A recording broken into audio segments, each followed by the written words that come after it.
Chapter 379. Hathaway becoming a legendary was a big deal for the northern battlefront city. It added a heavy weight to the northern battlefront city that was preparing to establish a new nation. Now that there was a legendary wizard, many things in the northern battlefront city could officially be put on the agenda. For example, the Wizard Tower Spirit. A Wizard Tower Spirit had to be at least a legendary rank before it could be made. Now that Hathaway had become a legendary wizard, it was time for the Wizard Tower Spirit to be made. Only with a Tower Spirit could the Wizard Tower be considered a complete Wizard Tower. After Hathaway finished her advancement, Su Luan also started to check his harvest. He had taken the Big Dipper elixir to increase constitution. Su Luan's constitution had reached 44 points, and after taking the Big Dipper elixir, it increased to 47 points. The other magic gems and magic steel were directly stored in the warehouse. These two items were considered relatively precious magic materials. Small magic gems had auxiliary effects in many experiments, while large magic gems played a key role in many situations. They were also often used in some magic tools. As for magic steel, it had a wide range of uses. The outer shell of the steel golem was made of magic steel, and many constructs used magic steel. Su Lin opened the storage space and saw two white treasure chests with a faint golden light. They were the platinum treasure chests he got from killing the Hydra. He chose to open the treasure chests and there was a flash of light. The familiar sound of the system rang in his ears. Congratulations, host, you have successfully opened the platinum treasure chest. You have received 10 pieces of Oniac steel. Congratulations, host, you have successfully opened the platinum treasure chest. You have received a legendary soul crystal. The light faded and Su Lin began to check the items in the treasure chest. Oniac steel was also a type of magic metal, and it was more precious than magic steel. 10 ingots of it were 500 kilograms. This metal had good magic conductivity, and its texture was tough. It also had high resistance to various types of energy. It was a very good material. Including this one, Su Luan now had 2 legendary soul crystals. One of them was prepared to be used to make a tower spirit, while the other was to be used to make a legendary golem. A wizard tower naturally had to be equipped with at least one legendary magic statue. After putting away these things, he began to deal with the bodies of the Hydra and the swamp giant. The Hydra's carcass was huge, and its scales and dragon skin needed to be removed. The Hydra's scales were tough, much tougher than the Ice Quetzalcoatlus' scales. The armor made from them would have a high defense, even higher than that of a normal white dragon's scales. The Hydra had a large number of scales, and all of them could be used to make more than a dozen sets of armor. The Hydra skin was also very tough and could be used to make dragon skin armor and dragon skin robes. This kind of legendary material could be used to enchant even more powerful spells. Apart from the dragon skin that wasn't suitable to be made into magic robes, the rest of the dragon skin could be made into magic robes. Robes made from this legendary material had a high chance of reaching legendary magic items. Of course, the Hydra skin alone wasn't enough. Many other precious materials were needed. After the scales and skin were distributed, Su Lin began to divide the rest of the Hydra's materials. A huge monster that was 18 meters long had a lot of blood. Su Lin found dozens of containers to hold the blood. The Hydra's weight was 20 tons, and its blood was only 5 tons. The Hydra had 9 hearts, each of which was 70 to 80 centimeters in diameter and weighed more than 25 kilograms. The poor quality blood could be used to make magic ink, and the good quality blood could be used to purify blood or make dragon blood potions. The rest of the internal organs could also be used as ingredients for magic potions. As for the Hydra's fangs, they were all pulled out to be made into short swords or machetes. The venom sac could be used to make poison, and the remaining bones and meat had their own uses. If Su Lin was a necromancer, he could directly summon an undead Hydra, but now it could only be used as a magic ingredient. The meat could be used after being processed. This Hydra had a total of about 10 tons of meat. In order to preserve it for a long time, Su Lin arranged for the meat to be made into dried meat. After dealing with the Hydra's body, Su Lin began to deal with the swamp giant's body. The way he dealt with the swamp giant's body was similar to the way he dealt with the frost giant. Su Lin also purified some blood from the swamp giant's blood. However, compared to the frost giant, the swamp giant's blood this time was much less. The quality of the swamp giant's blood was also slightly inferior to the frost giant's. In the end, the swamp giant's blood could only be used to inscribe the bloodline Mageweth on the 4 barbarians. Su Lin planned to choose a few more barbarians to inscribe the Mageweth on them when he had time. In the following days, Su Lin became very busy. A large amount of blood needed to be purified. A part of the Hydra's blood was concocted into mana ink, which could be used to write scrolls. The remaining part of the blood was purified by Su Lin. The Hydra's blood contained a certain proportion of dragon's blood, which Su Lin used a runic array to purify. Su Lin only managed to extract a bottle of dragon's blood from the last ton of Hydra's blood. As for the rest of the dragon's blood, it could not be separated due to technical issues. The amount of dragon's blood in such a bottle was not even enough for one person. After the purification, there was only about 1% of the blood left. Although it was not pure dragon's blood, the Hydra's bloodline was not much worse than dragon's blood. This blood could be used to concoct a magic potion similar to the dragon's blood potion when combined with the Hydra's heart. Su Lin was not good at this kind of magic potion. In order not to waste the materials, it was best to let Hathaway make it. After Hathaway became a legendary, her skills in concocting magic potions had improved a lot. Making these potions was a piece of cake for her. In just 2 days, Hathaway concocted the Dragon's Heart Potion using the Hydra's heart and blood. Dragon's Heart Potion, a high-level magic potion made from the Hydra's heart and blood that contained dragon's bloodline and more than 10 rare materials. After consumption, it can increase strength and vitality. There is a very low chance of awakening the dragon's bloodline. Note: the Dragon's Heart Potion can increase strength and vitality by 1 point for Constitution and Strength below 40. For Constitution and Strength above 40, it will increase strength and vitality by 0.5 points. It will not be effective for attributes above 45. The potion cannot be consumed continuously. A total of 9 bottles of the Dragon's Heart Potion were made. After seeing the attributes of the potion, Su Lin was surprised. The increase in attributes was expected, but the fact that the Dragon's Heart Potion could awaken the dragon's bloodline surprised Su Lin. The Dragon Bloodline Warlock was a very powerful type of warlock. Not only did the Dragon Bloodline Warlock have a strong body, but they also had the ability to cast spells. They were much stronger than ordinary warlocks. With this Dragon's Heart Potion and the Dragon's Blood Essence that he had purified before, he could cultivate a Dragon Bloodline Warlock. Su Lin thought for a moment and took out a bottle of Dragon's Heart Potion and left the laboratory. After leaving the Wizard Tower, Su Lin returned to the Lord's castle. Master. Anna and Angela appeared at the door. They looked very happy. During this period of time, Su Lin had been busy and had not stayed in the castle for a few days. The 2 little half-elf maids lifted their skirts and bowed to Su Lin. Welcome back. Su Lin smiled and hugged the 2 little maids in his arms. He then slapped their perky buttocks and let them go. How have you been? Su Lin asked. Everything is good. The 2 little maids said with slightly blushing faces. Su Lin smiled and whispered in their ears, I'll reward you tonight. Then the 2 little maids' faces became as red as apples, looking very attractive. All right, where is Phyllis? What has she been doing? Su Lin looked around and asked. Madam Phyllis has been practicing martial arts. She should be in the castle's training ground now, Anna whispered. Su Lin nodded. Send someone to invite her here. I have something to ask her. After a while, Su Lin saw Phyllis hurrying over. Seeing Phyllis's outfit, Su Lin's eyes lit up. As a princess, Phyllis was not just a pretty face. She had also learned the royal sword skills, but her strength was average. Phyllis had her long blonde hair tied behind her head. She was wearing a white hunting suit and a pair of riding boots. Her straight legs looked even more slender under the combination of the riding boots and the hunting suit. Her body looked slim and graceful, and there was a hint of heroism on her beautiful face. Su Lin, you were looking for me? Phyllis ran to Su Lin and asked with joy. Yes, come with me. I have something to tell you. Su Lin took Phyllis's arm and walked upstairs. Phyllis's white jade-like face suddenly turned red. She whispered, Su Lin, it's still daytime. Su Lin was slightly taken aback. Then he knocked her head in annoyance. What are you thinking? I have something to ask you. Oh. Phyllis nodded with a red face, but there was a flash of disappointment in her eyes.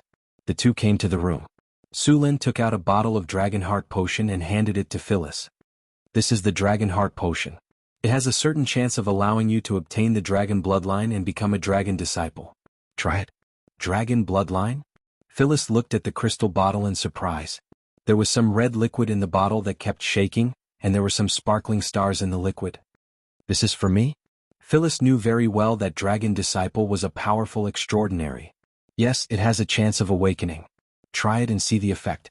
Su Lin nodded. Phyllis looked at the crystal bottle and then looked at Su Lin. Then she opened the crystal bottle and drank the potion. As soon as it entered her mouth, Phyllis smelled a strong bloody taste. She almost vomited.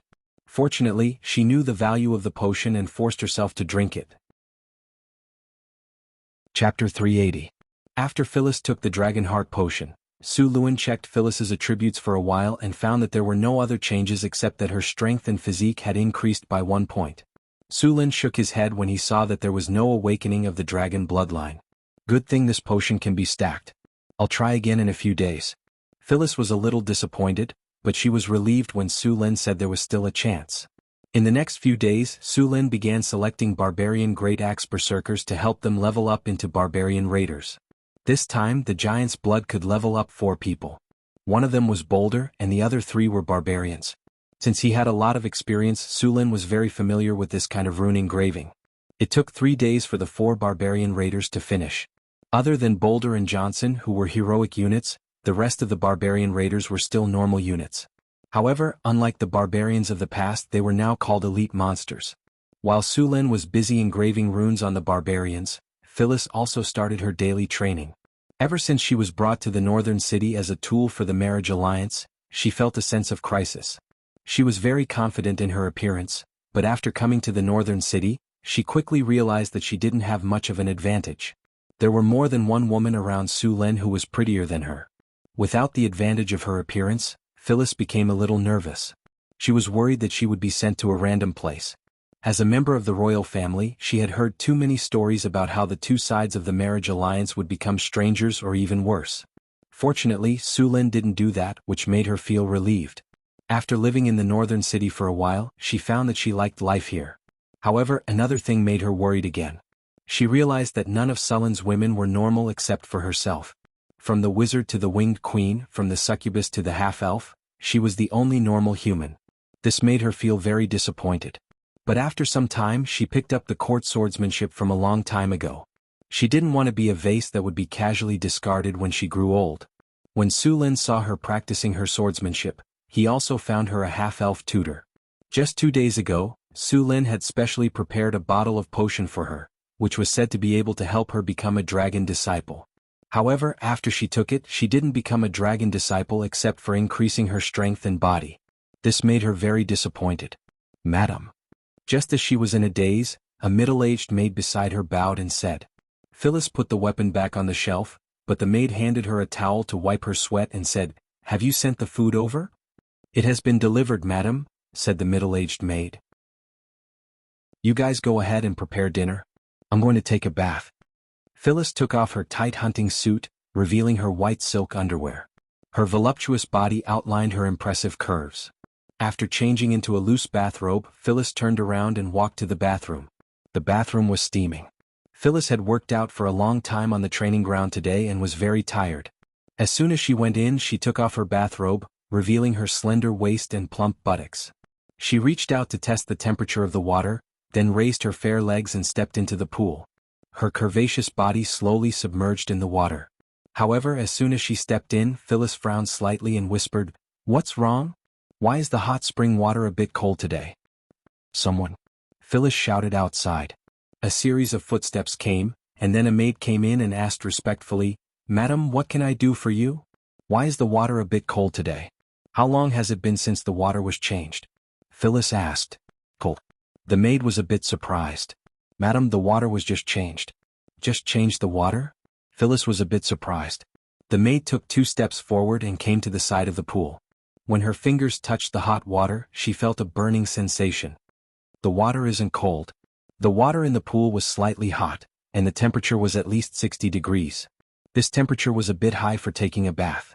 It even felt hot. Seeing that the maid's expression didn't seem to be fake, Phyllis seemed to feel that something was wrong. She knew the temperature of the hot spring water. When she soaked in the hot spring before, it was a bit hot, but today she felt that the water was cold. "Okay, you can leave now." Phyllis waved her hand and let the maid leave, but she still had some doubts in her heart. Although the water was a bit cold, Phyllis still soaked in the hot spring for a while. Bathing in the hot spring could restore her strength. She was a bit tired at the training ground today, but soaking in the hot spring would quickly restore her strength. After soaking in the hot spring for about 10 minutes, Phyllis stretched herself lazily. Her breasts rose in an exaggerated arc, which went down smoothly and then shrank quickly. After coming out of the bathroom, Phyllis put on a white silk nightgown, and several maids brought in a sumptuous meal. After a simple dinner, Phyllis asked the maids to take away the food, then got up and went to the study. She wanted to read for a while before resting. The next day, Su Lin returned to the Lord's castle after completing the barbarian's rune inscription. Phyllis immediately came to see him. "What's wrong?" Seeing Phyllis hurrying over, Su Lin asked curiously. "Su Lin, there are some changes in my body," Phyllis said. Su Lin was a bit surprised. "Changes? What changes?" Phyllis was a bit embarrassed.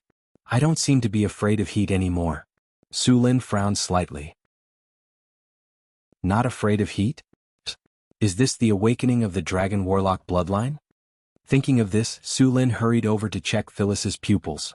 When a Dragon Warlock awakened their bloodline, their pupils would become different from that of a human. They would be closer to the pupils of a dragon.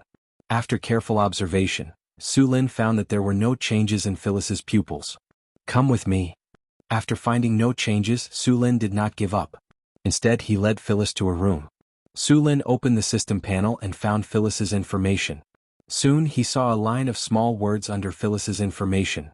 Dragon Bloodline Awakening? Level of Awakening, low. Su Lin was a bit surprised when he saw this line. Phyllis's situation was just beginning to awaken, but the effect was not good. Normally, when a Dragon Bloodline awakened, the Dragon Bloodline awakened would not be afraid of fire, their strength would increase and dragon scales would appear. However, Phyllis only had the ability to not be afraid of heat, which was a far cry from a warlock's awakening. "Take off your clothes," Su Lin said to Phyllis as they entered the room. "Ah." Phyllis was a little surprised. Then her pretty face flushed red. "Su Lin. Still daytime. Is it okay to do it at night?" "What are you thinking?" Su Lin rolled his eyes at her. "I want to check the level of your awakening." "Awakening?" Phyllis immediately became excited. She grabbed Su Lin's arm with both hands and asked, "I've awakened the dragon bloodline? Does that mean I can become a dragon warlock?" Su Lin felt the amazing elasticity on his arm. A delicate fragrance wafted to the tip of his nose. There seemed to be a fire in his heart, but soon Su Lin suppressed it. "You have indeed awakened the dragon bloodline, but the level of awakening is very low." "Really?"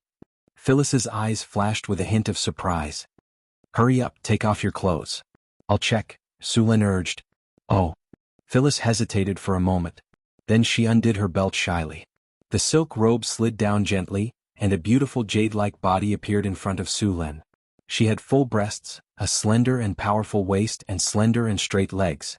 She was only wearing thin underwear. Although they had seen each other many times, Phyllis was still a little shy. Under Su Lin's fiery gaze, Phyllis's body trembled slightly, and a layer of rose color appeared on her skin. "Turn around." Su Lin patted Phyllis and asked her to turn around. Then he reached out and touched her spine. Su Lin touched her tailbone bit by bit. He was checking Phyllis's spine. After awakening as a dragon bloodline, a pair of dragon wing bones would gradually grow on the human spine. At first, dragon bloodline warlocks didn't have wings, but as their level increased, the dragon bloodline would gradually awaken. At this time, a pair of dragon wings would grow on both sides of the dragon bloodline warlock. This pair of dragon wings wasn't as big as the dragon wings of a giant dragon, and couldn't be used to flap them. Of course, they still had the ability to fly. Moreover, the dragon wings of dragon bloodline warlocks could be retracted. When they weren't in use, they could be put away. It was very convenient. Su Lin was now looking for the dragon wing bone on Phyllis's body. Soon, Su Lin touched a bone that was a little different from an ordinary spine. This bone was slightly protruding on both sides. This bone was the dragon wing bone, but it hadn't fully formed yet. Dragon wing bones would only grow on people who had awakened the dragon bloodline warlock's talent. As the dragon bloodline warlock awakened, it would gradually grow and eventually grow into a pair of dragon wings. "Is it done?" Phyllis couldn't help but ask when she felt Su Lin stop. "Wait a minute, it'll be done in a moment." Su Lin looked at the half-naked beauty in front of him, and the fire in his heart burned again. Phyllis turned her head and looked at him. She asked with some confusion, "Why did you take off your clothes too?" "Because I think you're a little shy." Su Lin smiled and reached out to hug Phyllis. "No, it's daytime now." Phyllis instantly understood. Her body subconsciously wanted to resist, but how could Su Lin let a fat sheep escape from his mouth? "What are you thinking?" "I'm just checking your body." Su Lin said righteously. This won't do. Soon some indistinct sounds came from the tightly shut door. Chapter 381. Are you saying that my awakening of the dragon bloodline is poor? Phyllis asked as she lay in Sullen's arms. Yes. Although you've awakened your dragon bloodline, the degree of awakening is very low, and your talent is not high either. Su Lin said as he played with the smooth skin in his hand. Then can I become a dragon bloodline warlock? Phyllis asked worriedly. Su Lin smiled. As long as I'm here, no matter how poor your talent is, you can still become a dragon bloodline warlock. It's not impossible for you to become a legendary warlock. Really? Phyllis asked in surprise. Of course. The two of them stayed in bed for a while before getting up again. After a simple meal, Su Lin brought Phyllis to the lab in the wizard tower. Although Phyllis's talent was very poor, it was not impossible to change it. The talent of a warlock was different from that of a wizard or a druid. A warlock's talent depended on the concentration of their bloodline. The easiest way to improve a warlock's talent was to increase the concentration of their bloodline. Su Lin had a few bottles of Dragon Heart Potion that could slightly increase the concentration of the bloodline. In addition, he also purified half a bottle of dragon blood. Although half a bottle of dragon blood was not enough for a person to awaken their dragon bloodline, it could still be used to increase the concentration of the bloodline. When they came to the lab, Su Lin took out another bottle of Dragon Heart Potion and gave it to Phyllis. After taking the potion, the dragon bloodline aura in Phyllis's body increased slightly.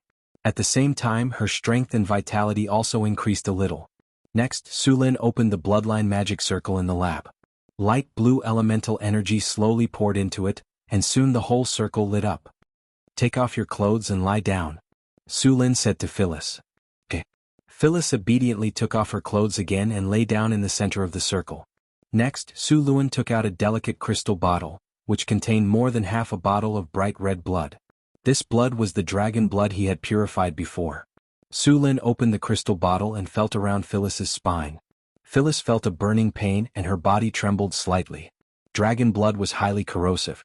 According to the bards, bathing in dragon blood could make one invulnerable and strong, which made one's body very strong. There was some truth in this saying. However, the premise was that one's constitution was high enough to withstand the corrosion of the dragon blood. Moreover, in addition to its corrosiveness, the blood of the red dragon was like magma. Under normal circumstances, directly bathing in dragon blood would cause severe burns to a large extent.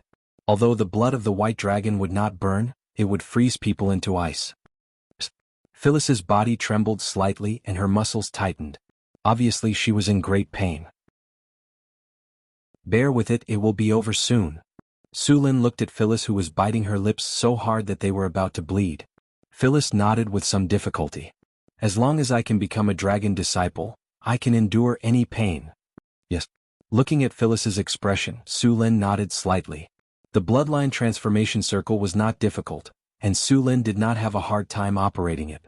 Su Lin put the crystal bottle that contained the dragon blood on the experiment table, and then took out some magic gem powder. With a snap of his fingers, a light flashed, and the powder instantly emitted a colorful light. Then, like a colorful ribbon, it flew up. Sullen's finger gently moved, and the ribbon quickly moved along with his finger. At this time, the dragon blood in the crystal bottle was also drawn out by a strange force. Strands of bright red dragon blood slowly extended from Phyllis's spine in the direction of Sullen's finger. The ribbon and the dragon blood quickly merged. Before she knew it, her entire spine was covered by the dragon blood. The dragon blood was the product of Sullen's purification. The dragon blood did not belong to a black dragon or a green dragon, but was similar to the color of the dragon blood in its initial state. Sullen's expression was very serious and his eyes were sharp. His fingers moved quickly, and runes that seemed to contain mysterious power quickly formed in his hand. When the last rune was completed, Su Lin picked up a magic staff and softly chanted. The surrounding elemental energy quickly gathered and formed a frightening magic wave. The last light flashed. Su Lin gently pointed, and a huge amount of energy instantly poured into Phyllis's spine. Whoosh! A large amount of elemental energy poured into the laboratory and formed a slight elemental vortex. There was even an elemental siphoning phenomenon in the surroundings. The huge amount of energy in the elemental pool quickly poured out. Dragon blood baptism. Runes rose from the magic circle. These runes emitted a dazzling light and quickly merged with Phyllis's body. These runes carried a powerful force and quickly merged with the dragon blood. Then they completely merged with Phyllis's body. Phyllis's body trembled slightly. Her eyes became blurred and her body trembled slightly. After the burning and corrosive sensation disappeared, strands of scorching energy emitted from her spine and quickly circulated throughout her body. As this energy circulated, Phyllis's body was also rapidly changing. The power of the bloodline in her body was also rapidly increasing. As the energy continued to circulate, Phyllis's body became stronger little by little. Sulin was slightly relieved. A sense of fatigue came over him. Although the dragon blood baptism was not difficult, it consumed a lot of energy. Alright, the ritual is completed. You can get up now. Sulin snapped his fingers and cut off the energy supply of the runic circle. The whole runic circle slowly dimmed. Done? Phyllis was a little stunned. Then she got up and put on her clothes under Sulin's urging. Your body should be very strong now. The dragon blood baptism just now can strengthen your bloodline. You can feel the changes in yourself, Sulin said with a smile. I feel my body is full of energy, Phyllis said excitedly as she clenched her fist. This is just one of the changes. Sulin said affirmatively. The potential of a dragon bloodline warlock is quite amazing, especially a warlock with a strong bloodline like yours. If you can fully utilize it, it won't be difficult for you to advance to the legendary rank. Dragon bloodline warlocks were very powerful. They were born with great strength. After awakening their dragon bloodline, they would have dragon scales, dragon ability, dragon breath, dragon's constitution, dragon wings and half-dragon transformation. In the beginning, dragon scales were only equivalent to leather armor. However, as dragon bloodline warlocks continued to advance, the defensive effect of dragon scales would continue to strengthen. In the end, dragon scales' defensive power would surpass that of plate armor, and it would also have a certain degree of magic resistance. Dragon ability allowed dragon bloodline warlocks to have strength comparable to legendary warriors. They could completely rely on strength to fight. Needless to say, dragon breath was a kind of power similar to dragon breath. This kind of dragon breath would gradually strengthen. Dragon's constitution would allow dragon bloodline warlocks to have a strong physique not inferior to warriors. Dragon wings allowed them to have the ability to fly.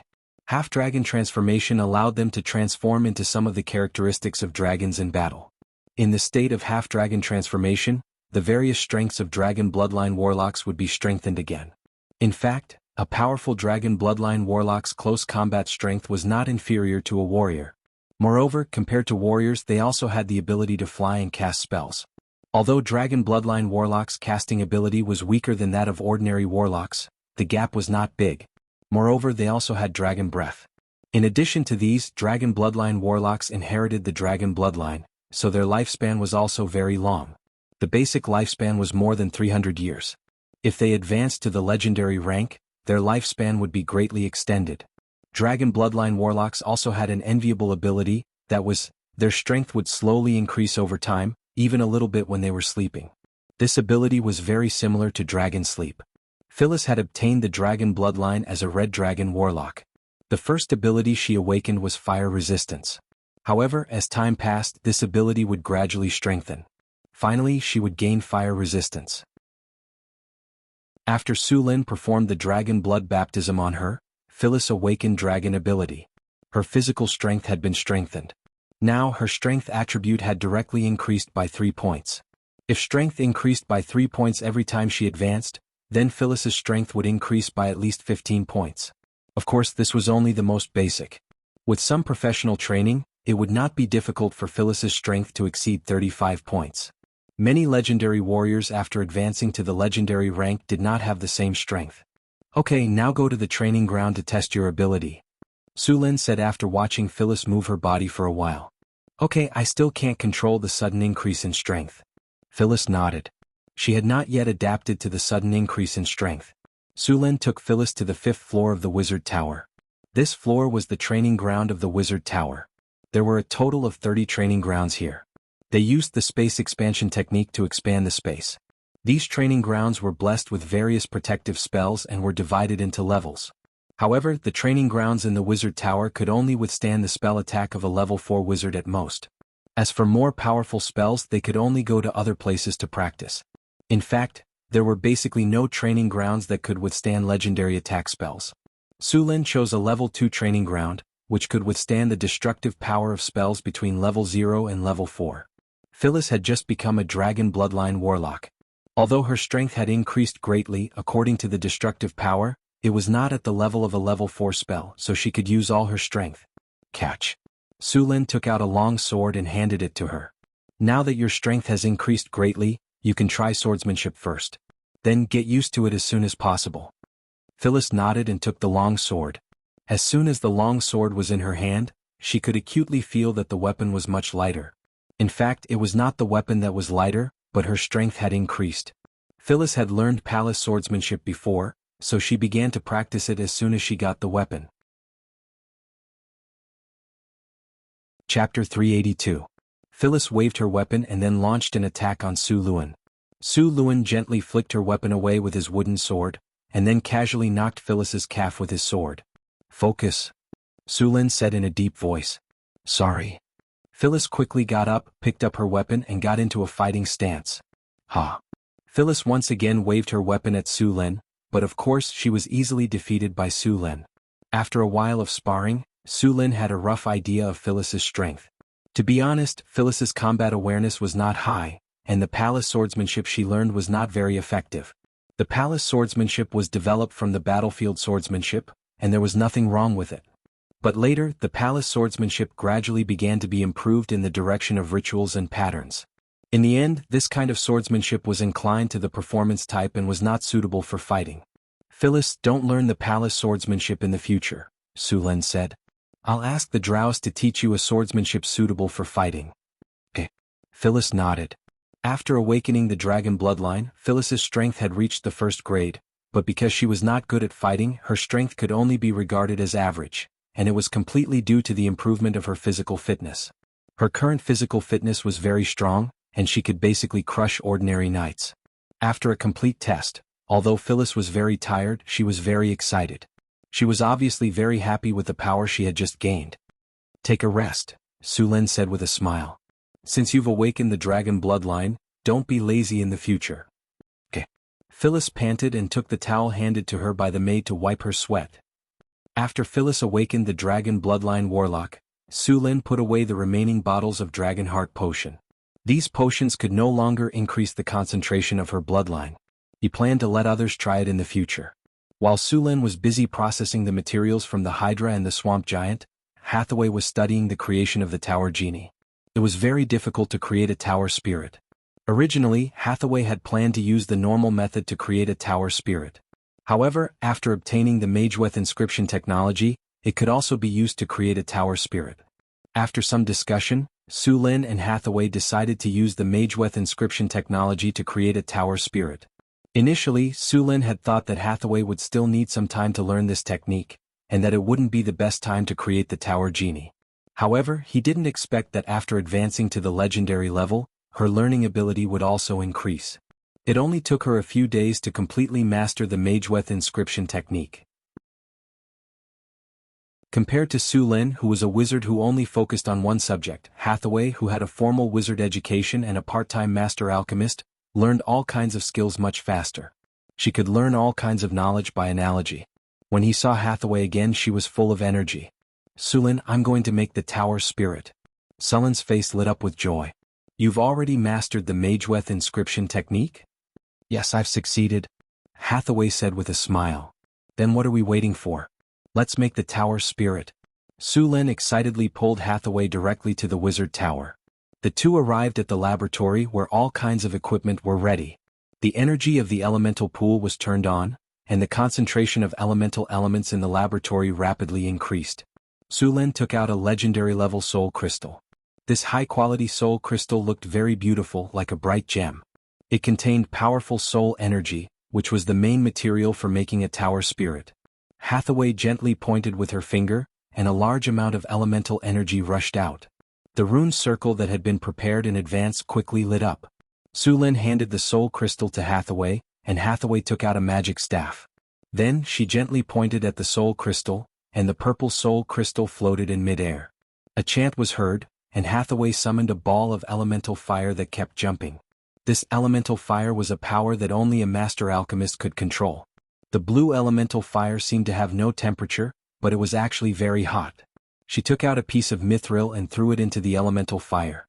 Soon, the mithril melted into a silvery white liquid. Arcane powder. 13 ounces. Hathaway said to Su Lin. Su Lin skillfully weighed out 13 ounces of arcane powder with a balance and handed it over. Hathaway snapped her fingers, and the powder flew up and entered the fire bit by bit. Elemental powder. 6 ounces. Stardust. 1 ounce. As the elemental fire continued to burn, Hathaway added all kinds of magic materials. The original silvery white liquid gradually turned pale gold. When all the materials were fused together, Hathaway picked up the soul crystal with a serious face. She held the soul crystal with the sorcerer's hand and let it slowly enter the elemental fire. The blue elemental fire quickly wrapped around the soul crystal, and then it fused with the pale gold liquid. The fusion lasted for about an hour. When the two were completely fused, Hathaway breathed a sigh of relief. Of course, this was only the first step. The next step was to inscribe runes on the half-finished material. This step was very crucial. If there was a mistake in the runes, the material would have to be reforged. Every time it was reforged, it would lose a lot of soul energy and materials. Hathaway took out the tools she had prepared. Ordinary carving knives could not be used to inscribe runes, so she used a special tool. Powerful elemental energy gathered in mid-air. Hathaway activated the tool, and the half-finished soul core in front of her instantly enlarged from the size of a palm by a few hundred times. Next, Hathaway controlled the special carving knife and began to inscribe runes. These runes had been simulated in her mind hundreds of times. Although it was her first time doing it, she was very familiar with it. Runes quickly appeared one after another without any mistakes. The runes connected with each other, and finally the entire soul core was engraved with runes. When the last rune was engraved, a light flashed and all the runes lit up. Finally they connected into one. Soul control. Hathaway snapped her fingers and powerful magic waves emanated from her body.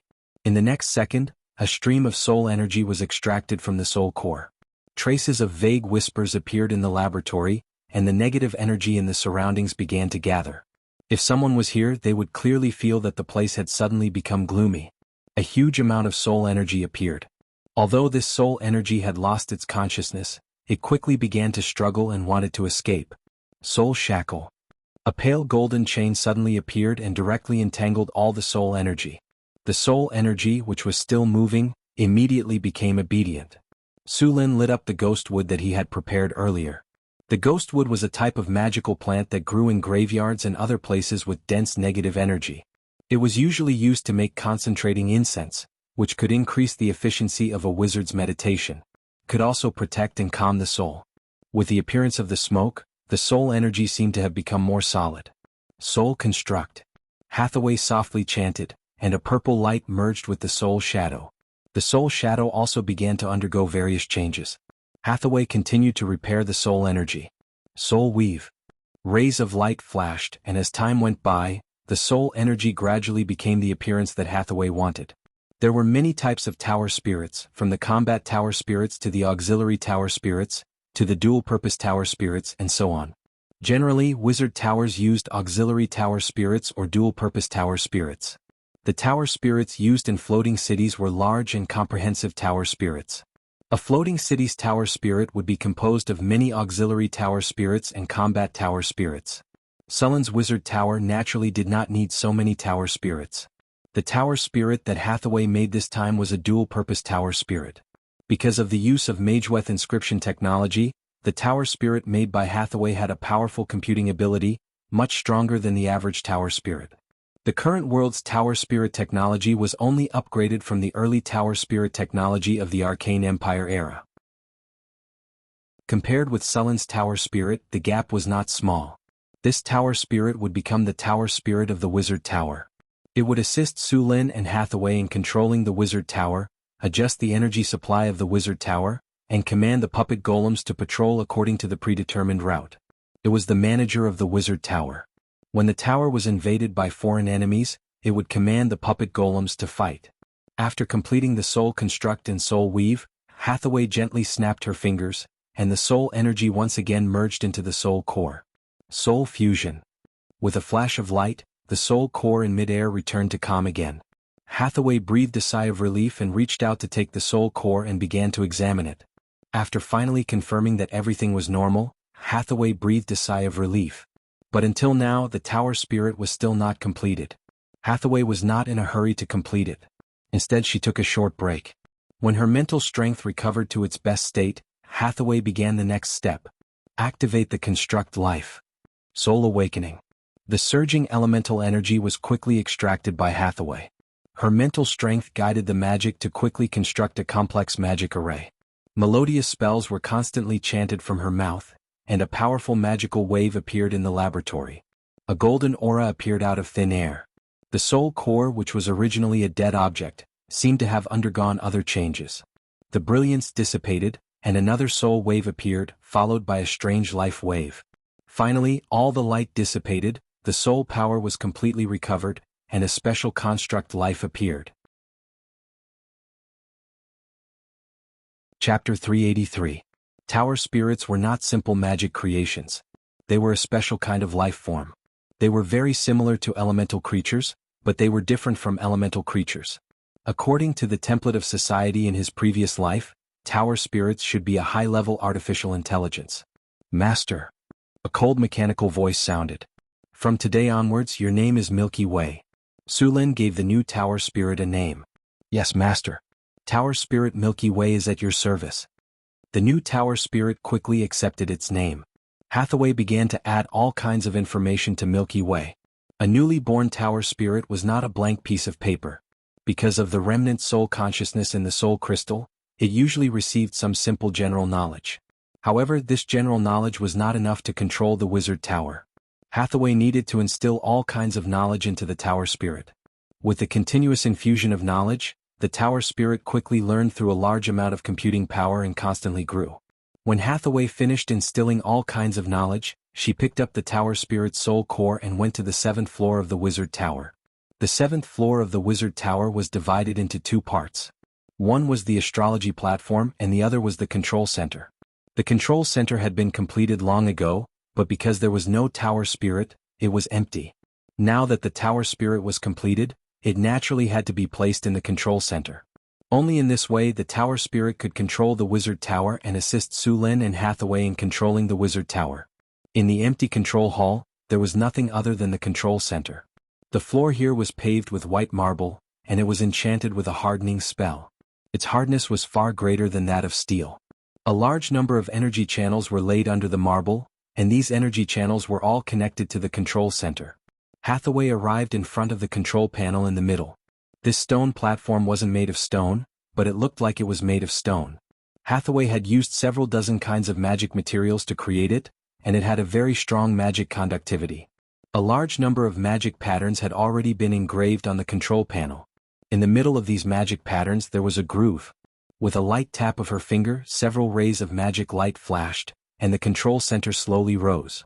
Hathaway took the tower spirit's soul core, and then placed the soul core into the groove. With a light snap, the soul core was tightly sealed. With a flash of light, the runic array of the control center was activated, and the entire console emitted a dazzling magic light. The energy of the elemental pool was instantly activated, and a huge amount of elemental energy flowed into the control center through the energy channel. Then a powerful soul wave came, and the surrounding magic patterns all lit up. Master, Tower Spirit Milky Way has successfully taken over the Sorcerer Tower. Self-check mode is in progress. The elemental pool is functioning normally. The Sorcerer Tower's energy channel is functioning normally. The Sorcerer Tower's security is functioning normally. The Golem Squad is moving normally. The Ecological Garden is functioning normally. The dungeon is not activated. The isolation room is not activated. The laboratory is functioning normally. Self-examination complete. Magus functions normally. Would you like to restart the Sorcerer Tower? After rebooting, the Sorcerer Tower will be fully taken over by Tower Spirit Milky Way. Sulin asked, will restarting the Wizard Tower affect the ongoing experiments or other things? No. When the Adept Tower is reactivated, it will reserve a portion of energy to maintain normal operation. Then restart it. Sulin said. Restarting. Following the cold voice of Yin-He, the light of the control center gradually dimmed, and the elemental energy continued to decrease. Prepare to restart. 5, 4, 3, 2, 1. Restart. The elemental pool is operating. Beginning to supply energy. The magic array is activated. The energy channel is beginning to self-check. Self-examination complete. Beginning energy transfer. A huge amount of elemental energy instantly gushed out from the elemental pool and was transferred to various parts of the Sorcerer Tower along the energy channel. Beginning to scan the structure of the Sorcerer Tower. Scan complete. Constructing a three-dimensional model. A ray of light flashed, and a large amount of light suddenly appeared in front of Hathaway and Sulen. Then the light gathered, and a three-dimensional model quickly appeared in front of the two of them. It was the three-dimensional model of the Sorcerer Tower. This model had all the places of the Sorcerer Tower marked, and it could be enlarged, shrunk, or rotated according to the movements of the two of them. Every part of the Sorcerer Tower could be analyzed and observed. It was very intuitive. Three-dimensional model construction completed. The Golem squad is moving. Resetting the patrol route. The patrol route has been revised. Cleaning and repairing 28 loopholes. The isolation room is functioning normally. The laboratory is moving normally. The ecological garden is functioning normally. Alert mode activated. As Inhe's voice sounded, the Sorcerer Tower once again resumed its normal operation. The Sorcerer Tower is functioning normally. Hathaway and Sulen looked at each other and smiled. It seemed that this tower genie had done a good job. Master, please set the permissions. Sulen and I are set to the highest permissions. Hathaway said directly. Setting complete. Chris, Karina, Alex, Grace, Phyllis, Anna, and Angela are set to level 7 permissions. All Sorcerer apprentices are set to level 2 permissions. Sorcerer Lorraine and Sorcerer Andre are set to level 4 permissions. Permission setting complete. As a ray of light rose, the various permissions were divided. As the Tower Genie took over the Sorcerer Tower, Sulen and Leylin had full control of the Sorcerer Tower. Inhe, activate the three-dimensional model of the Sorcerer Tower. Scan the energy channels and the surrounding ley line network. Hathaway stood in the middle of the hall and said. Along with a faint golden light, a ring of light suddenly appeared in the control center. The ring of light paused for a few seconds, and in the next second the ring of light rapidly expanded.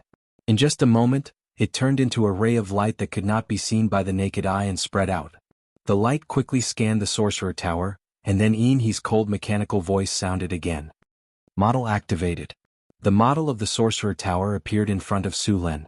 Hathaway gently waved her hand, and the model of the Sorcerer Tower was instantly divided into a dozen different areas. Hathaway marked out some of the areas and then slowly said, Begin calculating the energy transmission efficiency of the Sorcerer Tower. Establishing mission. Mission established. Data collection complete. Beginning calculation. The light flashed and Inhe began to calculate quickly. Starting from the elemental pool, the magic rune marks in every position of the Sorcerer Tower began to appear, and they were constantly combined in the three-dimensional model. After a few minutes, the light disappeared. Calculation complete. The current energy transmission efficiency of the Sorcerer Tower is 63%. Recommend Master to optimize the internal structure. Inhe's cold voice sounded. Optimize. Inhe's cold mechanical voice sounded again. Begin optimizing the internal structure of the Sorcerer Tower. Calculation in progress. Optimization complete. Generating three-dimensional model. Model completed. Optimization plan generated. Add an energy hub in the energy transmission channel in the basement. Modify the energy hearing route in the hall on the first floor. Add more magic rune engravings on the magic rune nodes on the third floor. And add 3 energy transformation hubs on the 5th floor. Estimated consumption. 35 units of magic crystals, 20 magic gems, 12 ounces of arcane dust, stardust. After optimization, the Sorcerer Tower's energy efficiency will be increased by 17.6%, and daily energy consumption will be reduced by 12%. Seeing the new optimization plan, Hathaway nodded. Record the optimization plan. With the help of the Tower Genie, the management of the Sorcerer Tower was a lot easier. Sulen and Hathaway were relieved. Next, they needed to start optimizing the Sorcerer Tower according to the modification plan of the Tower Genie. Other than optimizing the Sorcerer Tower, Sullen's Sorcerer Tower still had a lot of things to build. For example, the Sorcerer Tower's attack system and the Sorcerer Tower's defense system. These two facilities were very important. Normally, a Sorcerer Tower needed to be protected by the Sorcerer Tower. The Sorcerer Tower was a special magic technique. It was weaved with magic energy. It was a powerful enchantment that covered a large area. It had a simple consciousness. The Sorcerer Tower could also record all kinds of spells and store magic energy. At the same time, those who had access to the Sorcerer Tower could use all kinds of power within the Sorcerer Tower. It could be said that with the Sorcerer Tower, one's combat power within the Sorcerer Tower would be doubled. The Sorcerer Tower could not only record spells, but it also had the ability to suppress magic. The spells recorded in the Sorcerer Tower could be changed. The Sorcerer Tower's ability to suppress magic was much more limited than Sullen's Sorcerer Tower. It could only suppress a single series or type of spell. It was not easy to build a large Sorcerer Tower. The cost of such a Sorcerer Tower was very high, and Su Lin did not have the craftsmanship to make the Sorcerer Tower. The Sorcerer Tower was highly confidential. Su Lin did not have enough money to build such a thing, so he planned to build a magic enchantment for the Sorcerer Tower first. In addition to the Sorcerer Tower, the Sorcerer Tower also needed an attack system. This attack system was not to deal with the golem puppets, but it was a trump card. For example, the Sorcerer Particle Railgun, the Sorcerer Crystal Pulse Railgun, and many other powerful weapons. For example, the Sorcerer Particle Railgun. This thing's attack power was very exaggerated. Even if a legendary sorcerer was hit, he would not be able to escape. If the Sorcerer Tower was hit, he would die on the spot. This kind of powerful weapon had existed since the era of the Arcane Empire. After the Arcane Empire's era, this technology had been improved many times and became even more powerful. The sorcerers were now using the improved technology, but it was rarely used. However, although this kind of weapon was very powerful, it was not suitable to be equipped because this kind of weapon consumed too much energy. A Sorcerer Particle Railgun required a variety of materials. Mithril was only a part of it. There were more than a dozen other materials. It was not easy to build, and this kind of technology needed to be supplemented.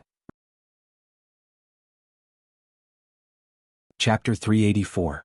It was now June. The northern wasteland was lush and full of life. Northern Town had become even more prosperous. Since the beginning of the month, there had been more caravans coming to Northern Town. Apart from the caravans, there were also many nobles from different countries. "This is the 20th noble, right?" a peddler on the street whispered.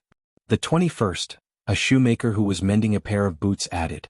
"So many nobles are here to celebrate our Lord's founding," the peddler said excitedly. The itinerant man said excitedly, "I really hope more nobles will come. Then I can earn more money." "Hey Jack, you've made about 3 silver nars this month, right?" "Don't be too greedy," the shoemaker said. "You're talking like you've made less money, Harry," Jack glanced at him and said. "Hee hee. I really want to earn 5 gold nars as soon as possible so that I can have my own piece of land here," Jack said with a sigh.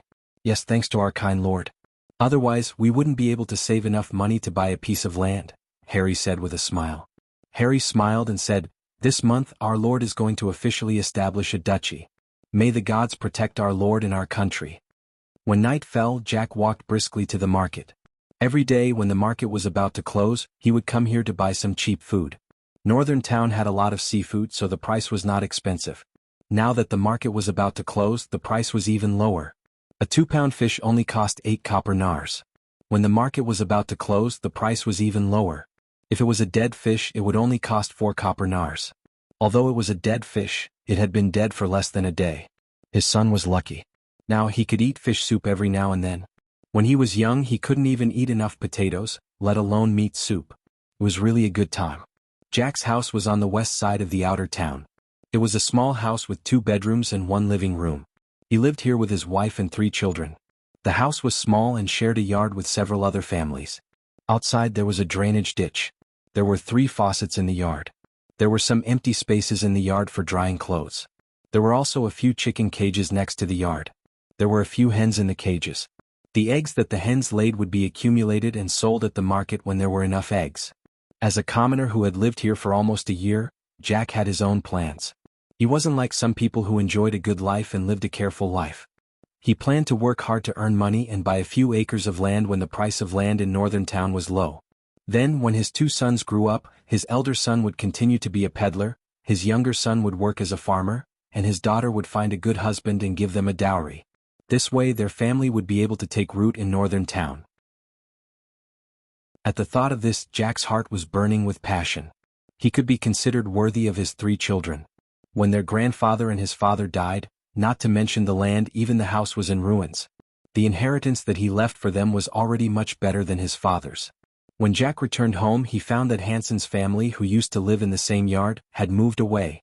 Hansen's son, Bernie, had successfully joined the army of Northern Town.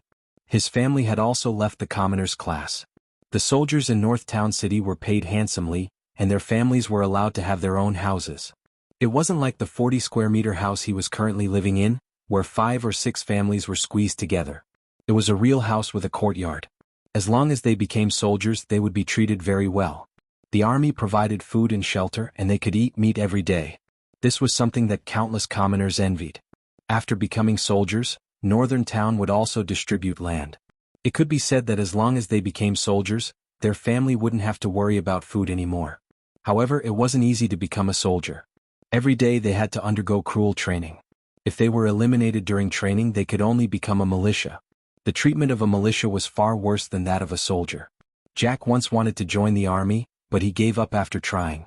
People died in war. His son wanted to join the army, but Jack didn't agree.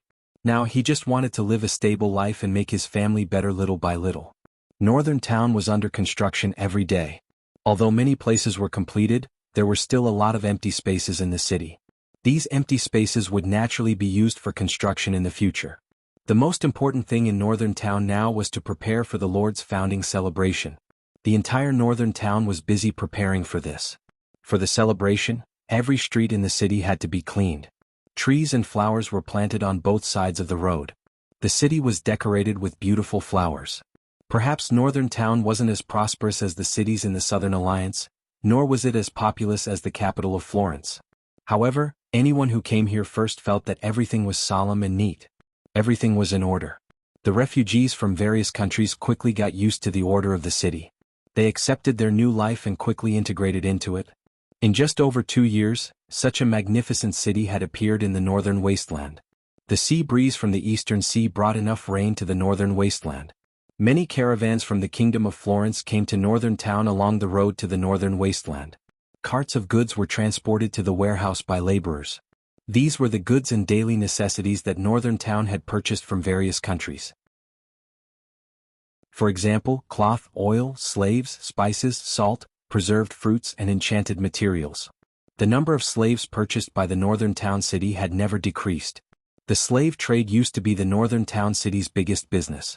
The Northern Town City would purchase around 2,000 slaves every month, so the population of the Northern Town City had been growing rapidly. Northern Town also produced salt, but the output was average. The salt produced here was rock salt. It had a high content of impurities, so it needed to be filtered. Salt production also required a lot of people. It couldn't compare to the big salt lakes in other places. Therefore, the salt mines didn't expand their production. Dark clouds came from the southeast. It could be foreseen that a heavy rain was about to hit. Many merchants were busy packing up. The carriages were stored in special garages. The horses were also driven into the stables. The coolies and porters were shouting to speed up the transportation of goods. The weather in June was unpredictable. They knew that a storm would come and go as it wished. The merchants moved their goods to their shops. However, the tavern 2 streets away was still very lively.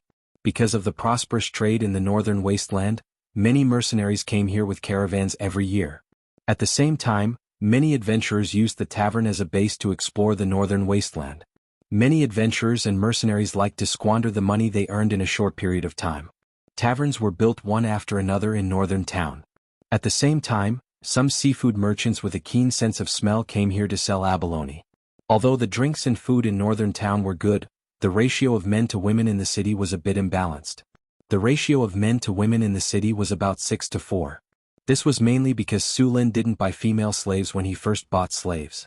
Although he later plundered a lot of people in the northern wasteland and his territory became more populated and alleviated the problem of the ratio of men to women to a certain extent, the number of seafood merchants in the taverns decreased. Mercenaries and adventurers were willing to spend money. This phenomenon lasted for a month or 2. Many seafood merchants heard the news and came to Northern Town. Sulin didn't stop this situation. After all, these seafood merchants maintained the stability of the society to a certain extent.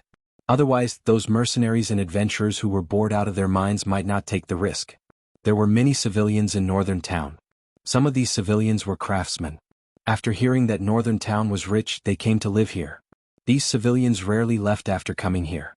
This was because they only needed to spend a little money to obtain land here. Moreover, life in northern town was stable.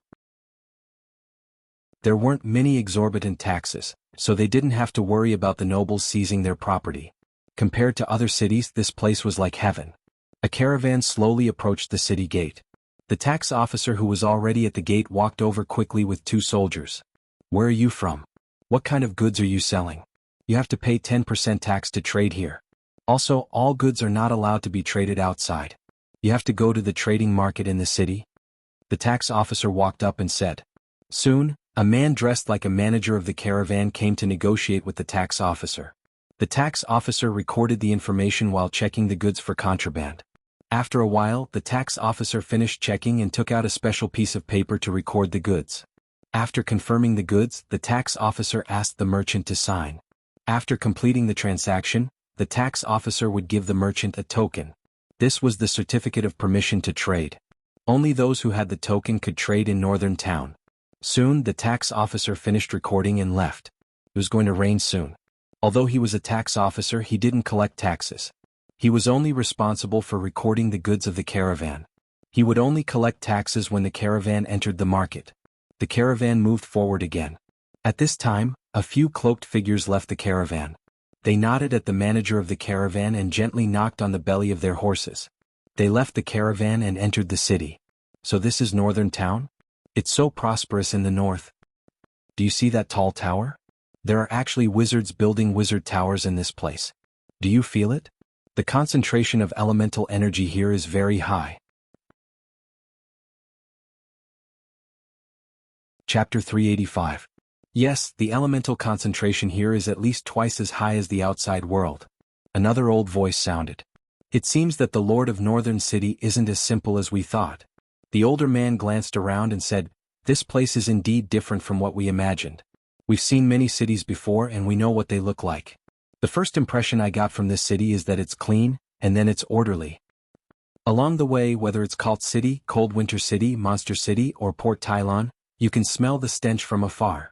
The terrible traffic and chaotic order. I really don't understand how the nobles manage the cities, and the streets are full of poor people in ragged clothes. Compared to those places, Northern City is simply heaven. Although it's still hard to live here, it's better than starving to death. The air and environment here are also very good. I can't imagine that this place was a wasteland 2 years ago." Along the way, they saw the poverty and filth under the appearance of prosperity in various countries. During those times of chaos and poverty, this place was orderly, and the lives of the commoners were very good. "Let's go to the tavern to collect some information." At the same time, in a corner of the city gate, a few figures noticed the 2 men who had left the caravan. One of them said, "Boss, who's here this time? Do we need to report it? It's closest to Northern City and there are all kinds of people here." Under the dim light, the drow quickly recorded some information and said. Another drow looked for a while and said, "2 wizards, record it and report it later. Let people pay attention to it but don't pay too much attention. They won't break the rules casually." Under normal circumstances, wizards rarely intervened in mortal affairs. This had always been a matter of convention.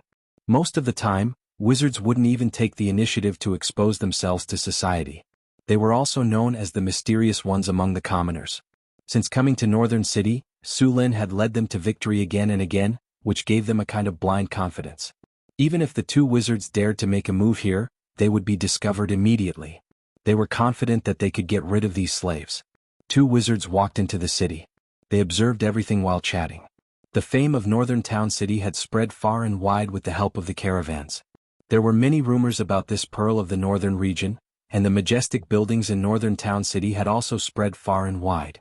Whether it was the exquisite structure of the elevated aqueduct, the solemn Arc de Triomphe, or the magnificent and magical Sky Garden, these buildings were said to be miraculous.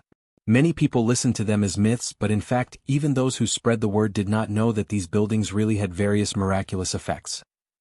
"Madam." The workers on both sides of the road bowed and lowered their heads, not daring to look at her. The little succubus Chris had been in charge of the expansion of the Lord's castle. In order to establish a duchy, Sullen's Lord's mansion needed to be upgraded into a palace. Chris glanced at the crowd and said slowly, "Everyone else leave. Architect, come with me." The Lord's castle in northern town city didn't have a master architect when it was built, so many parts of it weren't built properly. Now, Su Lin needed to transform the Lord's mansion into a magnificent palace. It was very suitable for Chris to do this. As a succubus, they didn't think about tempting other people every day. Anyone who had been to the succubus territory knew that the succubus queen commanded many succubi to transform a lower realm into a paradise. Those were the masterpieces of succubi and all kinds of craftsmen. Therefore, Chris's artistic skills were very high. Sulin's palace was built on the foundation of the Lord's castle. The whole building looked like a whole. The design of the palace was made by everyone, and then it was finally confirmed after Su Lin confirmed and modified some parts. The palace was slightly bigger than the Lord's castle. It was located on the west side of the harvest altar, in the center of northern town city. A lot of white marble was used to build the palace. During the construction, spells like mud to stone were used. The structure of the palace was very sturdy, and the ground was extravagantly enchanted with some hardening spells. The palace even had part of the power of the Wizard Tower. As the palace of Northern Wind Duchy, Su Lin didn't want to lower the security of his palace. Su Lin even planned to build an elemental pool and rune barrier in the palace. Of course, the construction cost of his palace was still not as high as the Wizard Tower next to it. After all, there was no tower spirit in the palace, nor was there a big waste of money like an ecological garden. Even so, it would cost 600,000 to 700,000 kinar to complete the palace. Right now, the palace was only the outline of a building. The main building of the palace had been completed, but there were still many places that needed to be engraved with magic patterns and set up with magic circles. When the palace was completed, the energy field of the palace could be connected to the Wizard Tower. At the same time, Su Lin also planned to include the miracle buildings in northern town city. When the palace was completed, its energy field could cover the entire city and even some of the territory outside the city. This was a huge project. In order to complete it, he might need the help of a legendary wizard like Hathaway. There were beautiful reliefs on the walls of the palace. Some of them were engraved with myths and legends. Some of them were engraved with Sulin's achievements, from him becoming a pioneer noble, to him building northern town city, defeating all kinds of enemies in the wilderness, and becoming the overlord of the northern wilderness. At the moment, only a part of these reliefs was completed. There was still a lot of space left on the surrounding walls. These spaces were used to engrave Sulin's achievements in the future. There might be racial wars or even national wars with other countries. The sculptors would continue to engrave Sulin's achievements in reliefs on the walls of the palace. Legendary wars, large-scale wars involving tens of thousands or even hundreds of thousands of people. If the outstanding generals of Northern Wind Duchy did something important, they would also be engraved. The palace of Northern Town City was built in Baroque style. In addition to many sculptures, there were also many curved and oval-shaped buildings. In the hall of the palace, there were 36 tall white marble pillars supporting it. The hall was elegant and grand with a soft shape. The interior decoration was gorgeous. The dome was oval with some flying angels and Pegasi engraved on it. The hall was spacious and could easily accommodate thousands of people. In the center of the hall was a platform about half a meter high. On the platform was Sulin's throne. Northern Town City's actions during this time attracted the attention of the countries in the northeast. After all, the birth of a new country had a certain impact on the surrounding countries. During this time, many uninvited people came to Northern Town City to inquire about information. They hid their identities, disguised themselves as merchants, or disguised themselves as adventurers, and observed in the dark. Su Lin sent out all the drows in the city and had them monitor these people. At the same time, he also increased the number of city guards. The previous security team had now been upgraded to the city guard army, and the number of people had increased to 1,000. After all, it was a city with a population of 100,000. Relying on a security team of only 300 people was already a bit of a stretch. After learning about the rise of Su Lin, these people did not jump out. From what they knew, Su Lin had lost at least 3 legendary figures. There were not many legendary figures in a country, less than 5 on one hand. Now that Su Lin had lost several legendary figures, it was enough to make these countries tremble in fear. Although a lot of people came to Northern Citadel during this time, there wasn't any chaos in the city. Su Lin had been flexing his muscles during this time. He sent out the 16 barbarian marauders and had them lead other barbarians to patrol the city. At the same time, the half-elf magic archers and half-elf rangers began to patrol the city. The appearance of so many Tier 3 and Tier 4 experts caused many people to be shocked. Such a powerful combat force was something that many kingdoms could not compare to. The entire northern town city was astonishingly calm. In the blink of an eye, a week had passed. When the palace in northern town city was completed, the founding ceremony of Northern Wind Principality was about to begin. The entire northern town city was in a state of nervous preparation. Countless gazes were focused on the city. The army of northern town city also distributed new military uniforms. In the past, northern town city did not have any military uniforms. Because of the founding ceremony, Su Lin had ordered uniforms for the army of northern town city. Many civilians of northern town city had changed into their new uniforms. The workers of northern town city had also prepared all kinds of uniforms. With the help of the half-elven druids, the decorations of the city were completed. Trees were planted on both sides of the streets, and flowers of various colors were planted in the flower beds on both sides of the roads. These flowers were all in full bloom. The entire city was surrounded by flowers today. Today, the various temples of northern town city had also participated. Although Su Lin did not agree to accept the coronation of their pope, they would still participate in Sullen's ceremony.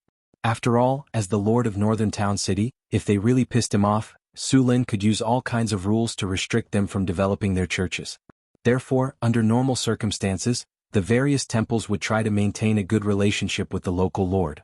The first rays of the morning sun scattered, and the orange sun slowly rose from the east. A melodious bell slowly rang. Countless people walked out of their homes and headed to the various plazas.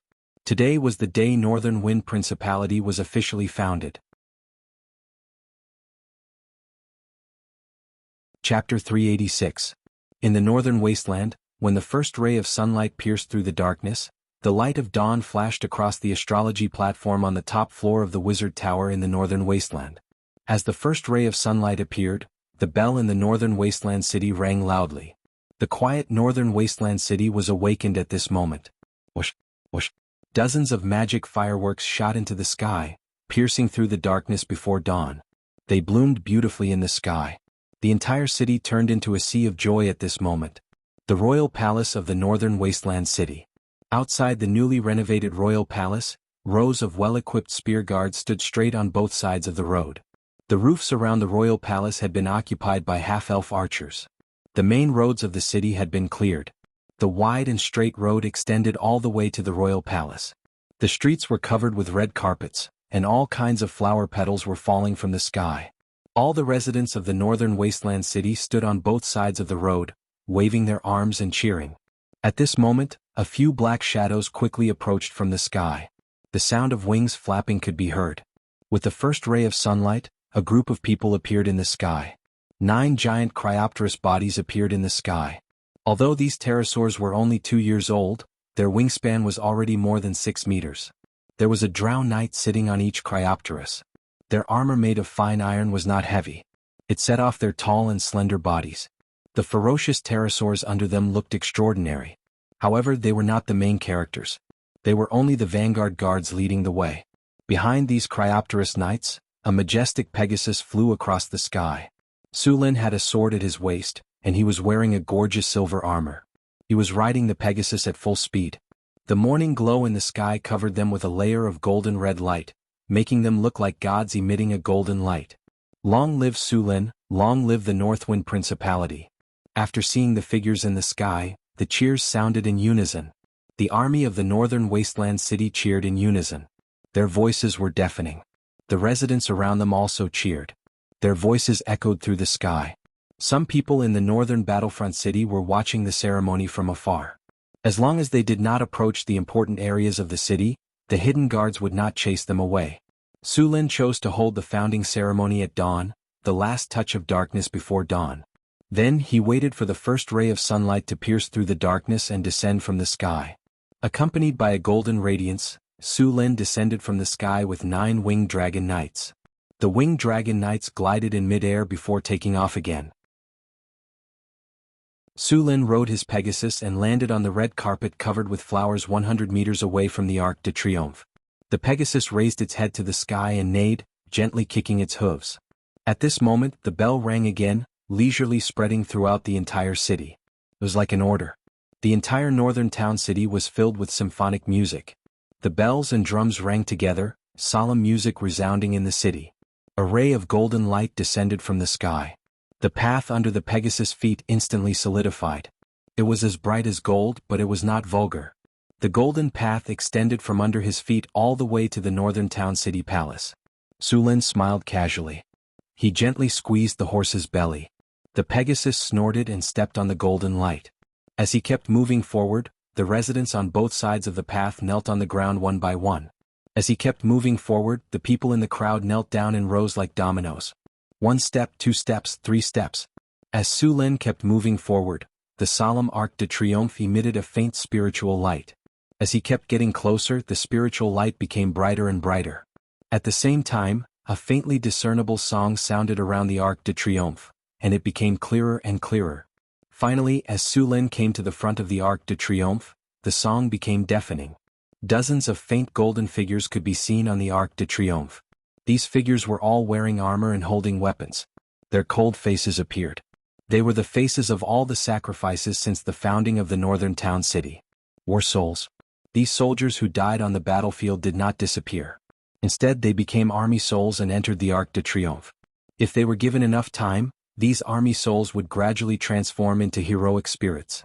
At this time, these army souls woke up from their deep sleep and escorted Sullen's coronation. Seeing this, Sullen's footsteps paused slightly. Then, as if nothing had happened, he continued to move forward.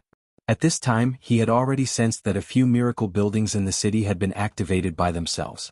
Rays of spiritual light rose up and covered the entire city. In the magnificent song, Su Lin gradually walked into the palace of the northern town city. At this time the song stopped and the cheers sounded again. In the uniform cheers of the army, the originally uneven voices merged into one. Soon all the voices merged into one. The loud voice soared into the sky and echoed in the sky above the northern town city. Even the clouds in the sky were scattered by this powerful sound. In the palace hall, the spacious hall was now filled with people. Several countries that were close to Su Lin had sent envoys. Many nobles' envoys were also present. Next to these people were the senior members of the temples of the various churches in the northern town city. Today they were all here to watch and witness the ceremony. Su Lin came to the entrance of the hall and jumped off his horse. Hathaway, Chrissy, Alex, and Phyllis, who had been waiting here for a long time, all put on their best clothes and waited with smiles on their faces. Su Lin nodded to them and walked in front. Hathaway held onto Sullen's arm and walked half a step behind him. The others followed closely behind. The group was led to the hall by a few maids and then stepped onto the central platform. Several other half-elf maids came up with a few trays with crowns on them. Su Lin reached out and picked up a gorgeous crown and put it on his head. Then he put the crowns on Hathaway, Chrissy, Alex, and Phyllis. Special envoy from the King of the Kingdom of Florence congratulates the Duke of Northern Wind on his coronation. After Su Lin put on the crown and sat on the throne, the prepared envoy stepped forward and bowed to the nobles before congratulating Su Lin.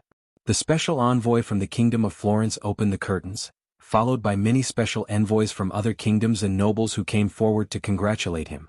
Special envoy from the Kingdom of Lorenza congratulates the Duke of Northern Wind on his coronation. Special envoy from the Kingdom of Amher congratulates the Duke of Northern Wind on his coronation. Special envoy from Marquis Savoy of Cult congratulates the Duke of Northern Wind on his coronation. All the nobles' envoys, including the Kingdom of Lorenza and the Kingdom of Amher, came forward to congratulate Su Lin. Soon, the churches in the northern town city also came forward to congratulate him on the establishment of the Duke of Northern Wind. After these people finished their congratulations, Su Lin stood up. Ah! He laughed and took 2 steps forward. Thank you, everyone, for coming to the establishment of the Duke of Northern Wind and my coronation. His voice was loud and clear.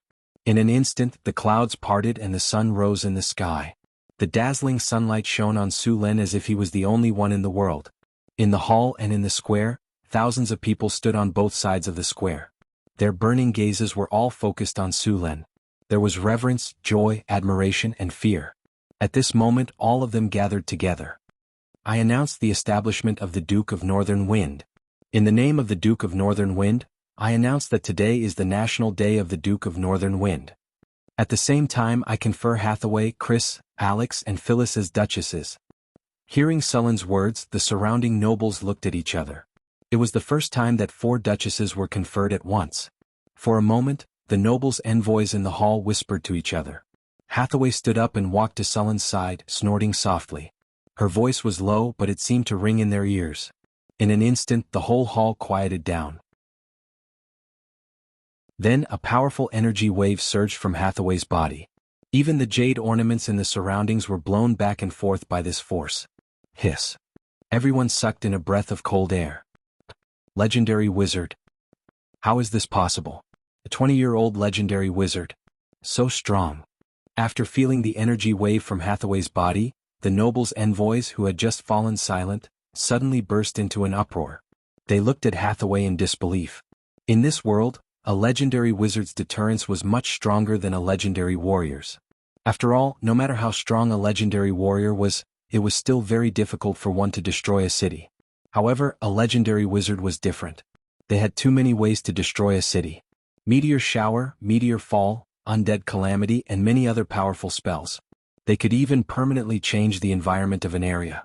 After knowing that Hathaway had become a legendary wizard, the nobles' envoys who were whispering to each other quieted down instantly. They were all as honest as quails. A legendary wizard's deterrence was very high. At this time, Sulin chose to show his strength. With a legendary warrior and a legendary wizard in charge, the Duchy of Beifeng's position was instantly stabilized. After all, many duchies didn't even have a legendary wizard. A young legendary wizard. This was simply shocking.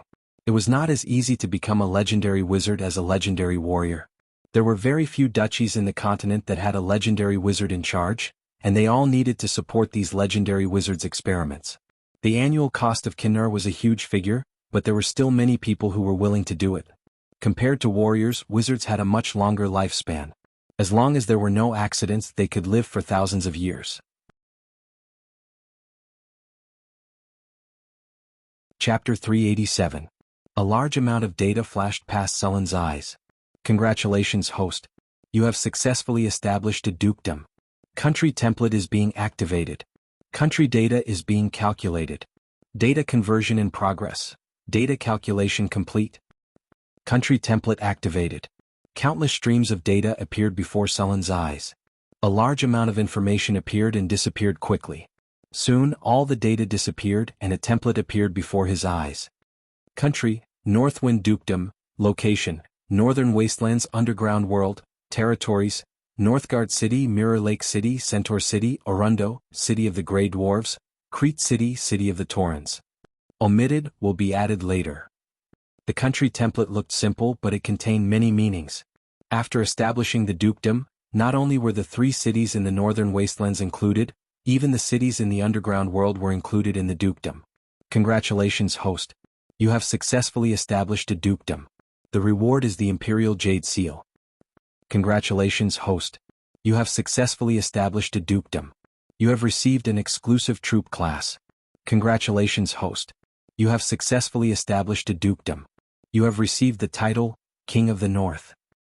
Congratulations, host. You have successfully established a dukedom. You have received a diamond treasure chest. Congratulations, host. You have successfully established a dukedom. You have received a miracle building blueprint. A series of system notifications sounded in Sullen's ears. He did not expect that establishing a dukedom would give him so many rewards. At the same time, after the dukedom was successfully established, a powerful elemental energy gathered at the harvest altar in Northgard City. The energy in the surroundings was also attracted by this power. Those who were participating in the celebration and those who were hiding in the dark could all feel this power. This energy was somewhat different from ordinary elemental energy. It felt like the energy of a druid. What kind of energy is this? It seems like the energy of nature, but there are some differences. This energy has reached the legendary level. Could it be another legendary expert? That's impossible. No, this seems to be the energy of a magical building. At the same time, just as everyone was feeling puzzled, 2 other forces rose up from 2 other places in the city. The triumphal arch was surrounded by a faint spiritual light. After Su Lin entered the palace and completed the founding ceremony and coronation, the war spirits all returned to the triumphal arch. However, at this time, a huge amount of energy was extracted, and the triumphal arch suddenly shone brightly. The arcane garden was also glowing with light, and a beautiful song could be heard. At this moment, 3 forces were released at the same time. Harvest Blessing. Song of Triumph. Arcana Praise. 3 consecutive blessings exploded and enveloped the entire northern garrison city. Su Lin looked at the system interface in shock. He saw 3 buffs in the northern fortress town. Harvest Blessing. This city has received a blessing. During this period of time, the crops in the city will not be affected by pests and diseases. The yield will increase by 50% and the maturity period of the crops will be shortened by 15%. The duration will last for 1 year. Song of Triumph. When the Song of Victory is played, the morale of the entire city will increase by 50%. The rate of residents joining the army will increase by 50%. The sense of belonging among the residents of the northern garrison city will also increase by 20%. Arcana Praise, Special Effect.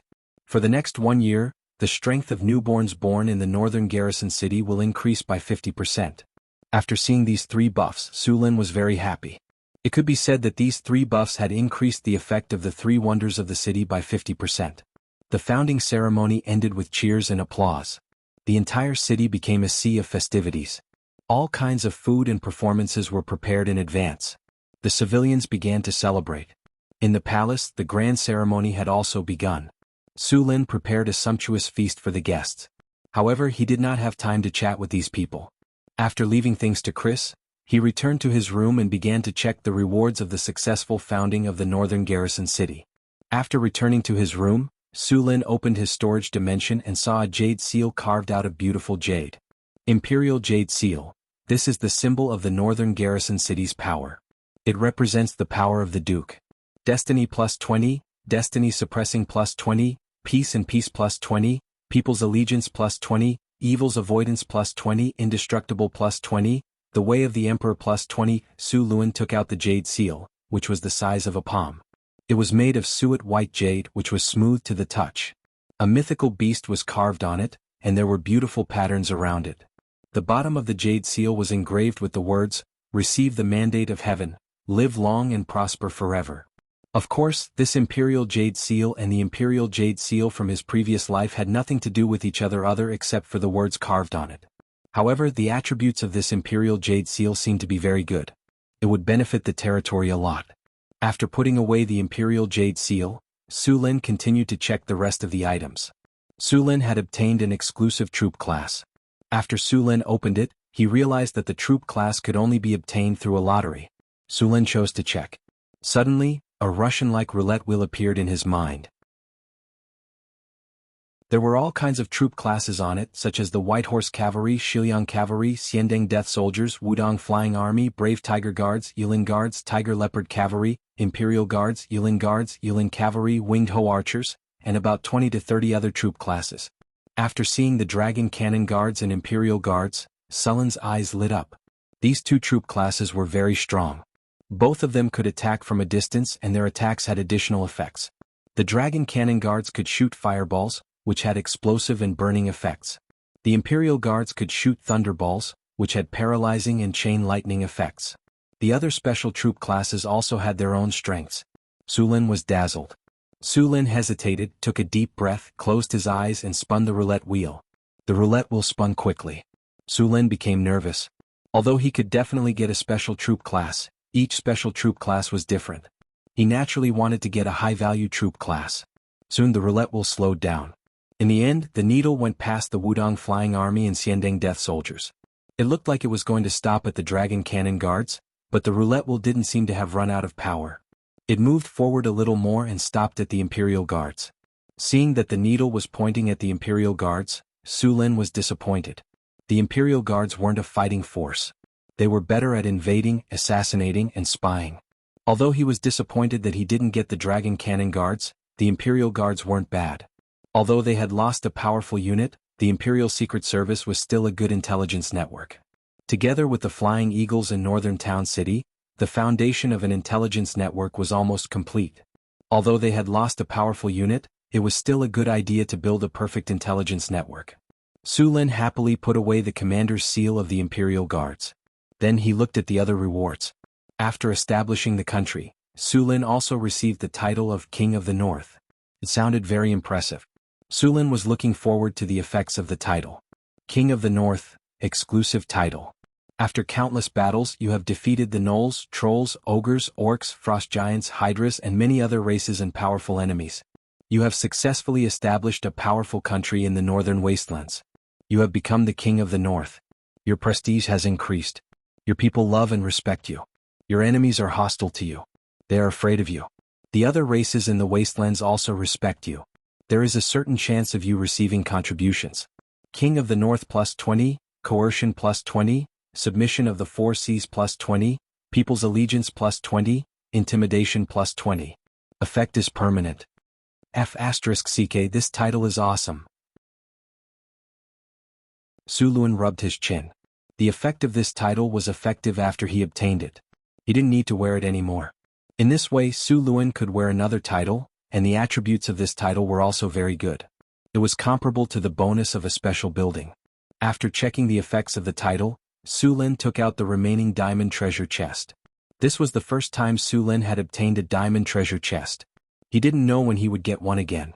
Now that he had killed a legendary expert, he only got a platinum treasure chest. What kind of enemy did he have to defeat to get a diamond treasure chest? An advanced legendary? A demigod? Or an abomination? Su Lin shook his head and chased the thought away. After calming himself down, Su Lin deliberately washed his hands and prepared to open the diamond treasure chest. A series of beautiful special effects flashed, and the system's attribute notification rang in his ears. Congratulations, host. You have opened the diamond treasure chest. You have obtained the item, Mystery Lock Theory and Creation. Mystery Lock Theory and Creation? After hearing the system's notification, Su Lin was greatly surprised. Although he was mentally prepared, he was still surprised by what he got this time. Mystery locks were first created by the High Elves. After the rise of the Arcane Kingdom, this spell was replaced and improved by the Great Arcanists and became the standard of the floating city. Hathaway had not mastered this high-end magic technology. The only thing that was passed down in her school was the enchantment circle. Originally, Su Lin planned to make do with the enchantment circle in the wizard tower for a while. He didn't expect to get such a thing. In this world, there were still several large organizations that had the mystery lock technology. For example, the High Elves' Elven Court, the Silver Moon Council's Silver Moon Guardian, the Lava Tower's Heart of Flame, the Druid Council's Thorn Oak, and so on. Now, Northern Town City had also obtained this technology. Su Lin was so happy that he couldn't close his mouth. He was going to study this technology with Hathaway and strive to master this technology as soon as possible. P.S. It was too late yesterday, so I didn't finish it. I'll make it up today. There are 2 more updates. Happy New Year to everyone.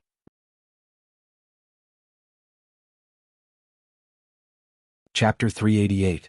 At first, there were 24 runes that he had learned from the High Elves. After many years of development, the number of runes that had been published in the Arcane Empire had reached 36. It was said that some of the runes had been mastered by the Great Arcanists. There were rumors that the number of runes had reached more than 70. Each rune had its own unique power. During the Arcane Empire, there were even people who developed rune stones. They used a special method to make a rune into a gem, and then combined several rune gems according to a certain formula to make a powerful equipment. However, the process of making rune gems had been lost.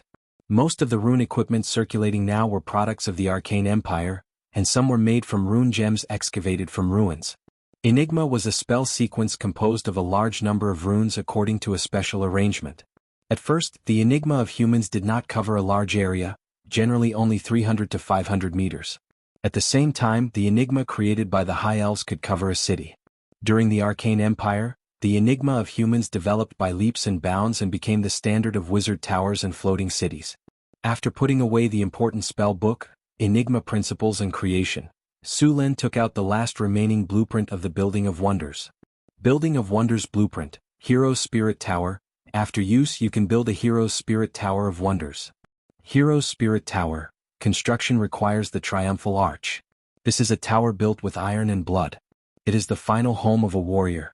With this building, the martial spirit of the territory can be improved. Within 30 miles of the city, newborns have a 10% chance of becoming warriors. At the same time, the morale of all the soldiers in the North Town City plus 20. The souls of the dead soldiers will enter the Triumphal Arch, and the chances of the souls of war becoming heroic spirits plus 20. Martial Spirit plus 35, Indestructible plus 37, Strong Will plus 35, Unyielding Soul of War plus 28, with space of the heroic spirit palace, space can grow. The hero's spirit tower was not bad. It was a perfect match with the triumphal arch. With the hero's spirit tower, the chances of the souls of war becoming heroic spirits would increase a lot.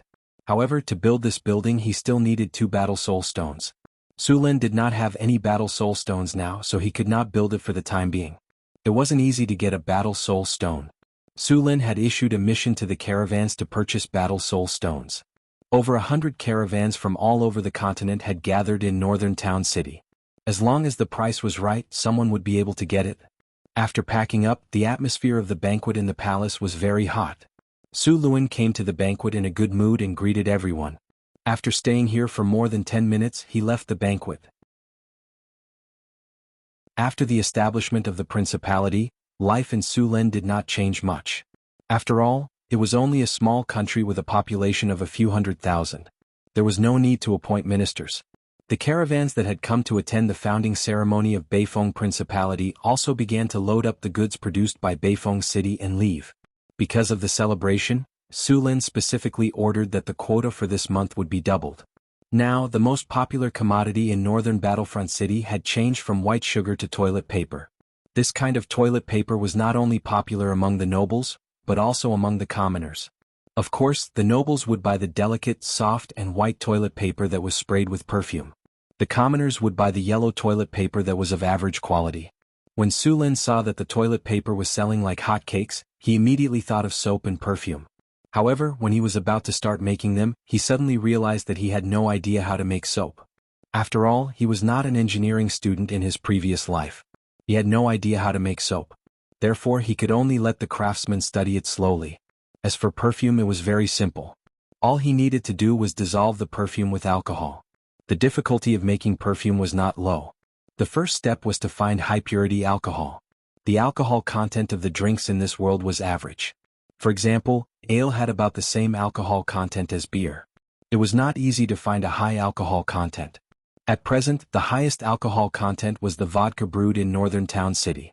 The alcohol content was only between 30 and 40%. If he wanted to obtain high-purity alcohol, he would need to distill it. However, since vodka was selling well in northern town city, Su Lin did not plan to use vodka to make perfume. Therefore, he only made a few bottles for Hathaway and the others. The celebration lasted for 7 days. From this year onwards, this would be the national day of the year. After the grand celebration, everything returned to normal. The commoners in northern town city once again began their busy lives. The merchants seized the time to buy goods and make money. Every day long caravans would come and go.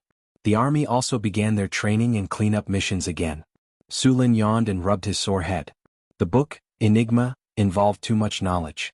It was a bit difficult for him to study it. Fortunately, with the talent of erudite, Su Lin's learning ability had been strengthened. It increased his learning efficiency by a lot. He was now studying Enigma, while learning other wizardry knowledge. After stretching his body, Su Lin put away the book and left the palace.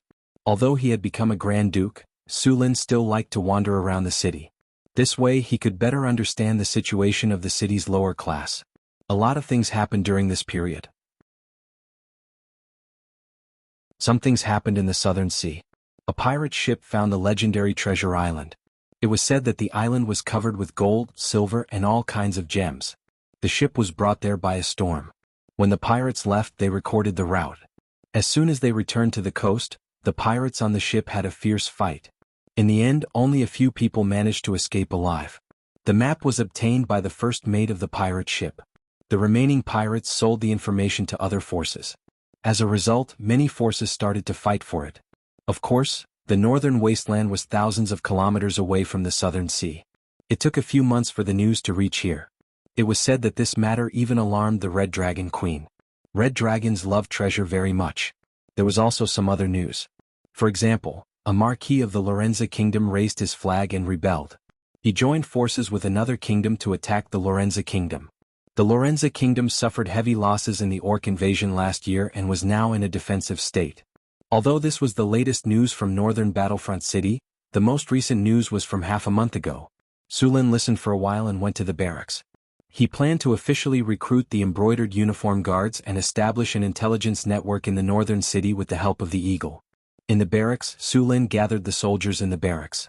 There were not many requirements to recruit the embroidered uniform guards. Their strength had to be grade 1 or lower. As long as the army in the northern city was a regular army, most of them were grade 2. A few of them were grade 3. Su Lin picked 500 people in the barracks and spent 1,000 kinar to change their profession to the embroidered uniform guards. Embroidered uniform guards, special forces. Specializes in spying, collecting, transmitting, and assassination. Additional skills, camouflage, detection. The 500 soldiers Su Lin picked didn't have much of a change in strength after they were converted into the embroidered uniform guards. They only gained some additional knowledge and 2 additional skills. Next, Su Lin built a house near the palace as the office for the embroidered uniform guards. The embroidered uniform guards were also officially named the prison guardians. They were given the first batch of 20 eagles. After the embroidered uniform guards learned how to feed the eagles, Su Lin began to send them to other countries around the North Wind Principality to establish intelligence bases. The 500 brocade gown guards recruited by Su Lin were divided into groups of 3 or 4. Each group would carry some funds or goods, and then leave northern town as caravans or wandering mercenaries. These brocade gown guards would establish strongholds in some large cities. These bases might be some taverns and hotels on the surface, but they would secretly collect local intelligence. Once there was something important or something he thought was important, he would send the information back. Part of the funds would be earned by themselves, while the other part would be allocated by the North Wind Principality. After all, intelligence was a very expensive business. How could 3 to 5 people in a city collect and transmit information? Of course, they would need to recruit some peripheral personnel. Why would these peripheral personnel collect information for you? Of course, it was because of money. Was it because they wanted to generate electricity? Su Lin wanted to maintain a huge intelligence network, so the money spent was naturally very high. Of course, Su Lin could also sell information to outsiders, but this would easily expose himself. Su Lin hadn't figured out how to do it yet. The number of eagles cultivated in the eagle nest wasn't many. Apart from a portion of the eagles left for the scouts, the rest were all given to the embroidered uniform guards. Originally, Su Lin planned to let these eagles breed on their own and then cultivate them. This way the results would be better if all the eagles were born in the eagle nest. However, the establishment of the embroidered uniform guards required a large number of eagles. If he wanted to obtain a large number of eagles in a short period of time, he could only catch eagles in the wild and train them. Su Lin sent out nearly 100 embroidered uniform guards. These embroidered uniform guards would use various methods to integrate into various large cities and towns. Then, they would establish intelligence bases in the cities and towns. Each intelligence base would need about 3 to 5 eagles. This way the eagle nest would need to cultivate hundreds of messenger eagles. Of course, this was only temporary. If the number of embroidered uniform guards bases continued to increase, then the number of eagles would also increase. Fortunately, Su Lin didn't want to eat a fat man in one go. The establishment of an intelligence network couldn't be completed overnight.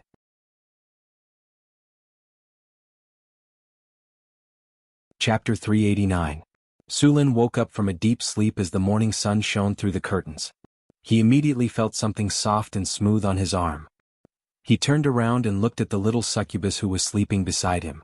Traces of the storm still remained on her delicate face. She looked seductive and a little tired, but she was still sleeping soundly. Although succubi were known to be fearless in bed, they were still defeated by the plasma cannon. Su Lin carefully pulled away the jade-like arm entwined around his arm and Phyllis, who was sleeping soundly on the other side. He got up, picked up a robe and put it on, and then covered himself with the soft silk quilt. It was already July, and the northern wasteland was already very hot. However, Hathaway had set up a large-scale thermostatic magic circle in the palace. Although the technology in this era was backward, many things that could not be done by technology in his previous life could be solved by spells here. Of course, these were only wizards' methods. They were not universal and could not be popularized. Since awakening the dragon bloodline, Phyllis had also undergone a lot of changes. For example, her body had undergone a second growth.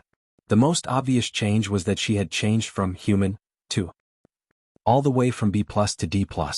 In addition, she had become more beautiful. Some of the original flaws had disappeared after awakening the dragon bloodline. Phyllis's charm value had increased from 19 to 23. Perhaps she felt Su Lin leaving, Phyllis murmured but did not wake up. She subconsciously waved her arm, trying to grab something. In the end, she just happened to grab Su Lin.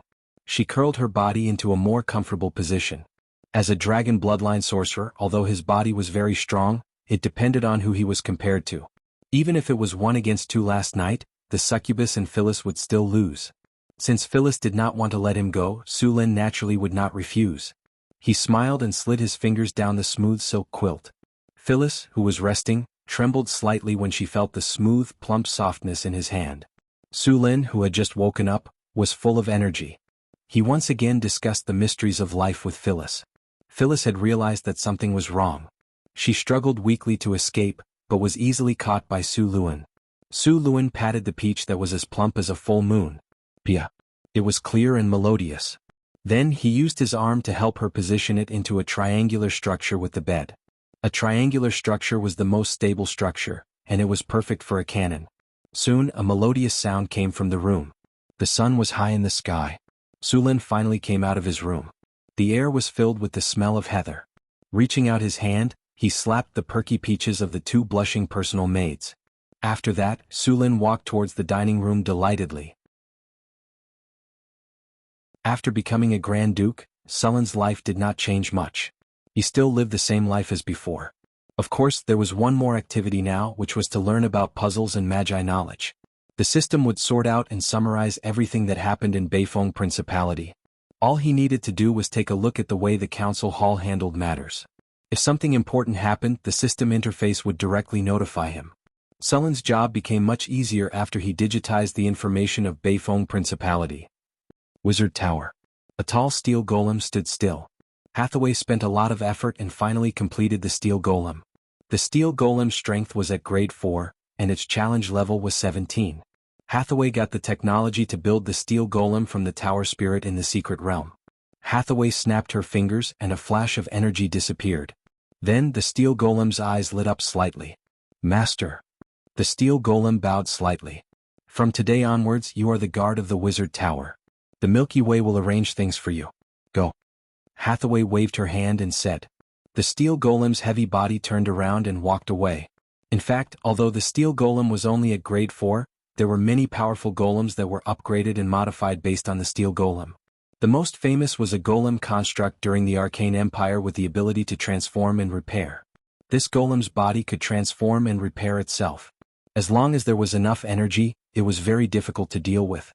This technology was the top technology during the Arcane Empire. As long as it was not completely destroyed, it could gradually restore to its original appearance. It was even more shameless than the army of the undead. It was said that this technology was the top technology developed by the great arcanists and the technology of the Giths. It was usually used on high-end golems. This golem had a very strong self-repair ability and could play a very strong combat power in battle. Many times you would spend a lot of effort to create some scars on it, but in the next second, it would restore to its original appearance. This kind of high-level golem generally appeared in the ruins of the ancient Arcane Empire. Many wizards found this kind of golem and wanted to study the formula of memory metal to use this metal to strengthen the golem puppet. But so far no one had succeeded. Hathaway could now make the steel golem. Next she would study the legendary golem. In fact, the legendary golem was the wizard's trump card. Your Excellency Hathaway, His Excellency Su Lin wants to see you. The Milky Way's voice sounded. I know, I'll go now. Hathaway moved her body and closed the laboratory. Hathaway went all the way to the top of the wizard tower, the astrology platform. At this time, Su Lin was lying on a recliner and reading a spell book. Why are you looking for me in such a hurry? Hathaway snapped her fingers and another recliner flew directly to her side. Hathaway leaned back and lay down.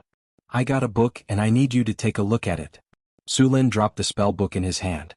The spell book flew by itself under a strange force and returned to its original position on the bookshelf in the room.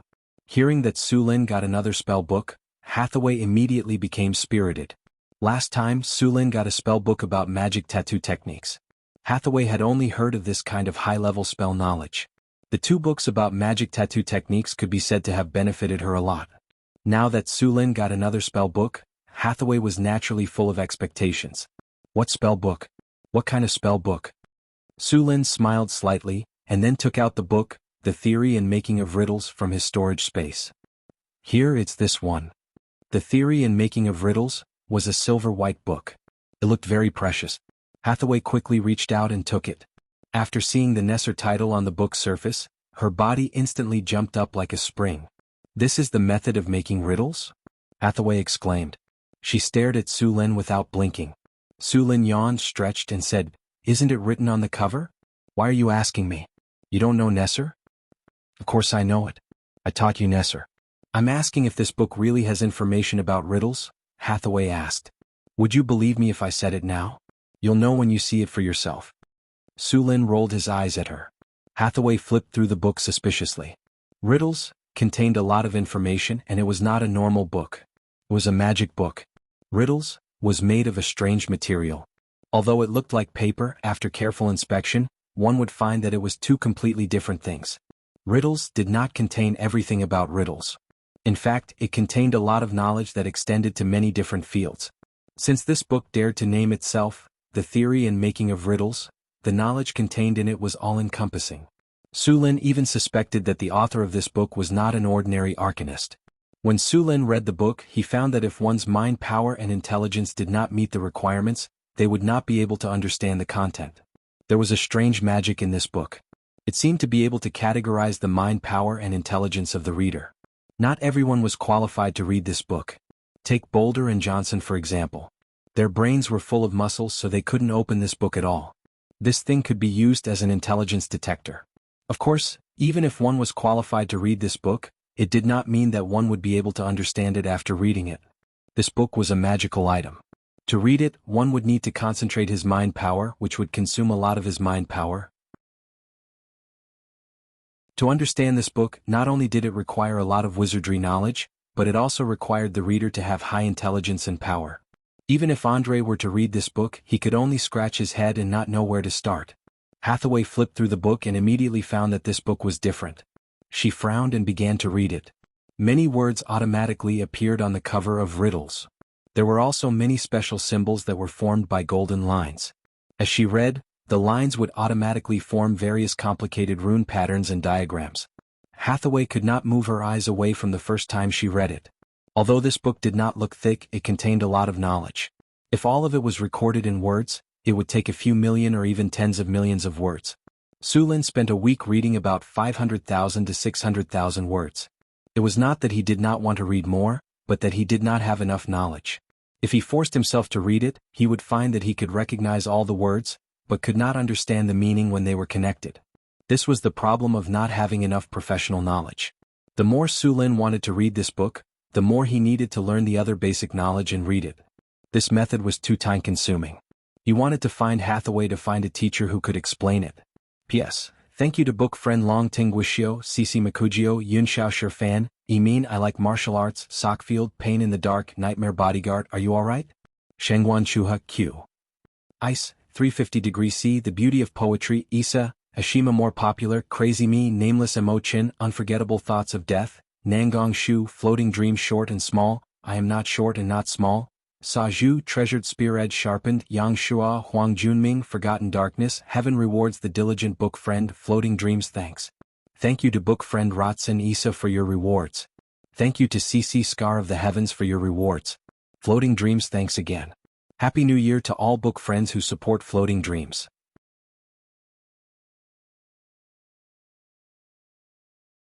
Chapter 390. Hathaway's reading speed was not fast. Seeing that she was reading seriously, Su Lin did not disturb her. Instead, he picked up another book from the shelf and began to read. After about 2 hours, Hathaway let out a long sigh of relief and closed the book. After exiting from that state, Hathaway only felt a sense of exhaustion. Her temples were slightly swollen and painful. Just now, she had finished reading, and her power of will and magic were severely depleted. How do you feel? Su Lin walked over and gently pressed her temples with his fingers. Hathaway moaned comfortably and closed her eyes in enjoyment. Phew. After a while, Hathaway let out a long sigh of relief. I feel much better now. When I put down the book just now, I felt like my head was going to explode. Su Lin smiled. You read for too long. I only read for half an hour each time, and then I rest for a while before continuing. You read for more than 2 hours in one go. Of course your head is going to explode. Don't force yourself in the future, Hathaway said with a frown. What did you learn? Su Lin asked. Hathaway frowned. I learned a lot, but I think I still need to wait a while before I can understand the riddle. The content of this book is too profound. Explain it to me when you've mastered it. I still have a lot of things I don't understand. Sulin said as he massaged her.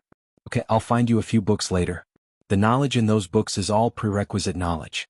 You need to master it. Hathaway's body curled up in Sulin's arms and changed into a more comfortable position. Although your basic knowledge is lacking, your talent for learning is really good. As long as you fill in the basic knowledge, it won't be hard for you to catch up with me. In reality, apart from the limitation of aptitude, the requirement of intelligence was also very high. Many powerful wizards had the ability of encyclopedic knowledge. Wizards with this kind of talent would be heavily nurtured as long as they were discovered during their apprenticeship period. Every time, they would be the target of many wizards when they were recruiting disciples. Above the talent of encyclopedic knowledge, there was an even more powerful talent called eidetic memory. With this talent, as long as one didn't die prematurely, becoming a legendary wizard was basically something that was set in stone. With this talent, they could master a lot of knowledge and the Wizard Academy would fully support them. Hathaway had the encyclopedic knowledge talent, which allowed her to easily master a lot of knowledge. Retentive memory was a rare talent. A Wizard Academy might not even have one in 100 or 200 years. Okay. Sulin looked at the list of books that Hathaway had made. Those books were almost as tall as him. With so many books to learn, it was no wonder that wizards were all otakus. After a simple lunch with Hathaway, Sulin went to the training ground. He had not slacked off on his combat skills for a long time. When he arrived at the training ground, Sulin saw that Phyllis was already training in a hunting suit. Although Phyllis was a princess, she was not delicate at all during training. She had a serious look on her face as she practiced with the half-elf ranger. To be honest, the skills of human warriors were not suitable for Phyllis, so Sulin let the drow warrior and the half-elf ranger teach her combat skills together. Sulin did not go to the training ground. Instead, he stood not far away and watched for a while. Phyllis swung her long sword very vigorously. She was much stronger than before and her footsteps were also very nimble. What she lacked now was combat experience. Looks like the effect of the dragon blood baptism is not bad. Sulin looked at Phyllis up and down with satisfaction. Her slender waist and plump but were not bad. The recovery ability of the dragon pulse is good. Sulin nodded with satisfaction. After the awakening of the dragon pulse, a person's physique, strength, reflexes, and so on would be strengthened. It was an all-round improvement. Dragon warlocks were different from normal spellcasters. They usually learned a lot of melee combat skills. It could be said that a dragon warlock was not inferior to a warrior in melee combat. Compared to wizards, a dragon warlock had a lot less spells. When faced with a large number of enemies, they would have to pick up a sword and kill directly after using up their spells. Generally speaking, a wizard who could not fight in melee like Gandalf was not a good wizard. Of course, there were not many wizards who could fight like Gandalf, but Gandalf's fighting style was very suitable for a dragon warlock. Sulin stood aside and watched Phyllis train with the half-elven ranger. Since the awakening of the dragon pulse, Phyllis's physique had improved significantly. The half-elven ranger in charge of teaching was also shocked. As Phyllis's teacher, he was very surprised by Phyllis's performance. In less than half a month, Phyllis had gone from a weak girl who had just learned how to hold a weapon to an elite warrior. Was her talent really that good? Okay, take a break. Sulin said to the group. Yes, Lord Duke. The training stopped. Phyllis, just training is not enough. If you want to become stronger, you need to undergo some training on the battlefield. After a while, I will let someone take you to participate in the cleaning of the territory. You should be able to easily deal with those goblins, kobolds, and gnolls. Sulin looked at the heroic Phyllis and said. Phyllis drew a beautiful sword with one hand and said confidently, I will do my best. After the establishment of the Northwind Principality, the construction of the Northgard city did not stop. All kinds of projects were carried out step by step. A few people in black cloaks walked through the crowd. Their attire was not eye-catching in the Northgard city, and many mercenaries and adventurers liked to dress up like this. As the largest city in the northern wastelands, there were many adventurers who went to the northern wastelands in search of ancient ruins or rare materials. A small market similar to the black market of Callan City had gradually formed in Northgard City. It was often used to trade things brought out from ruins or materials found in the northern wastelands. Sulin did not ban this spontaneous market. Instead, he sent a few tax officers to collect taxes. He didn't care what people were trading, but they had to pay taxes. At first, there were some who did not pay because they were strong, But soon, they were taught a lesson by the powerful military of Northgard City. These people in black cloaks came to the market. They were very interested in all kinds of things that came out from ruins. Have you heard? The Grand Duke is going to build a wizard academy here. A young man in a black cloak picked up a piece of metal from the stall and said. Another person in a black cloak nodded and said, I heard. Are you going to join? I haven't decided yet, but if the pay is good, I will consider joining, the young man said. The young man said. Then he waved the injured metal shard and asked the stall owner, How much is this metal shard? 10 kinder. The stall owner was an adventurer in his 30s. He was wearing a shabby leather armor and had a scar on his face.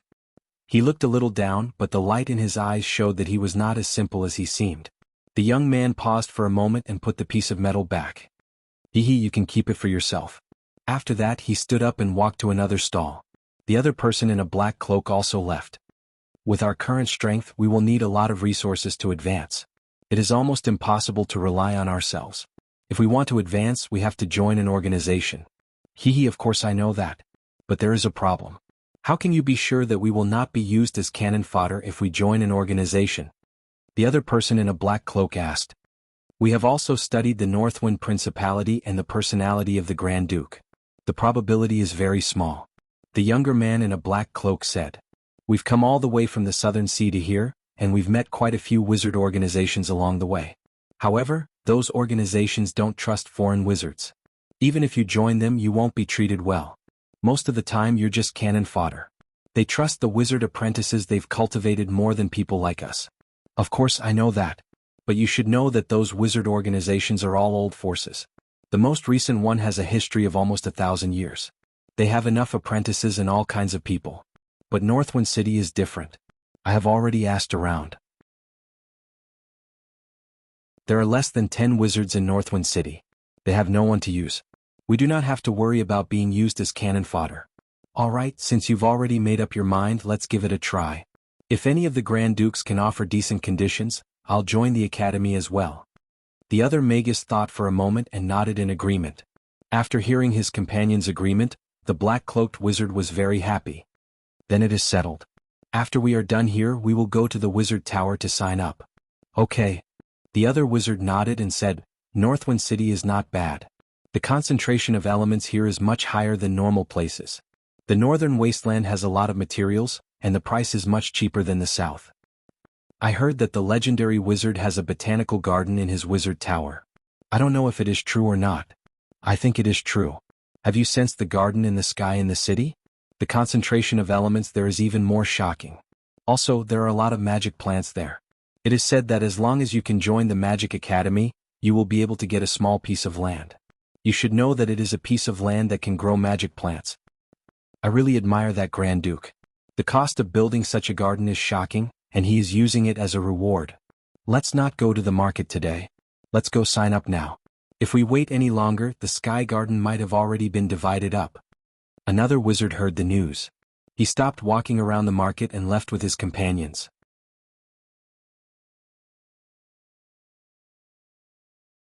Chapter 391. Sulin, Chris, Hathaway, Alex, Phyllis, Karina, Grace, and the others were all sitting together in the astrology platform of the Wizard Tower. Wizard Lorraine and Wizard Andre were also listening on the side. What did you say? Hathaway was stunned after hearing Sullen's words. It was obvious that Sullen's words had a huge impact on her. You're planning to officially open a wizard academy? And it's not going to be a teacher-student education system? Instead, it's going to be a classroom education system? As Hathaway's voice faded, the other people on the scene were also a little surprised. In this era, the education system was very low. Not to mention wizard academies, even normal academies were educated like aristocrats and elites. If a wizard only taught a few students, the commoners wouldn't be able to read for the rest of their lives. Wizard academies were even more serious. They would usually select some apprentices to join the academy, and after some screening, they would accept the ones with the best qualifications. The rest of them would serve the academy as wizard apprentices. The probability of those wizard apprentices becoming high-ranking wizards was very low. Most of them would become low-ranking wizards to create value for the academy. Yes. Sulin nodded. He had already prepared for the establishment of a wizard academy a long time ago, but the conditions were not right yet. He looked at the others and said in a deep voice, I'm going to open a wizard academy. You should have noticed it by now. The elemental tide has begun again. The elemental tide has really begun? Hearing Sullen's words, the other spellcasters were stunned. As spellcasters, they naturally knew the meaning of the elemental tide. In the world of wizards, everything in the world was made up of energy. The whole world was filled with energy, but only a small part of this energy could be used by them. This was the elemental energy. Energy was not static because all the energy came from the original sea. Therefore, the elemental energy was constantly moving. Some of the original sea's movements were similar to the sea. Just like how the sea had its ebb and flow, the original sea also had its own way of moving. This was the elemental tide. When the elemental tide began, the concentration of elemental energy in the entire multiverse would slowly increase. This process of increase would continue for hundreds of years, and even many planes that were originally lacking in elemental energy would become rich in elemental energy. Of course, this was a good thing for wizards. This meant that it would be easier for them to increase their strength, and the world's upper limit would also increase. The material plane was like a fish pond. Before the elemental tide came, the water in the pond was not deep, and the shallow water could only support small fish and shrimps. After the elemental tide came, the water level in the pond would rise rapidly, creating an environment for the big fish to live in. Therefore, every time the elemental tide came, all kinds of legendary champions would emerge one after another like bamboo shoots after the rain. In history, there was no lack of talented geniuses, but they were born at the end of the elemental tide. Their elemental energy continued to decline until it finally fell to the freezing point. Then they wasted their entire lives and were unable to enter the legendary realm. Now that they knew that the elemental tide was coming again, these spellcasters were naturally excited. What? You don't believe me? Then you can ask Hathaway. She's a legendary wizard.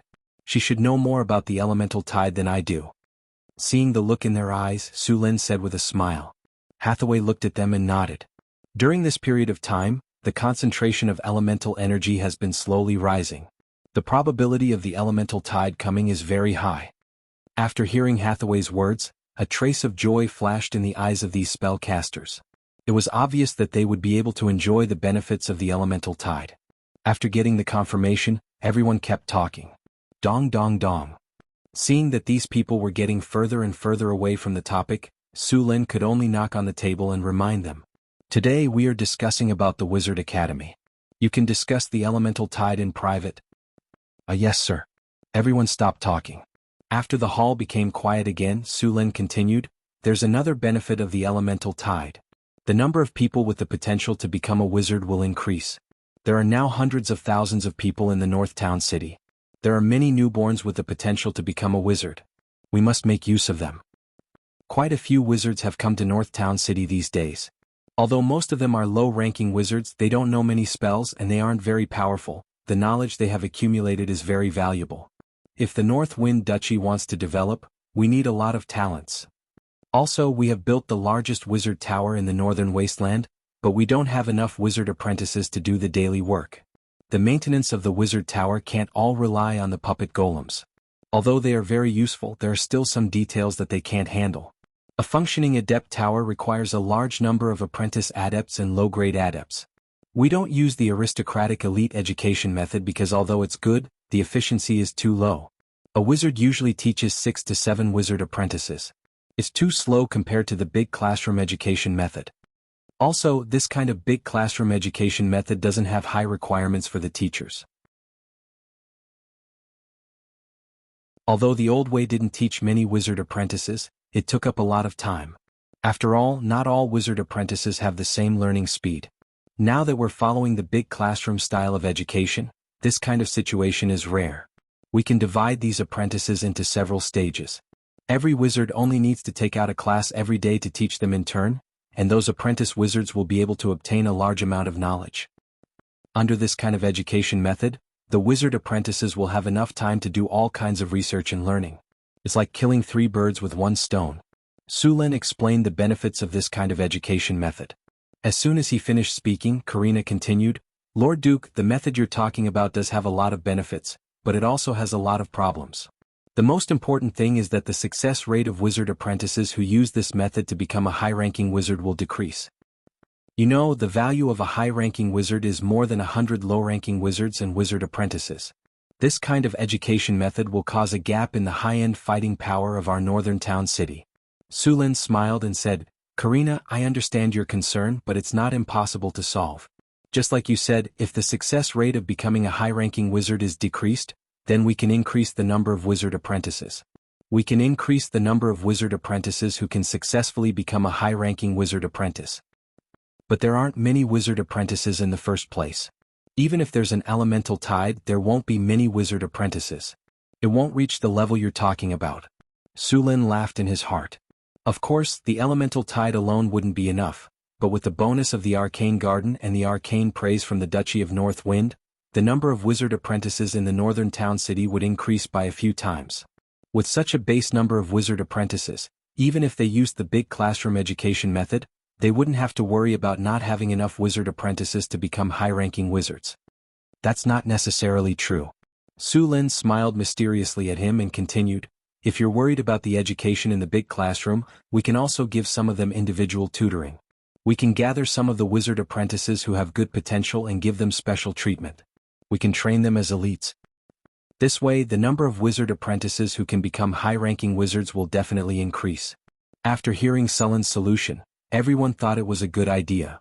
Also, we will build a golem workshop in the future as well as some other workshops. This will require a lot of labor, including polishing the parts of the golem, assembling the structure of the golem, arranging the rune paths, and so on. These parts can be done by wizard apprentices. If we can form a production line, then the wizard apprentices will only need to activate the golem workshop. In that case, the wizards only need to be responsible for the most important activation and charging parts. This way we can increase efficiency. Su Lin said with a smile. This kind of education method could provide a lot of manpower for the northern town city. The northern town city didn't lack people who worked at the bottom. What the wizard tower needed was skilled labor.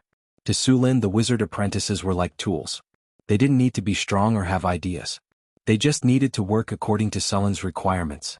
That's right, Su Lin was now getting closer to capitalists. In order to build the academy, we're going to recruit more wizards as teachers. We've also discussed the conditions. As long as they pass the exam, they can join our wizard academy. After gathering the opinions of others, the Northwind Principality officially started the Northwind Academy. At the same time, many wandering wizards came here in advance. After hearing about the benefits of the Northwind Academy, many wizards went to sign up. After everything was arranged, Su Lin began to busy himself with other things. Su Lin sent 2 construction teams to build the Wizard Academy. The others were also busy. Hathaway was mainly learning the knowledge of Enigma. Once she mastered the knowledge of Enigma, she would build Enigma around the Wizard Tower. Alex was in charge of the Mystery Realm, and Chris was in charge of the Underground World. Karina and Grace helped Su Lin manage the city. Everything in the northern town city was developing in an orderly manner. In addition, Su Lin also planned to upgrade the academy in the northern town city. In the past, the academy in the northern town city was called an academy, but in reality, it was used to train low-level officials. Now Su Lin wanted to train more people. The northern town city was limited by the lack of talents when it was first developed. If the Northwind Principality wanted to develop quickly, it naturally needed to train more talents.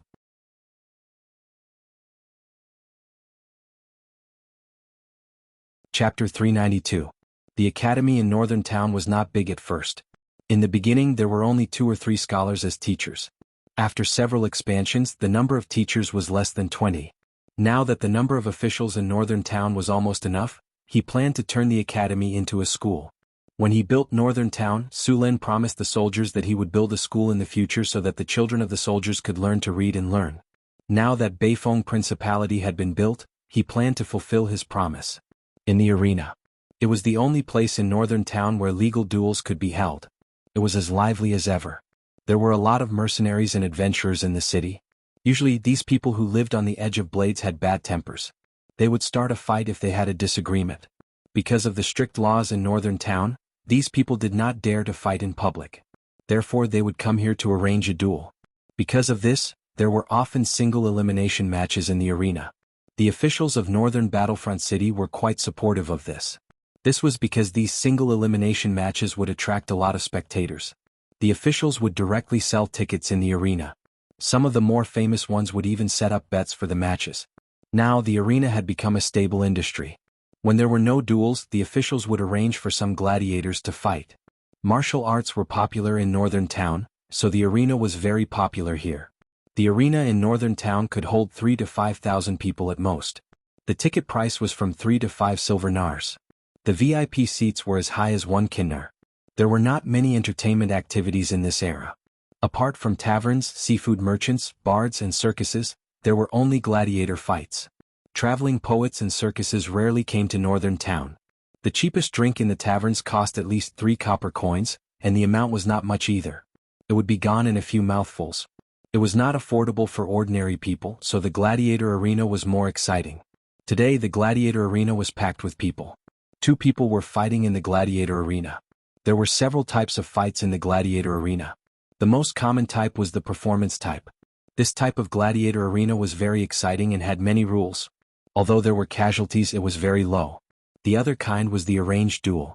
This kind of duel often had casualties, so many people liked to watch it. However, it was not every day.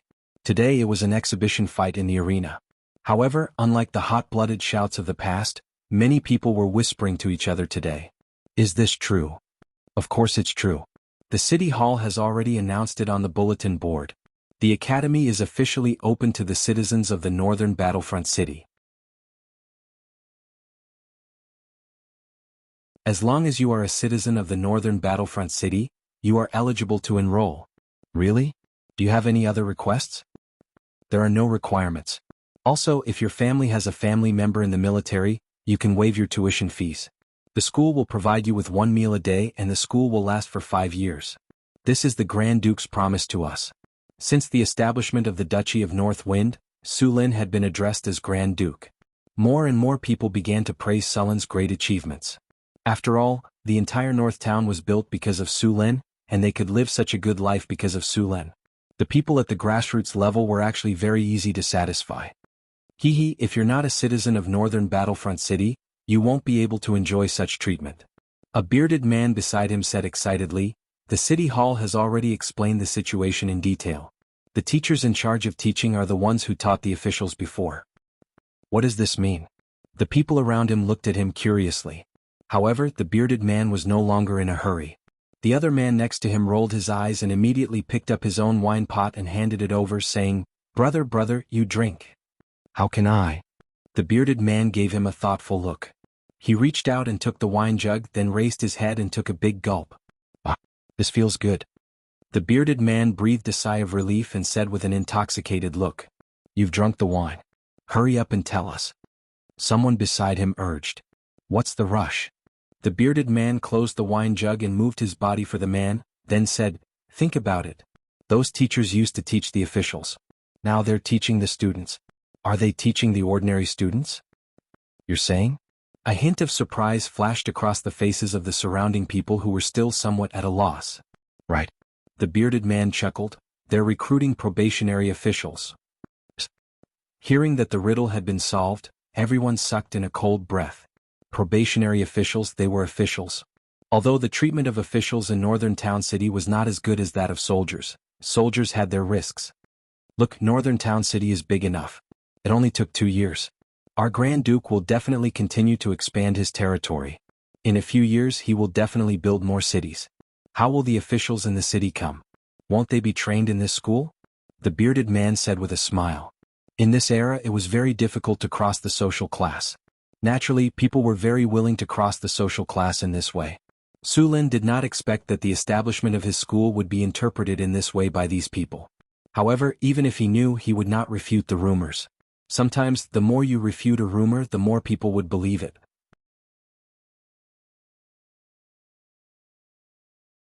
Of course, he could not say that it was a rumor.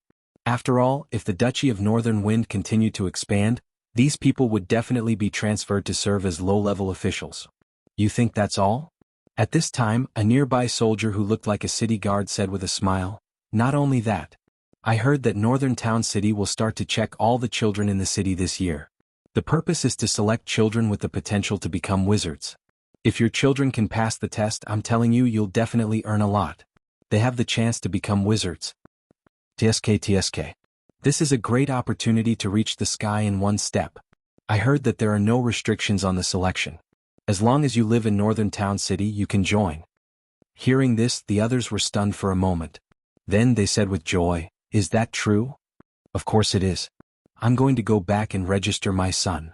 "I'm going back too." For a moment, these people did not have the time to watch the performance. They turned around and left the arena. If a wizard appeared in a family, it was like reaching the sky in one step. Wizards were born to be nobles. Once they had the potential to become wizards, they would instantly become the upper class of society. For those who lived in the lower class of society, the temptation was too great. Northern Town City was full of discussions. All kinds of news spread quickly. All the topics were about the Northern Town City Academy that was about to open.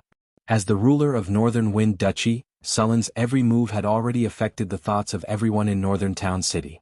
And what Su Luen had done in the past had proved himself. The people in Northern Town City followed Su Len blindly. When they heard that Su Len was going to establish the academy himself, they immediately thought that it was a very promising thing. So now, many people in Northern Town City were rubbing their hands and preparing to send their children to the academy. Even if they did not have a son, they wanted to send their talented and smart relatives to the academy. Unknowingly, the most promising group of people in Northern Town City gathered together with Sullen's simple policy. The number of talents that could be born in the future would determine how stable Northern Wind Duchy's foundation would be. The sun was scorching. The scorching sun was scorching the earth. Northern Wind Duchy kept going west. After passing through the lonely forest, the land gradually became barren. This was the trade route from Northern Wind Duchy to the western countries. To the southwest was the desert kingdom of Am. After passing through the desert kingdom was Gundor. To the north of Gundor was the Dwarven Kingdom, which was a stretch of mountains. It was said that there were 3 Dwarven kingdoms in this mountain range: the Iron Hill Dwarven Kingdom, the Iron Furnace Dwarven Kingdom, and the Riptide Dwarven Kingdom. The Lonely Forest was a very special place. There were some dead magic areas. To put it simply, the elemental energy in this area was very chaotic, or there was no elemental energy at all. It was difficult for spellcasters to cast spells here. There was a high chance of failure, and even if the spell was cast successfully, it would consume a lot of energy. There were many fierce beasts and some magic creatures living in this place. There were also some relics left from the Arcane Empire in this forest. It was said that this forest used to be a battlefield in the Arcane Empire. The scars caused by the battle had not been repaired until now, and there was even serious pollution left behind. Countless adventurers who wanted to get the treasures of the Arcane Empire tried to enter here, but few came back alive. Of course, there were also rumors that a god had actually fallen in the depths of the lonely forest. Of course, no one knew whether this was true or not. Some people claimed that there was a secret realm in the depths of the forest, which hid the treasures of the great arcanists. The sun was scorching, the temperature was very high, and the surrounding environment was very barren. After passing through the lonely forest, it gradually became desolate. It was a dry Gobi desert where some gnolls and orcs lived. The cruel environment made the monsters here fierce and powerful, and there were even legendary monsters among them. The gnolls here also believed in the king of gnolls on the 422nd floor of the abyss, Jianghu. In the abyss, Jianghu was not a very powerful abyss lord, but no one could underestimate him. The king of gnolls was not alone. He also conquered another abyss lord, the king of ghouls, by force. He had been active for thousands of years under the pressure of the Succubus Queen and the Tauren King. Although the Succubus Queen and the Tauren King had other enemies, it also showed that Jianghu still had some skills. And there was a rumor that Jianghu had a powerful artifact in his hand, the Time Chain. Of course, this artifact was not complete. It only had 3 chain hammers. Some people said that the Time Chain in Jianghu's hand was just a replica.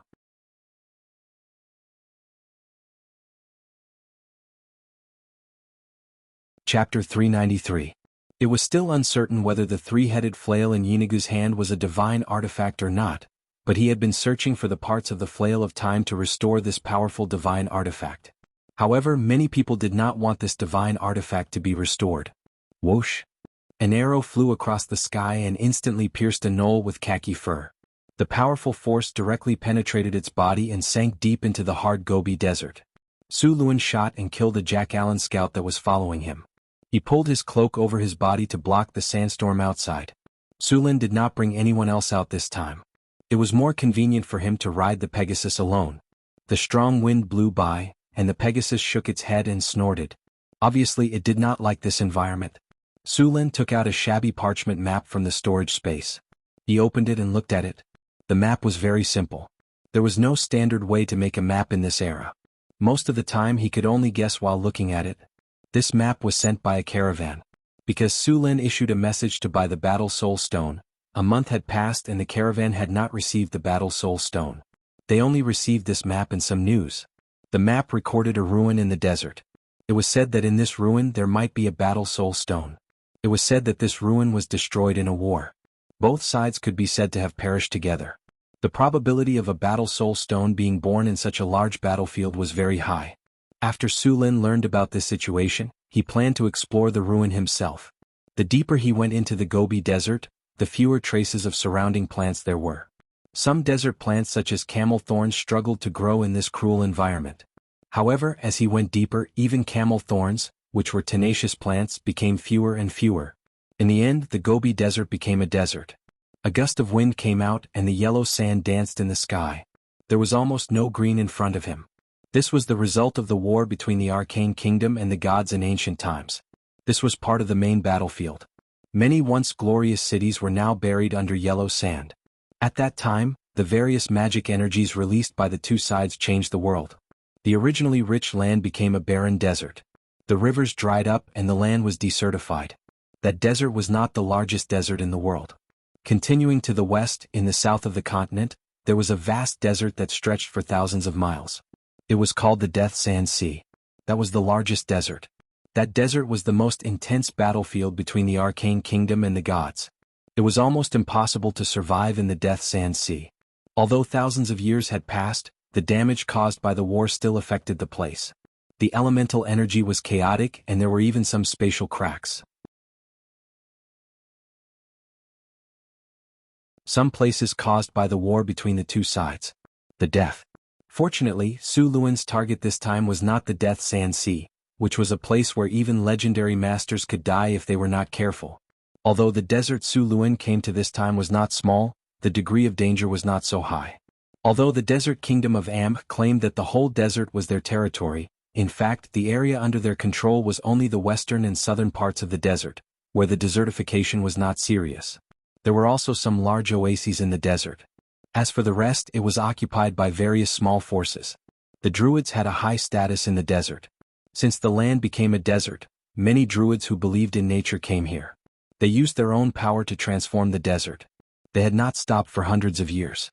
Many oases in the desert were transformed by these Druids.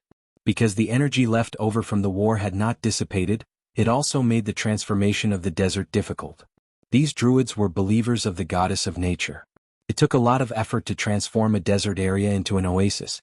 For others, crossing the desert alone was a very dangerous act, but for Su Lin it was not difficult. The most dangerous thing in the desert was to get lost and not find an oasis to resupply. Su Lin's storage space was filled with all kinds of supplies, enough for him to eat for a few months. With some spells, Su Lin could easily identify the direction in the desert. Su Lin did not let the Pegasus fly. It was difficult to identify the position in the desert. If he wanted to find the ruins in the desert, he could only explore it bit by bit. Although the flight was fast, some things buried under the desert could not be found at all. After the Pegasus retracted its wings, its appearance was no different from an ordinary horse. However, it was enhanced and its eyes were smart. There was no need to worry about being discovered. It was a kind of self-protection. After entering the desert, Su Lin walked in the desert for 2 days. Along the way, besides the yellow sand, there were some white bones.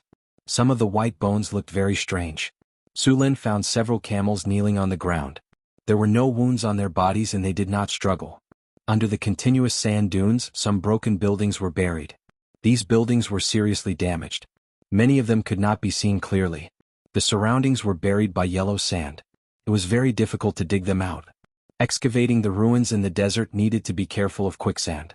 As long as the sand collapsed while excavating, one could be buried alive if one was not careful. Moreover, there might not be enough rewards in these ruins. There were often all kinds of dangers in the ruins of the Arcane Kingdom. Su Lin simply rummaged through the ruins. This was not what he was looking for. Su Lin also found a lot of traces of fire around the ruins. Obviously, this ruin had been visited by many people. Even if it was excavated, it might not be able to get anything. After a simple check, Su Lin rode the Pegasus and continued to move forward. When the sun set, a touch of green finally appeared in the distance. It was an oasis. After seeing the oasis, Su Lin was shocked.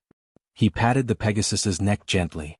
The Pegasus neighed, its 4 hooves flew, and it quickly galloped toward the green. How fast was the Pegasus? Although it did not gallop at full speed, the green in the distance was also expanding rapidly. Soon Su Lin saw it clearly. It was a forest of haloxylon trees. Farther away there were many poplar trees. The poplar trees were arranged neatly. Obviously they were not naturally formed but planted. Seeing this, Su Lin knew that he had found an oasis. Although he could live in the desert, no one wanted to face the yellow sand for a long time. If there was an oasis, naturally he would not miss it. As the Pegasus approached quickly, a broken city wall made of sand and stone appeared in front of him. The city wall was not high, about 6 or 7 meters. The city wall was severely weathered. Some people were coming in and out of the city gate. Some caravans led camels into the city. Although the oasis was not very big and the city wall was dilapidated, it was very prosperous inside.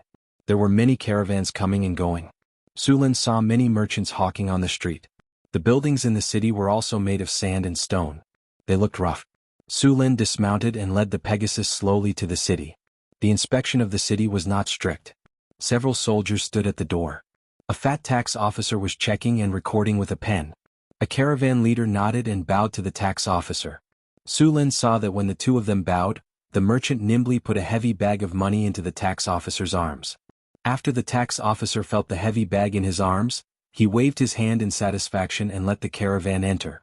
Su Lin slowly followed behind the caravan.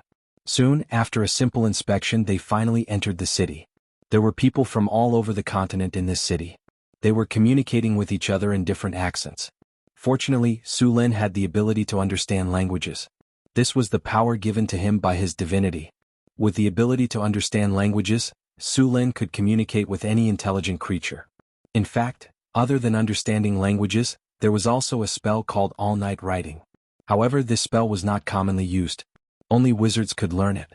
This spell was often used in ruins exploration. There were too many types of ancient writing. Even wizards could not remember all of them. The most eye-catching things in the city were the domes. The domes looked like big peaches. This was the unique architectural style of the desert area. In the center of the domes there was a tall metal pointer. In the center of the city was the desert temple. At the top of the temple there was a golden sun. In the sun there was a pattern similar to an eye. That was the church of the sun god.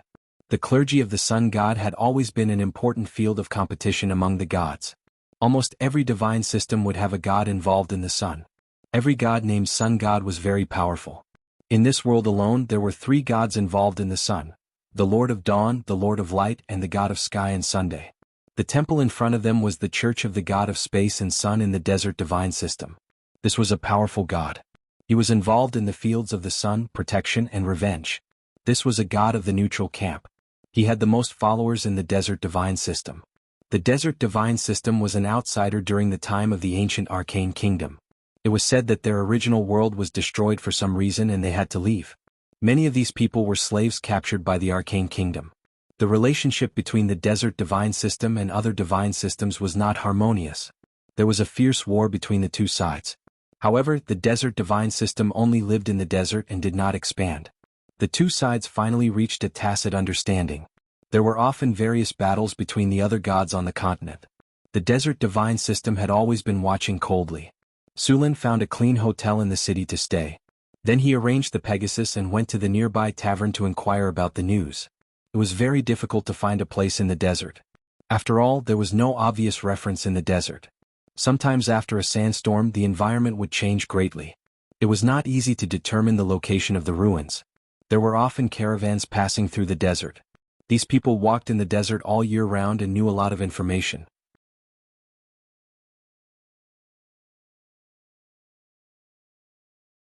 Chapter 394. It wasn't a simple task to excavate relics in the desert. In a desert environment like this, if there weren't any professionals, one would be buried if the sand was dug too deep. Other than a guide, Su Lin also needed to hire a group of workers to help him excavate the ruins. This oasis city was called Halta, which meant outpost. It was the first oasis to enter and exit the desert. Caravans and adventurers from all over the world could be seen here. Every year, monks would come here to travel or do ascetic practices. In order to temper their will, many martial monks would deliberately go to some areas with extremely harsh environments to practice on foot. Su Luan saw several bald heads in the city. Most of these monks were wearing old clothes, and their hands were covered with calluses. Although they did not wear heavy armor or weapons, none of them were below grade 3. Most of these monks had made the poverty oath. Many of them wanted to become ascetics, but only a few succeeded in the end. Su Luan walked through the bustling street and wandered alone in the streets and alleys here. His eyes swept around from time to time. Soon he found his target here. It was a tavern. Outside the tavern, a shabby sign was waving in the wind, "Shadow Howl." The tavern was not in a very good location, and the outside was also shabby. A few rats scurried through the garbage next to it. Su Lin frowned and walked into the alley. He came to the tavern's door and pushed it open. When the door of the tavern was pushed open, a burst of noise immediately came out. Unlike the outside, the inside of the tavern was very lively. What surprised Su Luan the most was that there were more than a dozen maids in revealing clothes here. The tavern was full. The guests were toasting and drinking loudly. Among these guests there were mercenaries, dwarves, thieves and even desert bandits. Su Luan also saw some orcs and barbarians. The maids were like butterflies flying around the tables. From time to time, there would be one or two screams and laughter followed by a series of curses. There was no need to guess. "A cup of Heart of Flames, please?" Su Lin sat down on the bar counter and tossed an air over. His arrival attracted the attention of some people around him. Su Lin didn't look like a mercenary. In a dark corner, a few eyes glanced back and forth at Su Lin's clothes and money bag from time to time, judging whether this person was a fat sheep, whether he was strong or not, and whether he was worth their time. In the corner of the tavern, there were several figures hidden in the darkness. They were shadow dancers, an advanced class of rogues. They were proficient in assassination and liked to use curved swords and daggers. They were the best assassins and assassins. As long as they were paid well, there was no one they didn't dare to kill. Of course, daring to kill and being able to kill were two different things. A few fierce-looking desert swordsmen with scars on their faces glanced at Su Lin from time to time. This was a profession unique to the desert. They used scimitars, worked with agility and attacked very quickly. At this time, one of the swordsmen was shaving with a knife. His eyes fell on Su Lin's bulging pocket from time to time, and a trace of uncontrollable greed flashed in his eyes from time to time.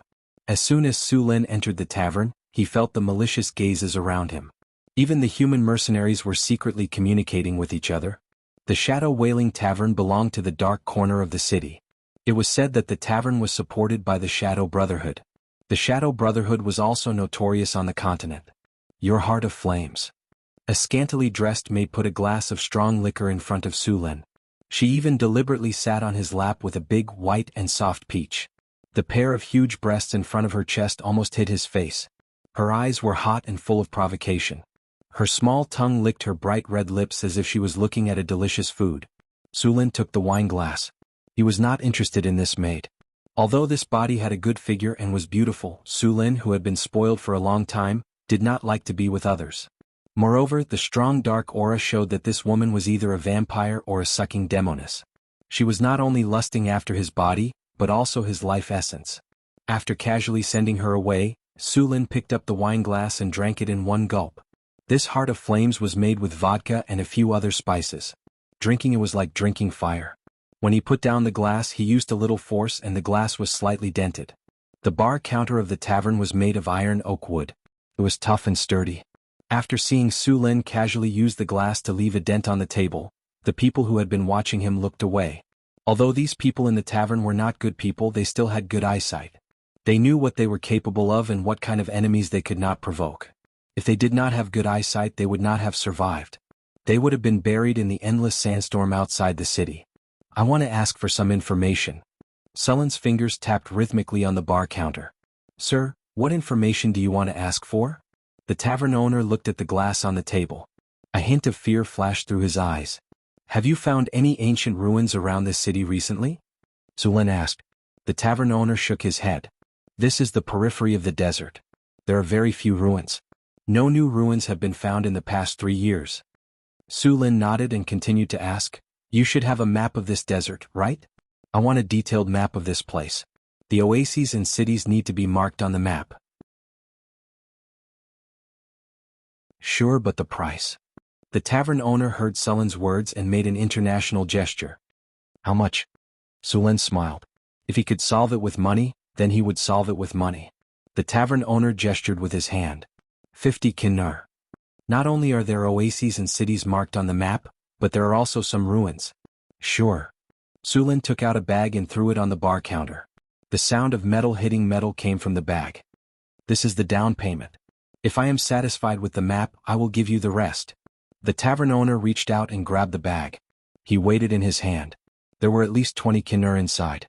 The crisp and melodious sound of gold coins colliding attracted the attention of some people around. Their eyes, which had been turned away, once again looked at Su Luan, but not as blatantly as before. The tavern owner looked satisfied and put away the bag. He got up and went into the room. After a while he came out with a piece of parchment. This is the map you asked for. It should meet your requirements. Su Lin took the parchment and opened it. All the cities and most of the oases in the desert were marked on the parchment. There were even many ruins marked on it. Su Lin compared this map with the strategic map in his system. There were no mistakes. He nodded with satisfaction. The map he bought before only marked the approximate location of the ruins.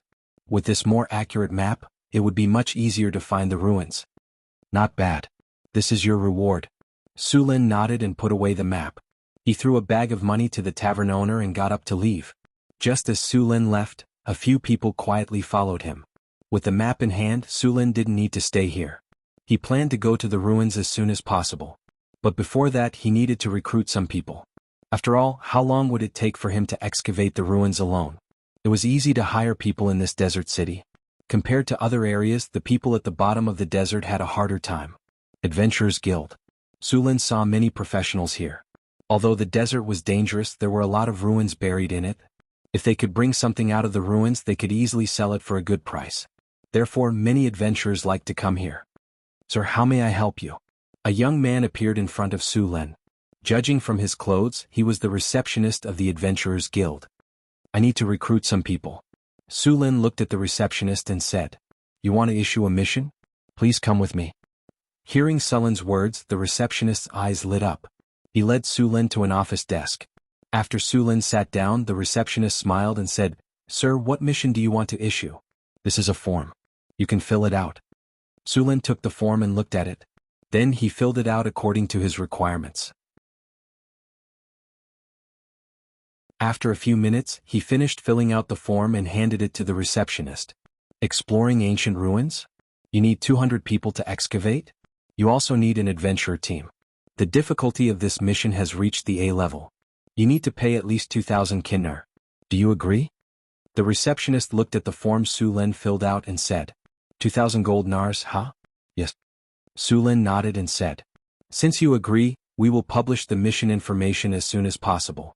Please tell us your contact address. If someone takes the mission, we will send someone to inform you. Su Lin left 100 kinnur as a deposit, then left the address of the hotel. He turned and left the Adventurers Guild. It would take some time to recruit people. Su Lin intended to study some maps while he still had time. He now had 2 maps in his hand. Su Lin intended to combine these 2 maps with the map in his system to find the exact location of the ruins he was looking for. At the same time, he also had to prepare some tools needed for the exploration of the ruins. Although these underground ruins had been buried for thousands of years, as the ruins left from the era of the Arcane Empire, Su Lin would not be careless.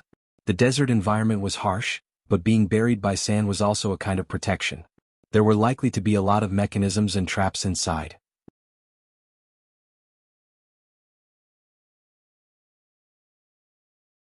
Chapter 395.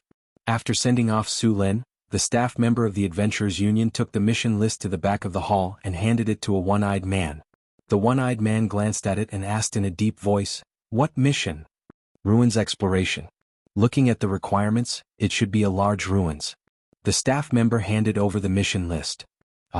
The one-eyed man sneered with a hint of mockery in his eyes. Ancient ruins exploration? If these ruins were so easy to explore, would we leave them to them? Maybe they're strong enough? The staff member next to him said with a smile. Then I wish them good luck. Just post it. 2,000 kinnur. This is not a small number. We can earn a commission. The one-eyed man shrugged and handed the mission list back. A few minutes later, an important mission appeared on the mission bulletin board. An A-level mercenary mission might not appear in a month, so naturally, it was hung in the most conspicuous place. A-level mercenary mission. Ancient ruins exploration? Recruiting 200 excavators. Recruiting experienced veterans. The minimum reward is 2,000 kinnar. The reward is quite generous but the risk is a bit high. 2,000 kinnar. You can take it but not spend it. The mission board quickly attracted everyone's attention, but after seeing that the mission was to explore ancient ruins, many people chose to give up directly. Adventurers and mercenaries who often wandered in the desert knew the risks of exploring ancient ruins. Although the reward was generous, not many people were willing to sign up.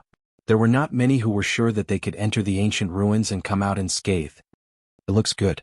I'm a little short on money now. I can go and talk to him, a rogue hidden in a brown cloak said in a deep voice. 2,000 kinnar. A high-level warrior tidied up his armor and got up to check the bulletin board. At noon the next day, Sulin recruited some people. A high-level rogue, a high-level warrior, and a dwarf heavy-armored warrior. Including Sulin, there were a total of 4 people. As for wizards and warlocks, there were few spellcasters in the Adventurers' Union. Moreover, 2,000 kinnar was not attractive to spellcasters, let alone high-level priests and druids. In addition to these 3 people, the 200 workers recruited by Sulin were also recruited.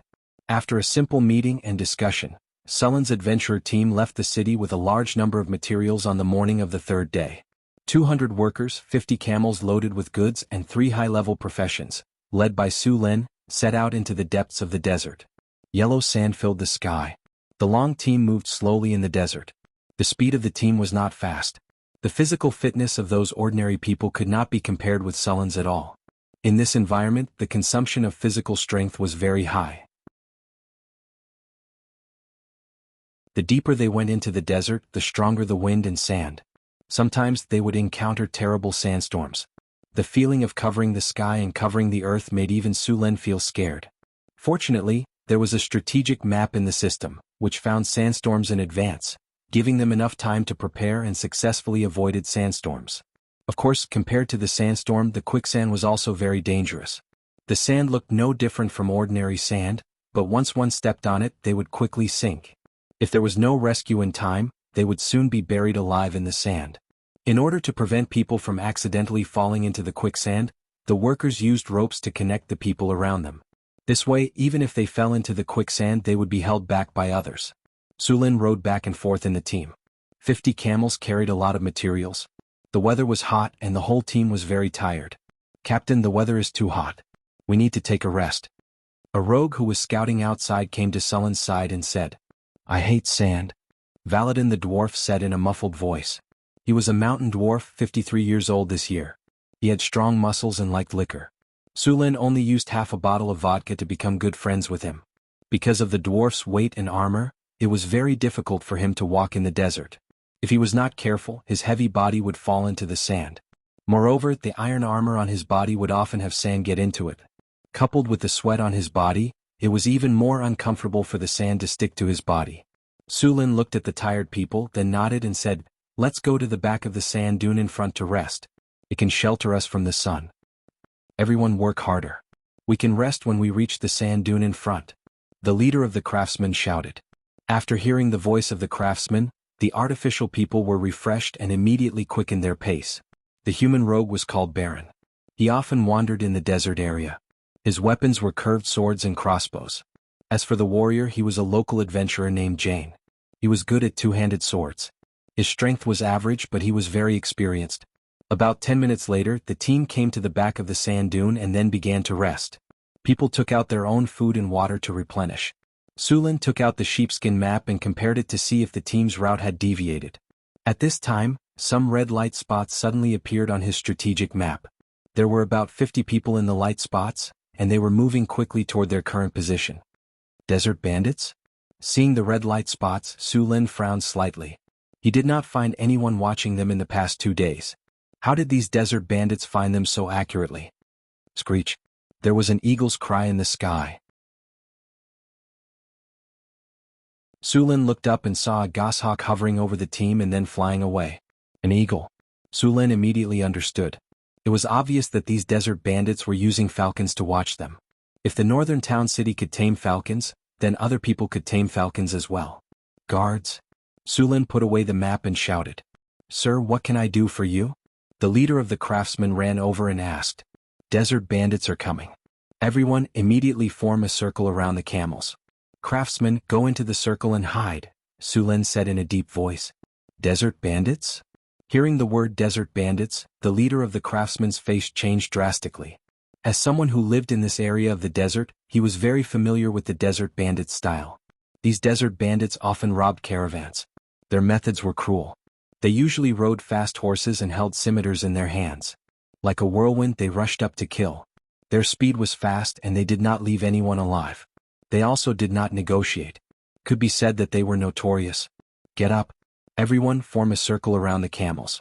The desert bandits are coming. Move fast. The team that was resting immediately exploded. One by one they jumped up from the sand and pulled the camels into a circle. They took out all kinds of bows and spears and were ready to fight. After hearing that the desert bandits were coming, the three advanced professionals picked up their weapons and went to Su Lin to discuss it. Should we just run away? The rogue glanced at the workers not far away and said. As an adventurer who often moved around here, he clearly knew the strength of the desert bandits. Although there were only 40 to 50 of them, the weakest among them was still at grade 1. Among them, the leader of the desert bandits was a high-grade professional. There were only 4 of them. Facing so many desert bandits was simply courting death. As for the workers, they basically could not count on them. No need. Su Lin shook his head. After seeing their expressions, Su Lin continued, when the desert bandits come later, you are responsible for protecting the workers. Leave the rest to me. This. The 3 of them looked at each other.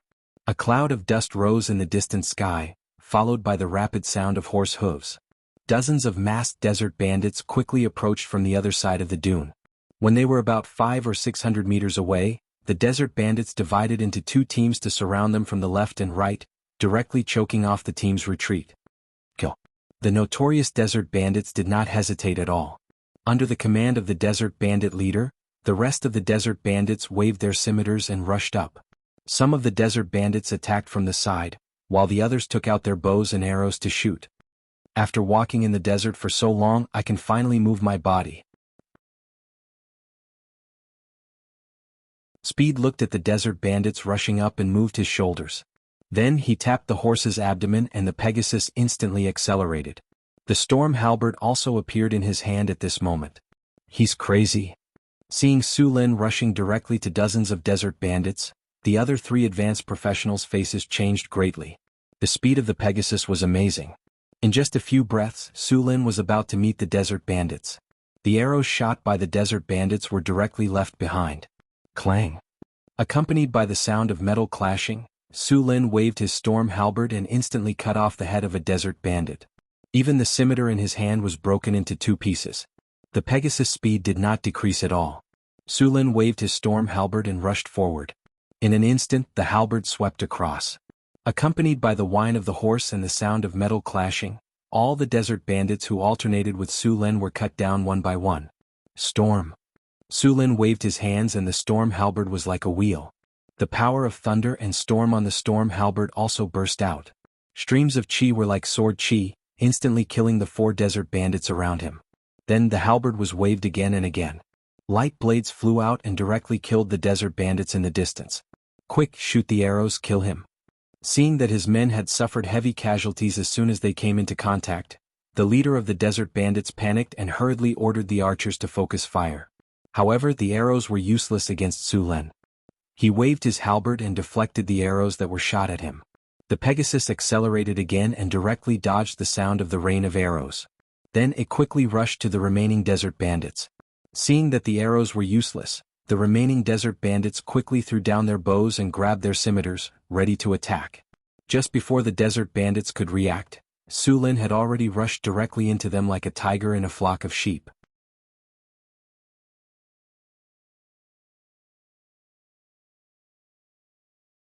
Chapter 396. Clang, clang. Blood splattered everywhere, and the sound of metal clashing continued.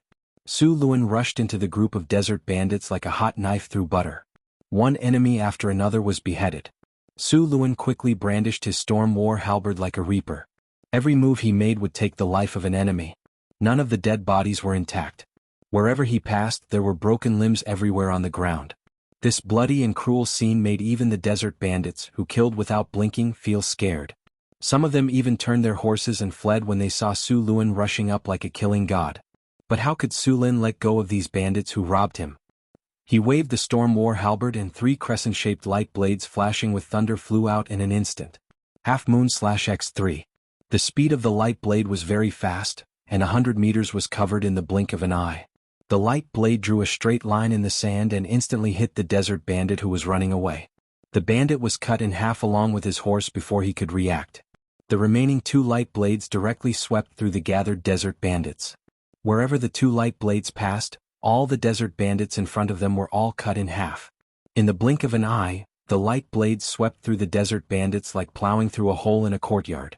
Seeing the tragic death of their companions, the rest of the desert bandits could no longer bear the pressure. They screamed and fled in all directions. But it was too late.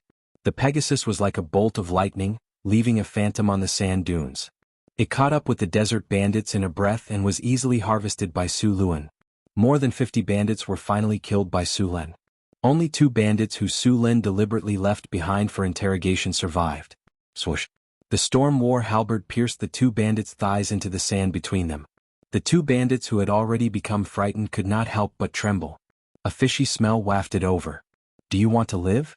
Su Lun looked at the 2 bandits and revealed his white teeth. But in the eyes of the 2 bandits, this was simply the smile of the devil. Yes. The 2 bandits nodded repeatedly. Then tell me the location of your desert bandits' lair and where the treasures that you have plundered are. I, Johnson, will spare your pathetic lives. Don't even think about lying to me. I'll make you guys talk separately. If I get a different answer, then I'll let him have a taste of what it's like to live a life worse than death. Su Lun smiled at the 2 desert bandits and pretended to say casually, I wonder how this desert weather would be for drying dried meat. Which one of you is willing to give it a try? Sir, I'll tell you. I know where Varfa hid the treasure, please let me go. Sir, don't listen to me. I'm VRFA's confidant. I know all of VRFA's treasures. Please believe me. In order to survive, the 2 desert bandits scrambled to tell Su Lun the location of their nest and their treasures. Su Lun smiled as he lifted one of the desert bandits and asked him to tell him everything he knew. Then he used the same method to make the other desert bandit tell him everything he knew. After confirming that there were no mistakes, Su Lun brought the 2 desert bandits back. At this time, the 3 high-grade professionals had already ordered the workers to clean up the battlefield. All the war horses and weapons had been collected. Other than the dead and injured horses, there were still 32 horses that were intact. After the battle just now, whether it was those craftsmen or the other 3 senior professions, they all looked at Su Lun with awe in their eyes. Even the loud-mouthed Valadin became more careful when he spoke. I found the location of the bandits' nest. It's not far from here. I'm going to make a trip there, Su Lun said to the 3 of them. The others naturally had no objections to this. Then Su Lun asked the 2 desert bandits to take the crowd to the nest of the desert bandits, which was about 30 kilometers away in a straight line. It was a very small oasis. Although it was called an oasis, it was actually a gathering place. There were only a few houses made of khaki-colored rocks in the yellow sand. After entering the room, Su Lun was surprised to find that the space inside was very large. It looked like an ancient ruin, but the ruin was severely damaged. Only the underground hall in front of him was left. The temperature of the underground hall was comfortable. There was also a well and an underground river flowing through the well, so there was no shortage of water. This place could be said to be very hidden. As long as the hole was blocked, no one would be able to find it. As long as there was enough food, the desert bandits could live here for a few months. Seeing that there was a water source here, the whole team became excited. They had been walking in the desert for 2 days. When they saw a large amount of water, they immediately ran over to drink and refilled their water bags. After arriving at the nest of the desert bandits, Su Lun asked the 2 desert bandits to dig out the treasures they had hidden here. Soon, a pile of gold, silver, and jewelry was piled up in front of them. After looking at it, although there was a lot of gold, silver, and jewelry in front of them, Su Lun estimated that it was worth at most 5,000 to 6,000 kinnar. He did not believe that these notorious desert bandits only had so much treasure. Looks like you won't cry until you see the coffin. The storm war halberd stabbed into the ground. The hard ground instantly cracked like a spider web. The two desert bandits were so frightened that they quickly knelt and kowtowed to beg for mercy. "Sir, this is really all the treasure. We didn't hide a single kinnar. Sir, please spare us. We've already dug out all the treasures." "All the treasures?" Su Lin snorted coldly. He reached out and lifted one of the desert bandits up. "All the treasures? As far as I know, you've been here for at least 10 years. 10 years, this is all you've taken? Sir, please spare us. This is really all we have. The rest was given to the nobles in Halta. The goods we robbed were sold to them. The nobles took half of it and the rest was used to buy food and weapons." Su Lin casually threw the bandit to the ground. He knew that these desert bandits were not lying. Caravans would not carry large amounts of gold, silver and jewelry for trade. These desert bandits must have needed to sell the goods after robbing. Only the nobles in Halta had the ability to swallow the goods. The reason why these desert bandits had been active for so long without being killed was probably because of the nobles' connivance. "Since you've found the treasures, you can go now." Su Lin waved his hand and said. The two desert bandits' eyes flashed with surprise. They then turned and ran out.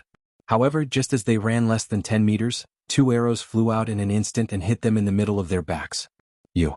One of the bandits' body instantly stiffened. He looked at Su Lin with eyes full of hatred, then his body went limp and fell to the ground. "What are you looking at? It was Johnson who killed you. What does it have to do with me, Su Lin?" Su Lin casually put away the bow and arrow, then put the pile of gold, silver and jewelry in front of him into his storage space. 5,000 or 6,000 kinnar was enough for him to pay the commission this time. After a night's rest in the bandits' nest, the team set off for the desert ruins again the next morning. But this time there were no more desert bandits. After 2 days, Su Lin and the others finally arrived at their destination. There was a landmark here, an obelisk. The obelisk was about 30 meters tall, with a large number of patterns, pictures and words carved on it. However, the obelisk in front of them was broken. The pictures and words on it had been eroded by the wind and sand. "This is it." Su Lin looked at the map and compared it with the surrounding environment. He said in a low voice, "Tell the workers to set up camp and get ready to work." Under Sulin's orders, part of the workers set up camp, and the other part began to clean up the sand in the ruins. The ruins had been buried for thousands of years. Su Lin did not know the door to the ruins, so he could only clean up the surroundings. The workers took out all kinds of attacks and began to clean up the sand. Because there were 50 camels and more than 30 horses, the cleaning work went smoothly. "Be careful, pay attention to the reinforcement. I don't want to be buried in the ruins." The 200 workers began to get busy. It was not easy to find the entrance to the ruins. Fortunately, the leader of the craftsmen was very experienced in excavating these ancient ruins. He knew that there were a few locations in these ruins that had a high probability of being the entrance. The workers began to dig at these locations. Excavating the ruins was not a simple job. Because this was a desert area, if they wanted to dig a passage they had to clean up all the surrounding sand. Otherwise, the sand would continue to slide down and block the passage. Su Lin supervised the workers for a while, then let the others supervise them. He rode his Pegasus and began to wander around the ruins to see if there were any abnormalities. He did not want to spend so much effort to dig out the ruins, only to be picked up by someone else. The sky gradually darkened and the bonfire rose. The workers who had been digging for the whole day returned to the camp to rest and eat. Su Lin also rode his Pegasus back to the camp. There were no traces of other people around the ruins. It seemed that after he exterminated the desert bandits, those spies had left. However, Su Lin was not careless. After dinner, the workers who had worked hard for the whole day returned to their tents to sleep. Su Lin and the other 3 professionals took turns to keep watch. The temperature of the desert at night was very low, and from time to time, there would be gusts of wind blowing by. Lying by the bonfire, he looked up at the starry sky. The starry sky in the desert was very beautiful. There were no dark clouds in the night sky, and countless stars twinkled in the night sky. Su Lin knew that those stars were not just stars, other than some ordinary celestial bodies in the starry sky. Some of the stars were actually projections of the divine kingdoms of the gods, so there was a legend in this world that when the stars in the starry sky fell, it represented the fall of a god.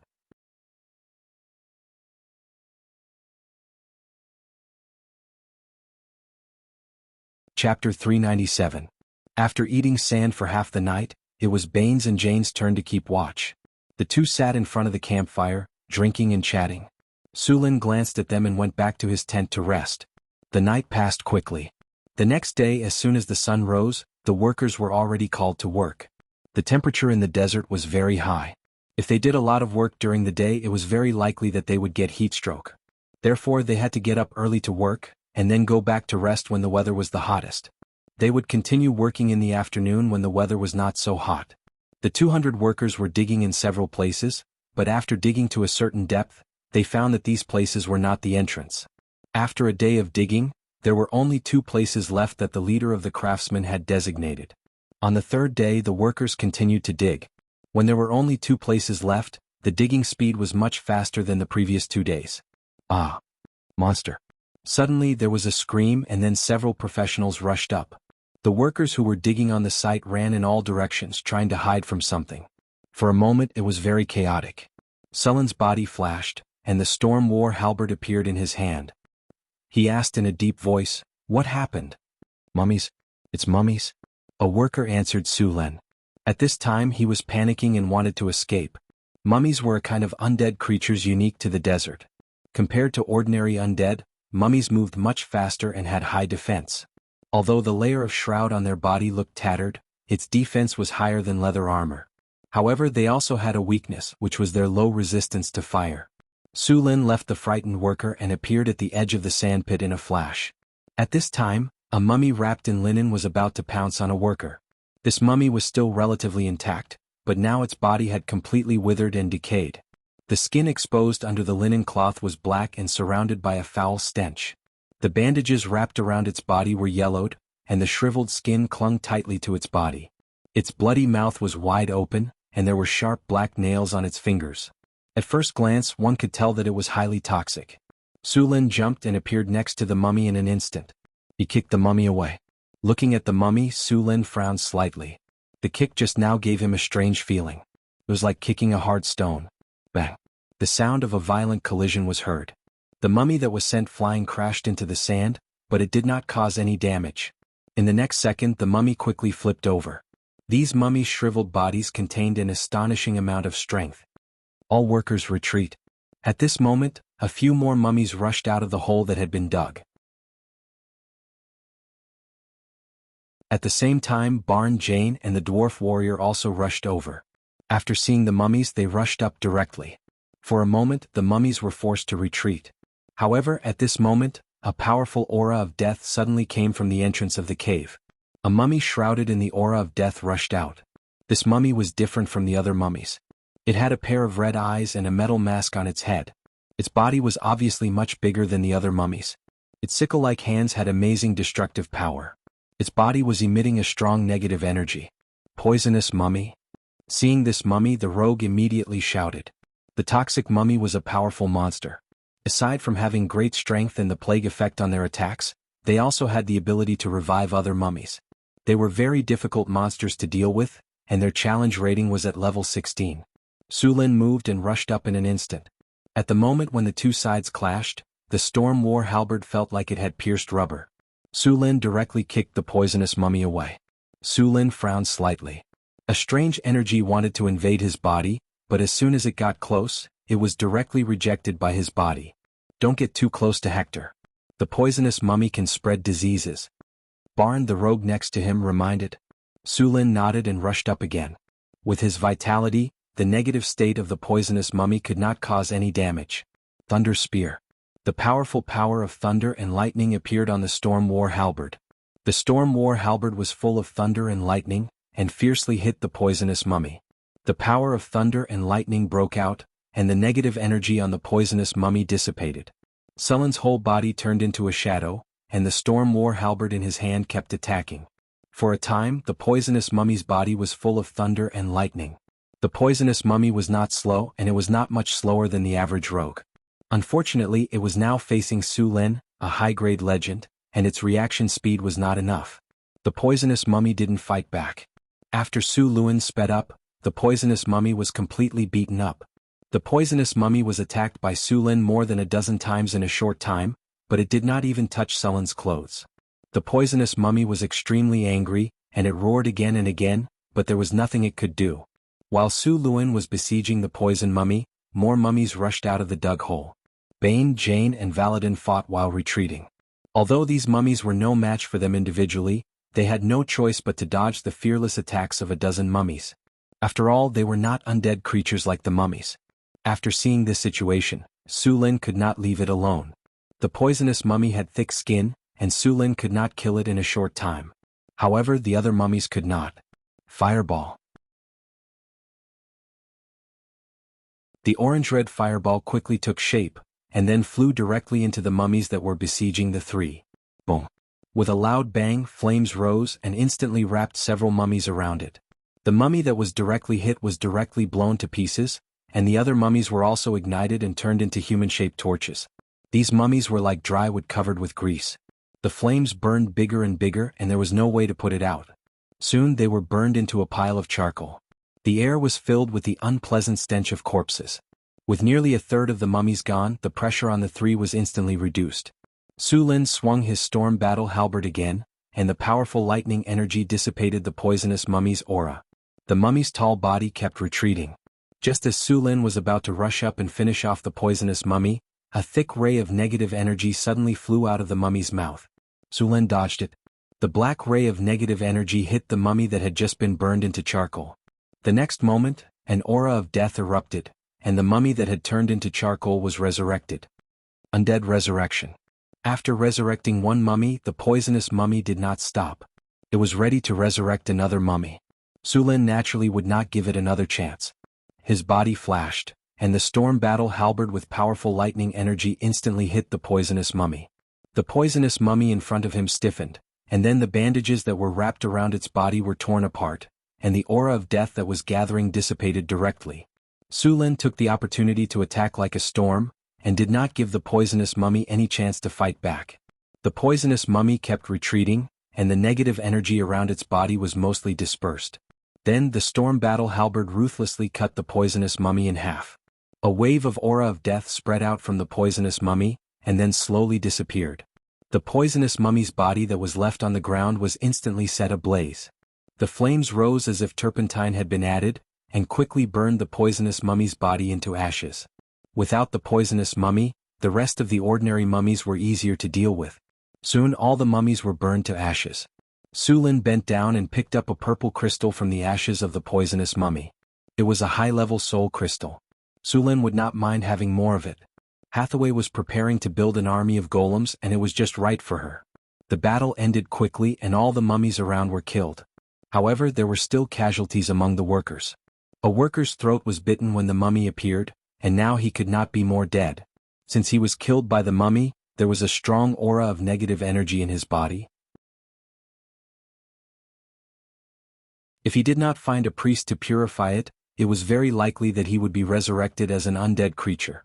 Naturally, there was no priest here. The best way was to cremate him. After killing the mummy, Su Lin called the workers back again. The workers did not run far. The desert was hundreds of miles away, and the workers did not have the strength to run back.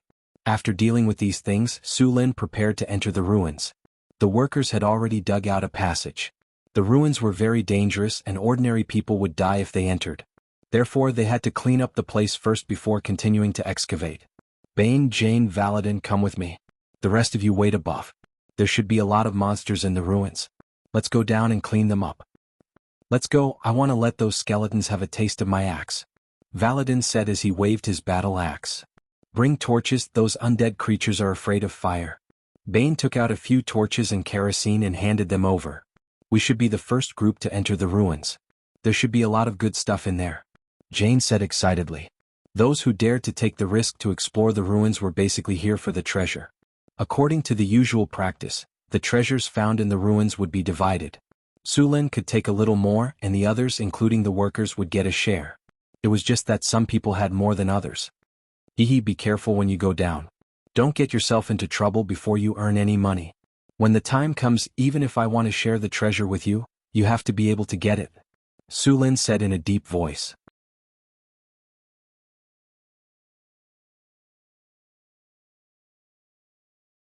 Chapter 398. Don't worry, I'm not a rookie. I'm the great dwarf explorer Valadin.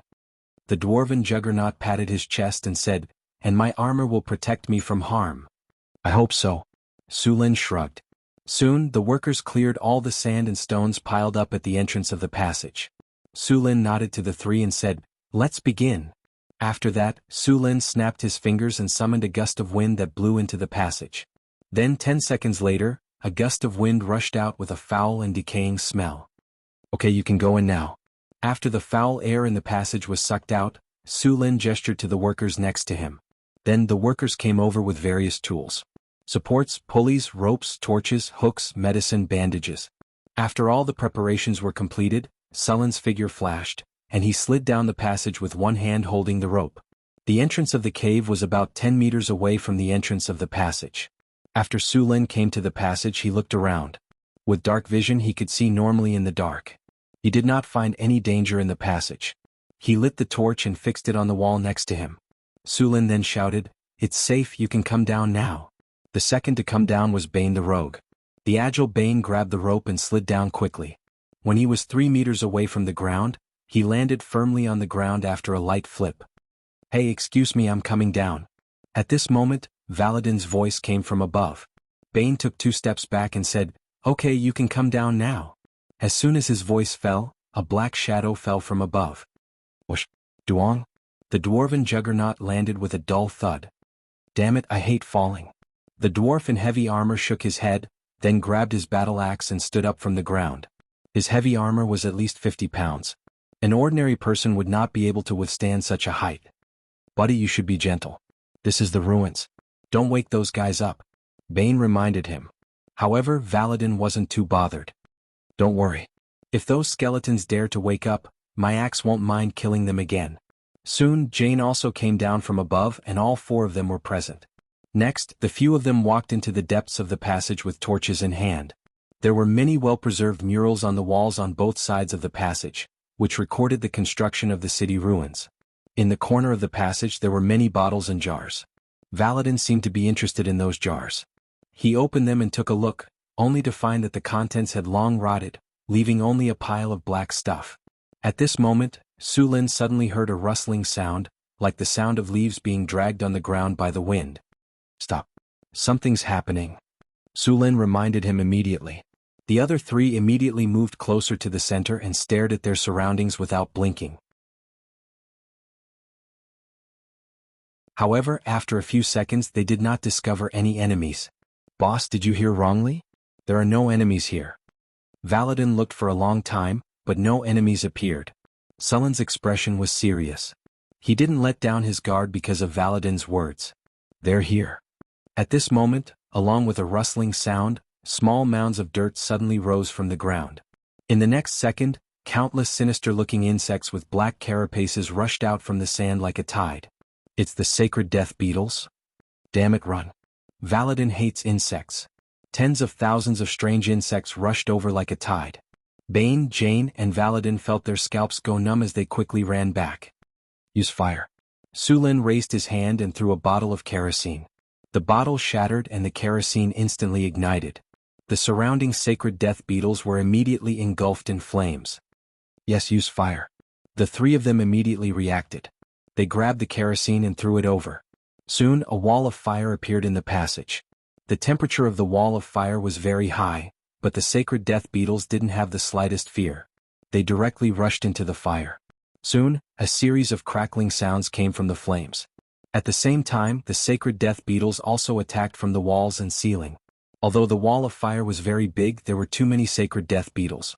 There were still many sacred death beetles that rushed through the flames. The few of them hurriedly killed the sacred death beetles. However, at this moment, the ground behind them bulged and countless black sacred death beetles rushed over like a tide. "Behind. There are also insects behind us." Valadin, who was using his axe to hit the gophers, no, to hit the insects, turned around and almost dropped his axe as he shouted in fear. "It's over. It's over. I can't go back and marry my little Nasha. I won't be able to see her bucket-like waist and that sexy beard again. I'm sorry, Nasha," Valadin said with a sad face. "Damn it, why are there so many insects? Kerosene, is there any more kerosene? Quickly throw a bottle over." Jane stepped on a few sacred death beetles that rushed over and waved his hand to sweep away the sacred death beetles that climbed onto his leg. "The kerosene has been used up," Bane said helplessly as he chopped 2 sacred death beetles into 4 pieces. He was too excited to throw away the kerosene just now. "Get out of the way," Su Lin shouted. He turned around and aimed his palm at the tunnel. Burning hand. Scorching flames instantly flew out from his palm and covered the entire tunnel in a breath. The flames wreaked havoc and instantly swallowed all the sacred death beetles in the tunnel. This counts as surviving? Bane looked at the burning tunnel and sighed in relief. The flames burned for close to 5 minutes.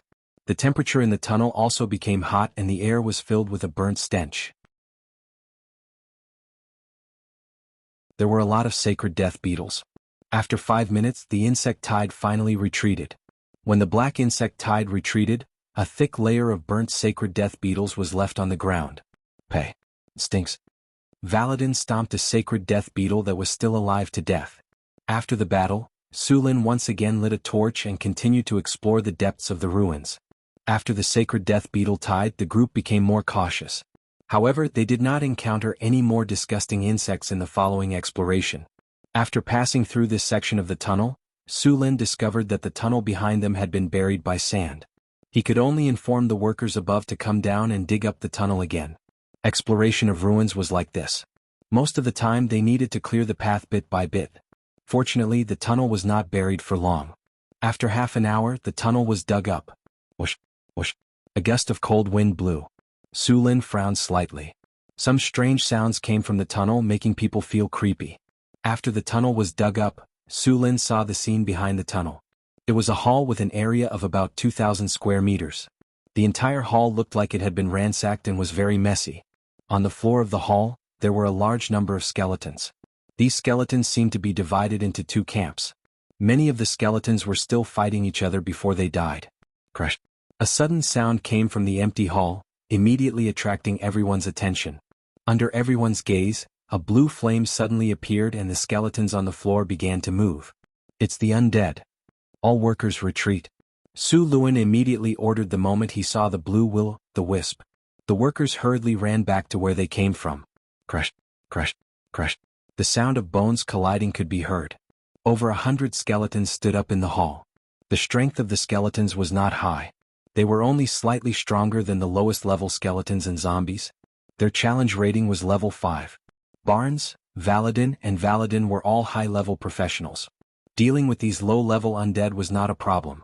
In the previous battle, the 3 of them were unable to use their full strength against the sacred death beetles. However, facing these skeletons, it was like a tiger entering a flock of sheep. Valadin was wearing heavy armor. He waved his axe and rushed forward. The attacks of the skeletons could only cause some shallow scratches on his armor. However, every time he swung his axe, he could smash the skeletons into pieces. Barnes and Jane, who were following behind, waved their scimitars and swords. The skeletons were quickly destroyed. The battle only lasted for 10 minutes. Therefore the skeletons were dealt with. The hall was filled with broken bones. After dealing with these skeletons, they did not rest and began to clean up the battlefield.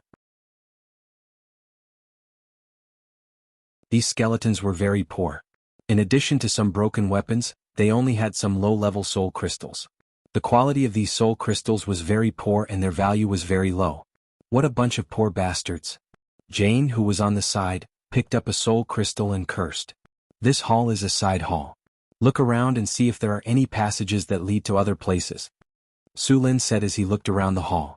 Soon they found a closed stone door. Rogue Barnes looked in front of the stone door for a long time and finally found the opening mechanism of the stone door. He pressed the mechanism but the stone door did not move. "It should be broken," Barnes said awkwardly. "Let me do it."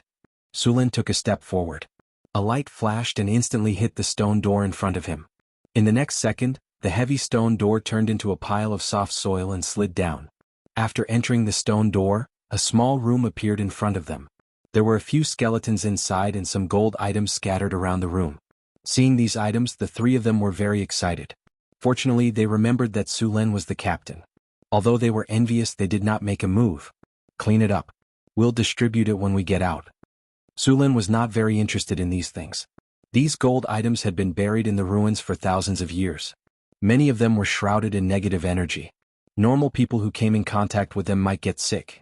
They needed to find a priest to dispel the negative energy or let them be exposed to the sun for a period of time.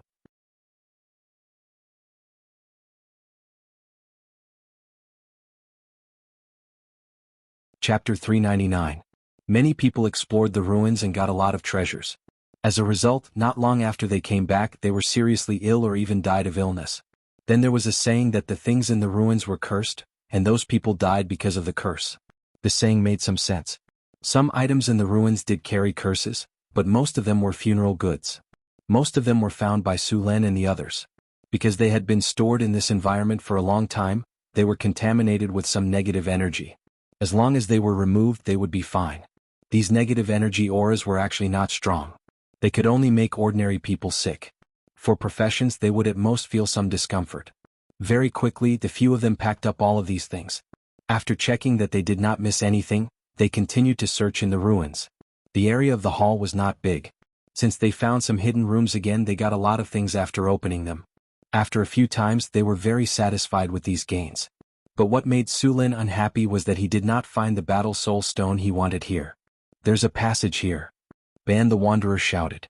Surin hurriedly took the others and rushed over. The mechanism of the passage discovered by Bane was still intact. At this time he had already reactivated it. The group carefully moved forward along the passage. As they continued to move forward, they quickly approached a relatively intact building. There were even some moss-like plants here.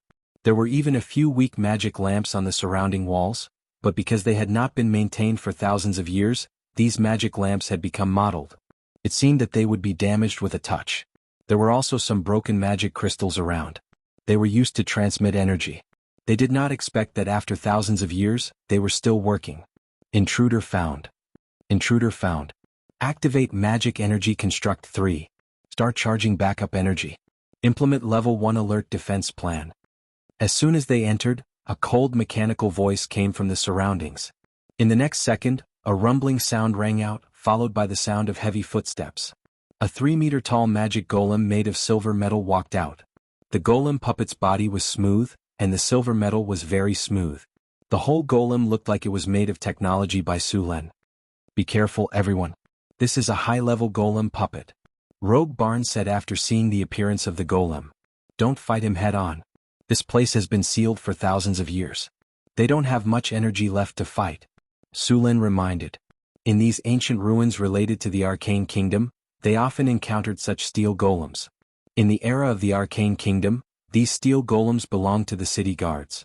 However, although these golems could still move, there was not much energy left in them. Therefore, although these golems were powerful, there was still a way to deal with them. Target found. Lock onto the intruder. Activating level 1 defense alert. Eliminate all intruders. Activate elemental fissure blade. Crack. With a soft sound, Su Lin saw some changes in the arm of the puppet golem in front of him. Then, a weapon that looked like a light blade appeared in an instant. Energy blade weapon? After seeing the weapon in the golem's hand, Su Lin's expression changed in an instant. This kind of energy light blade weapon was also high-end equipment during the Arcane Empire. This kind of weapon was very sharp. The lowest damage was equivalent to the legendary level. Ordinary armor was no different from paper in front of this kind of weapon. After the light blade weapon appeared, the puppet golem immediately launched an attack. To Su Lin's surprise, although the puppet golem looked very heavy, it was very fast. The puppet golem rushed directly toward Jane. Jane did not show any weakness and waved his long sword to meet the attack. Su Lin's expression changed greatly. "Get out of the way. Its weapon is very dangerous." After hearing Su Lin's reminder, Jane's body, which was waving his long sword, changed his posture instantly. He rolled to the side to dodge the attack. The light blade quickly passed over his head, and a scratch appeared on the hard ground as if it was cutting tofu. Jane, who had escaped the attack, looked back and felt a chill on his back. If he had not dodged just now, he would have been cut in half along with his sword. Su Lin waved the storm halberd and rushed up. Clang. The harsh sound of metal colliding rang out, and the storm halberd drew a string of sparks on the puppet golem. Bane's figure also moved, and his body flashed to the side to launch an attack. The dwarven juggernaut also reacted quickly. He was the closest to Bane. When the golem attacked Bane, he charged and waved his battle axe at the golem's thigh. It was not that he did not want to attack other places, but that he could not reach it. Bang! A heavy impact sounded. Su Lin's attack did not have a good result. It only left some traces on the puppet golem. Chop! The light blade swept and cut directly at Su Lin's waist. It was so fast that there was no time to dodge. Sullen's storm halberd swept, and the light blade and the halberd collided. A huge force came from the halberd, and Su Lin used the force to gently retreat. The light blade flickered slightly twice and then returned to normal. Su Lin exerted force on his feet and rushed up again in a flash. The storm halberd carried a powerful force of thunder and lightning and stabbed at the puppet golem. The golem puppet turned around, aimed its light blade at Su Lin, and slashed directly at the enemy's waist. Clang, clang, clang. The storm halberd and the light blade kept colliding, and every time a loud sound rang in everyone's ears. Sullen's expression became more and more dignified. The golem statue's strength was in no way inferior to Su Lin's. After unleashing a series of attacks, Su Lin's figure was forced to retreat again and again. The floor beneath his feet cracked, but it was not as if he had gained nothing. One wound after another appeared on the golem statue's body. Even the blade of light had clearly dimmed. Thunder domain. A powerful force burst out from Sullen's body in an instant, and then he roared to the sky. Sullen's muscles swelled as if they were inflated with air. Accompanied by the crackling sound of bones, streaks of lightning appeared around him. The light blade slashed again, and Sullen's storm halberd instantly blocked the light blade.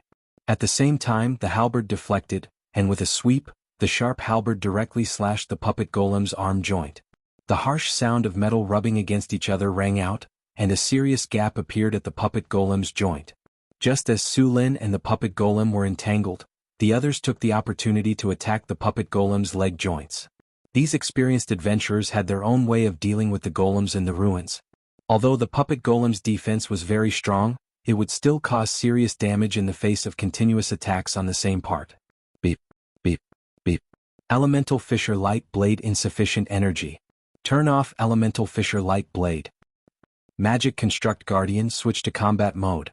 Just as Su Lin and the puppet golem were fighting fiercely, the light blade in the puppet golem's hand flickered a few times and disappeared. Then the puppet golem's arm began to move quickly, and the steel quickly changed. In just a breath, the light blade in the puppet golem's hand transformed into a metal greatsword. Chop. Whirling slash. After the transformation, the puppet golem's greatsword swept across, directly sweeping away the dwarven juggernaut who could not dodge in time. The magic steel greatsword cut Valadin's body, and sparks flew everywhere. Valadin's body was like a baseball that had been hit, and he flew out in an instant. Even the fine dwarven heavy armor on his body was torn open. If his armor was not strong enough, Valadin would have been directly cut in two. Fortunately, it was the dwarven juggernaut. If it were Barnes or Jane, they would have been seriously injured. It could be said that they were not the main targets of the puppet golem's attack. Otherwise, even 3 high-grade professions would have been easily hammered by it. If the puppet golem in front of him was in its complete state, it was basically similar to a Gundam. It even had energy weapons. Even if it had some long-range energy attacks or energy shields, he would not be surprised. Fortunately, this ruin had been buried for too long, no one maintained it, and there was a lack of energy. Otherwise, the puppet golem's combat power would be even more powerful. Clang. The puppet golem slashed at Jane. Jane's face changed. He held the long sword in both hands horizontally, trying to block the puppet golem's attack. There was a harsh sound of metal colliding, and Jane was sent flying with his weapon. The fine steel longsword in his hand was bent 90 degrees. Jane's chest was hit hard and the chain mail on his body cracked. His body smashed into the wall like a mural and then slid down. If it were not for his heaving chest, Su Lin would have thought that he was dead. The storm war halberd swept across, and the sound of metal clashing was heard. Deep scratches appeared on the puppet golem. The alloy craftsmanship of the Arcane Empire was very strong. This high-level puppet golem made Su Lin feel like he was fighting a Gundam. After the puppet golem was enchanted with special craftsmanship, its physical and magical defense was very high, and it was immune to most negative states. It could be said that it was very difficult to deal with. In fact, in the face of this situation, heavy weapons caused relatively higher damage. Su Lin dodged sideways, and with a turn of his feet, he had already circled to the side of the puppet golem. The storm war halberd in his hand turned with one hand and slashed hard at the puppet golem's knee joint. After dozens of heavy blows, the metal at the puppet golem's knee joint finally could not bear and was torn open by the storm war halberd. Seeing this situation, Su Lin would not miss the opportunity. In an instant, the storm war halberd was brandished into dozens of light shadows, constantly attacking the puppet golem's knee joint. Clang, clang, clang, clang, clang, clang, clang, clang. The puppet golem's knee joint was completely broken. Its body shook involuntarily, and its movement speed was greatly reduced.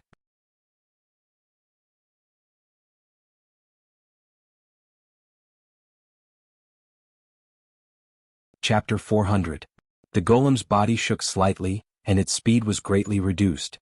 Sullen's figure flashed, and he had already circled to the other leg. Its leg is damaged. Attack the other leg and make it lose its ability to move. Sulin said in a deep voice. The leg joint was damaged, the golem's movement speed was limited, and its attack was blocked by Sulin, so its threat to the others was greatly reduced. Slash.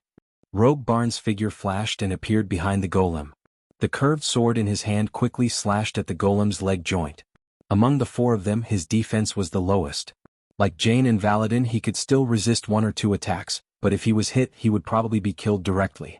The sharp curved sword quickly slashed a few times at the golem's leg joint, and then he didn't have time to look at the result of the battle. Before the golem's counterattack came, his figure flashed and directly fled. After being attacked by Surin, the golem became exhausted. After several consecutive sneak attacks by Bane, cracks finally appeared on the golem immortal's leg joints. Boom. A huge impact sounded, and the ground under Sullen's feet burst, and his body retreated with the help of the impact. At this time, the dwarf Valadin finally recovered, and then he waved his battle axe and rushed up again. Watch me. Valadin's two short legs ran quickly, and in the blink of an eye, he rushed to the front of the golem, and the battle axe in his hand smashed fiercely at the golem's leg joint. But before he could hit the target, a black shadow appeared in front of him in an instant. Duang with a muffled sound, the next second, Valadin flew out at the same speed. Then he slammed into the wall. Even if the dwarf had a strong physique and well-made armor, he was in pain all over and couldn't get up for a while. Taking advantage of the gap between the golem's attack, Sullen's figure flashed and rushed up again. The storm halberd in his hand carried dazzling lightning and hit the golem's leg joint fiercely. As a legendary weapon, the storm halberd's blade was very sharp, and it could easily cut through gold and jade. Coupled with Sullen's terrifying strength, the golem's broken leg joint could no longer support it. Thunderbolt slash. With a flash of lightning and sparks, the storm war halberd drew a cold light and instantly cut into the leg joint of the golem. Crack. The sound of metal breaking rang out, and the legs of the high-level golem could no longer support its heavy body. After swaying a few times, it crashed to the ground. With one leg broken and the other leg badly damaged, the puppet golem lost the ability to move and could no longer pose a threat to Sulin and the others. The puppet golem's eyes flashed with a red light. It tried to stand up with its arms supporting its body, but it couldn't maintain its balance without a leg. Suluin's figure flashed and appeared on top of the puppet golem. He exerted force with his feet and stomped the puppet golem down. The storm battle halberd flashed with a cold light and pierced towards the back of the puppet golem's head. After a few consecutive hits, a huge wound appeared on the back of the puppet golem's head, and the components inside were destroyed. Next, Sulin destroyed the joints of the puppet golem's arms. In the end, the puppet golem could only lie on the ground, unable to move. Only its eyes were still flashing red. Sulin moved his arms. He had consumed a lot of energy in the battle just now. It's finally dead. Barn breathed a sigh of relief and then sat on the ground. Although he wasn't injured just now, he had to concentrate on such a dangerous battle. This thing is too hard to chew. My scimitar was almost scrapped. Bane said with some heartache as he glanced at his severely damaged scimitar.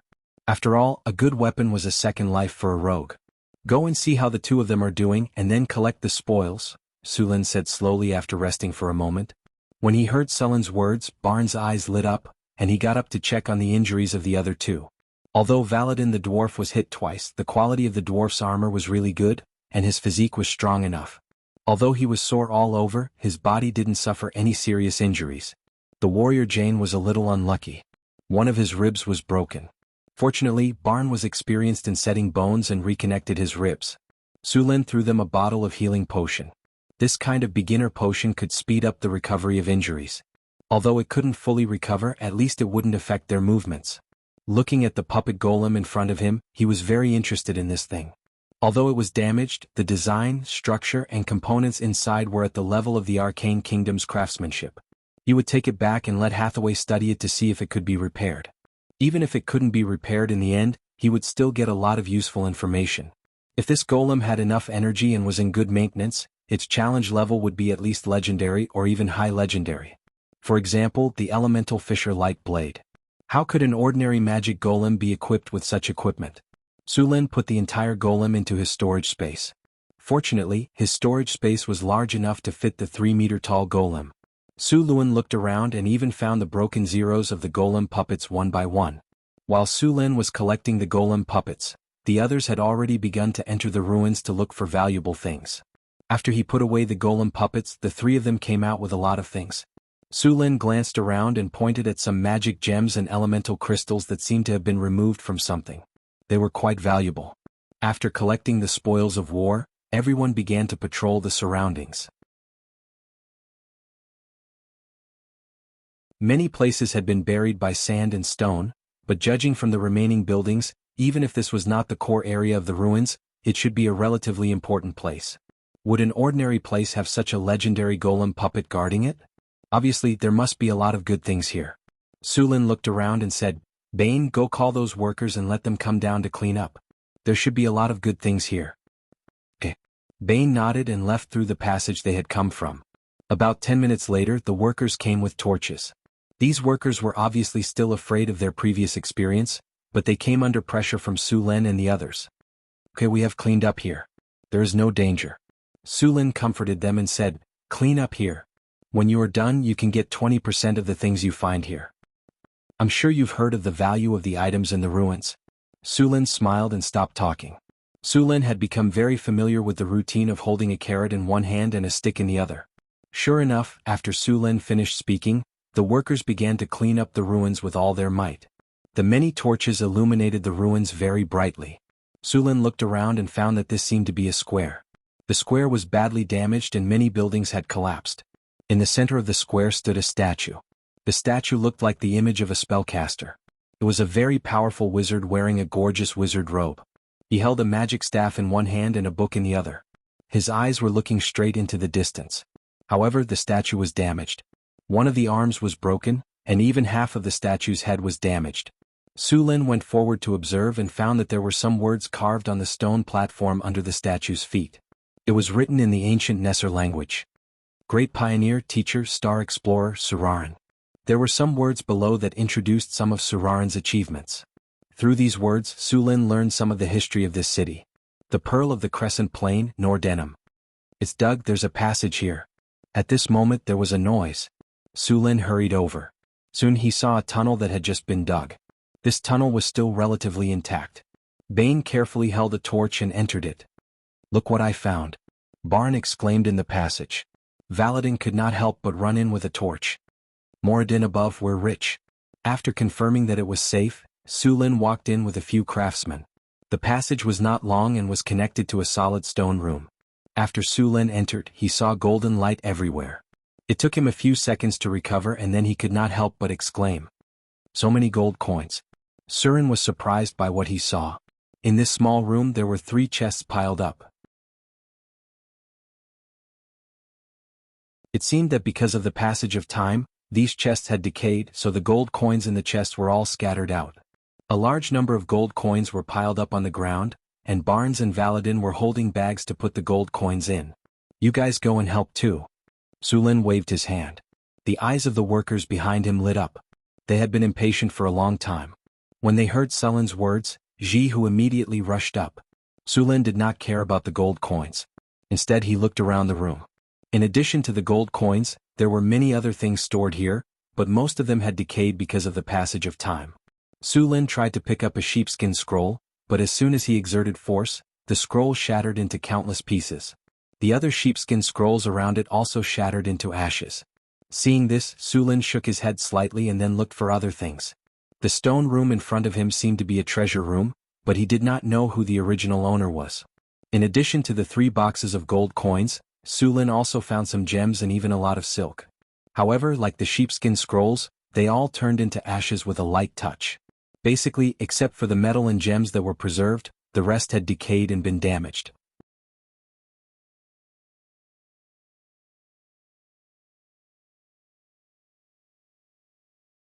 Chapter 401. After some inventory, they found a total of more than 14,000 gold coins in this treasure room. Moreover, the gold coins in these ruins were much better than the gold coins in circulation today, both in terms of craftsmanship and gold content. This kind of gold coin could usually be exchanged for 3 ordinary gold coins. The 14,000 gold coins in front of them would be more than 40,000 gold coins after all the gold coins were exchanged. These gold coins would be given out when they left the ruins. With these gold coins, the morale of the whole team was high and they dug with all their might. About an hour later, the workers dug another passage. Unlike the treasure room just now, the passage in front of them was very long and had many gaps in it. Sulin walked in first. After walking in the passage for about 5 minutes, the group finally came out. Sulin and the others came to another area. This area should be the noble area of the city. Although the buildings were badly damaged, it could still be seen that the materials of these buildings were good. Many of the buildings were made of marble. There were many corpses on the ground. At this time, these corpses had become mummies in the dry desert environment. Among these corpses, Sulin also found a few steel golems. The surface of these steel golems was rusty, their bodies were seriously damaged and their power source had been scrapped. They could only be recycled and sold as scrap iron. At this time, Sulin felt a little uncomfortable and quickly reminded them, "Go back, there is a strong corpse smell in here." The workers at the back immediately retreated. With a snap of his fingers, a whirlwind appeared in his palm. Then he gently threw it. The whirlwind instantly turned into a gust of wind and blew out. Soon the air here was replaced. Although there was still some corpse smell in the air, it was no longer harmful to humans. Kacha. Kacha. There was a burst of noise. The next second, the corpses that were originally dead slowly stood up. Mummies? Everyone be careful. Sulin did not care about these mummies. These mummies in front of him were not very strong and were afraid of fire. With a snap of his fingers, a flame flashed. Burning hand. The high-temperature flame appeared in an instant and ignited the resurrected mummies. Then, under his control, the flame flew and spread like a living dragon. In a short time, the hundreds of mummies in front of him were all ignited. Rumble. Just as Sulin thought he could get rid of all the mummies, a few mummies that were burning in the sea of fire were thrown over. A powerful death energy suddenly appeared. Prepare for battle. Sulin's eyes narrowed. He gently waved his storm battle halberd and sent a few mummies flying away. At the same time, the power of thunder and lightning in his body burst out. Ding. You are affected by the power of death. Your life force is being extracted. Your constitution has passed the test. Extraction failed. Ding. You have been affected by the spirit of despair. Your will has been attacked. Your will has passed the test. You are immune to the effects of the spirit of despair. Ding. You have been affected by the land of blasphemy.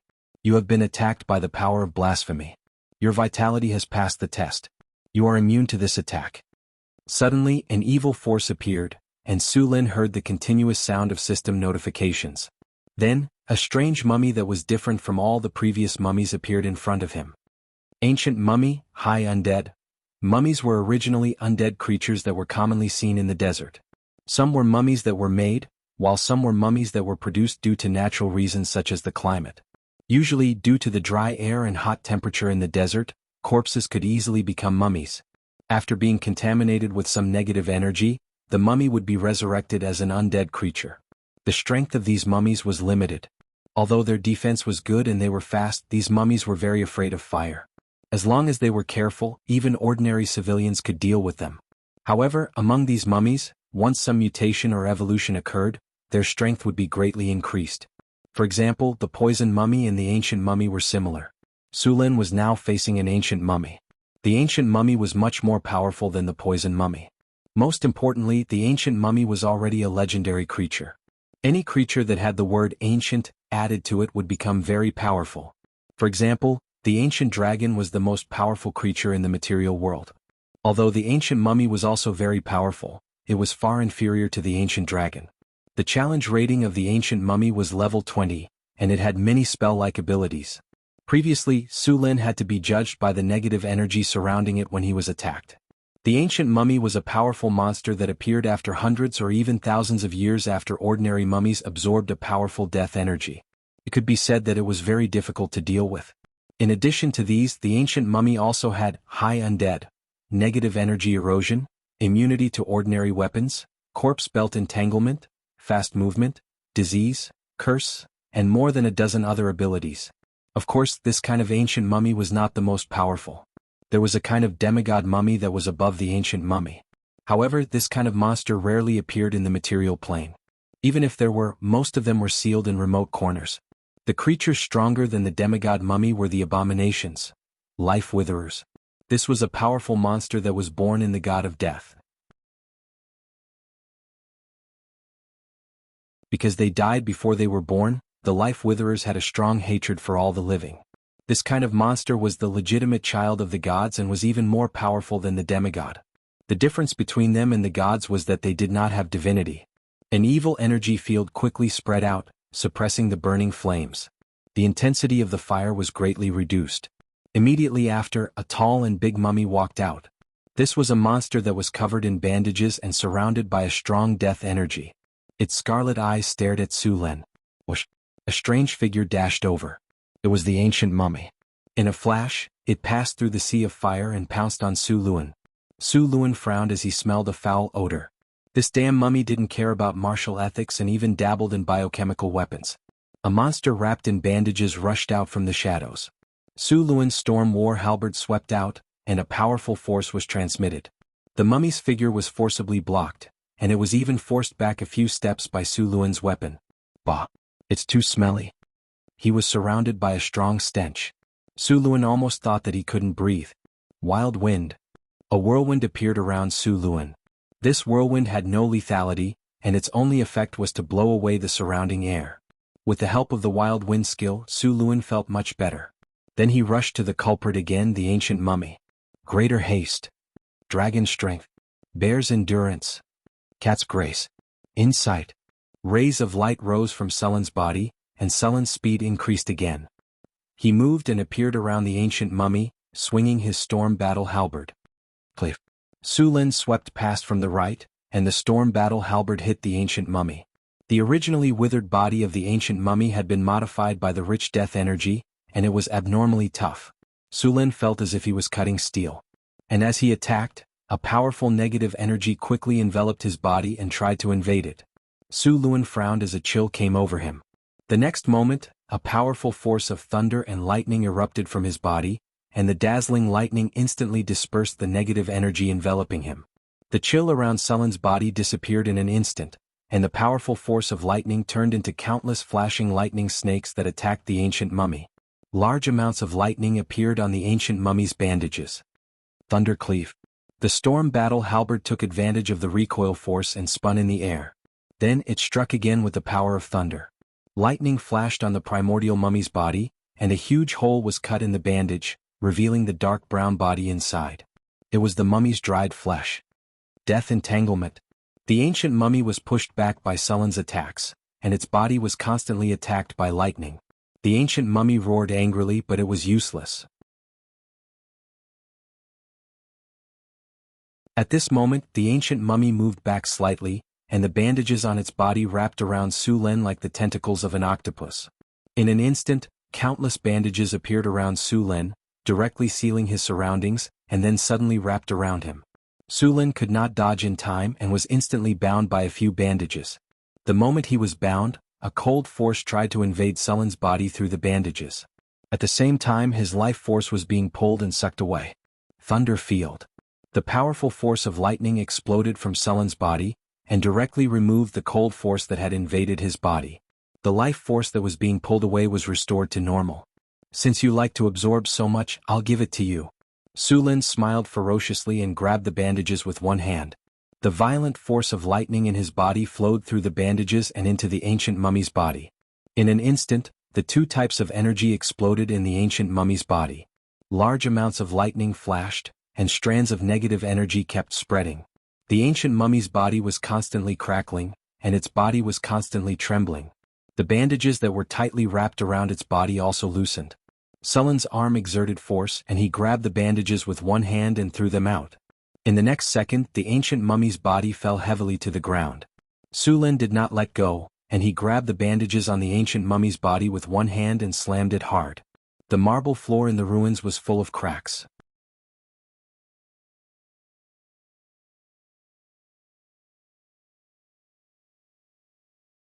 Chapter 402. Everyone was stunned by what they saw, especially Valadin and Jane. As warriors, they knew how strong the ancient mummy was. Their faces were filled with disbelief. Although they already knew that Su Lin was very powerful in the battle with the puppet golem, they were still stunned when they saw Su Lin holding the ancient mummy and smashing it around like a sandbag. Su Lin's strength was now 50 points, while the average legendary warrior's strength was around 25 or 26 points. Even the giants, who were known for their strength, only had around 40 points. Only the puppet golem's strength could compare with Su Lin's. Su Lin's entire body was covered with a layer of lightning. Powerful lightning energy burst out. After grabbing the ancient mummy, he used his arm to smash the ancient mummy to the ground again. Bang, bang, bang. Numerous pits appeared on the hard ground of the ruins. Then the sound of the ancient mummy being smashed could be heard. Along with the trembling of the ground, the ancient mummy was being smashed back and forth. In just a few breaths of time, pits appeared on the ground one after another. The bandages on the primordial mummy's body had also become tattered. Its bones, which were originally as hard as steel, had begun to crack under the continuous heavy blows. Bang! Another loud noise. The bandages in Su Lin's hand finally could not withstand the pressure and completely broke. Although Su Lin did not attack again, the ancient mummy was unable to move for a while. Su Lin did not give it a chance to recover. The storm battle halberd in his hand shone with lightning again. The storm battle halberd stabbed down fiercely. Dazzling lightning enveloped the area. The powerful lightning energy made everyone who was dozens of meters away feel a sense of oppression like a natural disaster. Thunder Dragon Strike. Su Lin jumped up and stabbed the storm battle halberd in his hand at the ancient mummy's head. Boom! Lightning flashed. The storm battle halberd directly pierced the ancient mummy's head and deeply penetrated into the ground. Crack! With a light sound, Su Lin slowly withdrew his weapon. A big hole was opened in the head of the ancient mummy on the ground. Whoosh! With a sigh of relief, the power of death on the ancient mummy's body quickly dissipated. Then the body turned into countless dust like sand. A vague shadow appeared in front of Su Lin. It was a middle-aged man who looked quite valiant. Judging from his skin color, he was very similar to the desert people. He smiled at Su Lin and bowed. The next second, he directly turned into a faint fluorescent light and disappeared in front of Su Lin. Clang! A purple soul crystal fell to the ground. Su Lin quietly watched the soul dissipate. Then he gently waved his hand, and the soul crystal flew into Su Lin's hand. Ding! Congratulations, host. You have successfully killed the primordial mummy. You have received 86,300 experience points and the Battle Soul Stone. You have obtained the item Mithril Ingot X1. Congratulations, host. You have successfully killed the primordial mummy. You have obtained a Platinum Treasure Chest X2. Congratulations, host. You have successfully killed the primordial mummy. You have obtained a Legendary Skill Point. Battle of the Desert Ruins, Level, Legendary. July 1688 of the Huiwa calendar. You brought a map of the ruins to the desert to search for treasures. After a search, you have successfully found the desert ruins. You have also defeated the poison mummy, the advanced golem puppet, and an ancient mummy in the ruins. Your name has spread throughout the desert country. Prestige plus 15. Ding.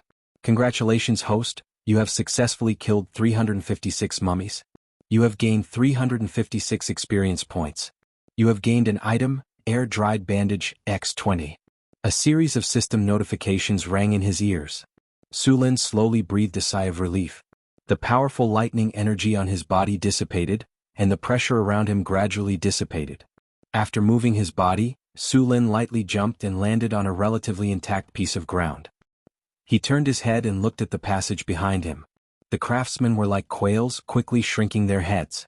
Their eyes were fixed on their toes, not daring to raise their heads. Many of them were even trembling slightly. Valadin, the dwarf who always liked to speak loudly, seemed to have something stuck in his throat. He looked at Su Lin with a pale face. The rogue Bane's hand holding his sword was trembling slightly, and his forehead was covered in cold sweat. The warrior Jane's body was also trembling slightly, and his expression was extremely stiff. It was obvious that all the muscles in his body had been stretched to the extreme. Alright, what are you still standing there for? Clean up the battlefield and continue to search for the ruins, Su Lin said to them. He then turned around and walked into the ruins. Phew. Bane quietly breathed a sigh of relief. The pressure had dissipated, and it was as if he had been reborn. Suddenly he heard a violent gasp. That almost scared me to death. It was too scary. A worker next to him whispered. Yeah, my heart was in my throat. Haha, our adventurer team has killed the primordial mummy. When we go back, those people will definitely be scared to death.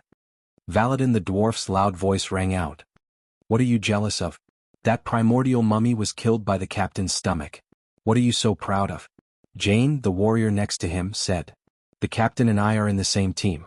If the captain killed it, it was also our team that killed it, Valadin the dwarf said with a stiff neck. Jane laughed. Then why didn't you go up just now? I was just about to go up. Who knew that the captain was too strong? That primordial mummy was too weak. It fell before I even made a move. Valadin's expression showed that it was not that he did not put in effort, but that the opponent was too weak. Aren't you the one who was so scared that your legs went soft? You're the one who was so scared that your legs went soft. All right, stop arguing. Didn't you hear that the captain just asked us to clean up the battlefield and the ruins? Be careful of the captain coming back to deal with you. Bane the rogue immediately reminded the two of them when he saw that they were about to quarrel. The two of them looked at each other, then snorted and turned their heads away. After Su Lin killed the primordial mummy, he began to search the area. This was the noble area of the ruins and also the essence of the ruins. Although it was very dilapidated and there was a big battle, there were still many good things left behind. At that time, this should be the place where the fiercest battle took place. There were broken walls everywhere. Many of the beautiful and solid marble buildings had collapsed. There were traces of battle everywhere. There were also many dead bodies on the ground. Many of the corpses had been resurrected under the effect of the death energy. However, the strength of these undead was not high. They were far worse than the primordial mummy. Wherever Su Lin went, these low-level undead fell in groups. Even if there was a poisonous mummy that occasionally appeared, it would be taken care of by him in a few moves. Su Lin's main purpose here was to find the Battle Soul Stone. He was going to build the Hero's Spirit Pagoda in the Beifeng Principality. He needed 2 Battle Soul Stones. When he killed the primordial mummy, the system rewarded him with 1. Now he was short of 1. Battle Soul Stones were generally born in large battlefields. The battle in this underground ruin was very fierce, and the number of casualties was likely to be as high as hundreds of thousands. Su Lin also found that the main reason for the destruction of this ruined city was the war. In a battlefield of this level, the probability of a Battle Soul Stone being born was very high. The area of the noble area was not small. Su Lin spent some time only to walk around more than half of it. At this time he suddenly felt a strange soul fluctuation, which was very similar to the fluctuation of the Battle Soul Stone he had seen before.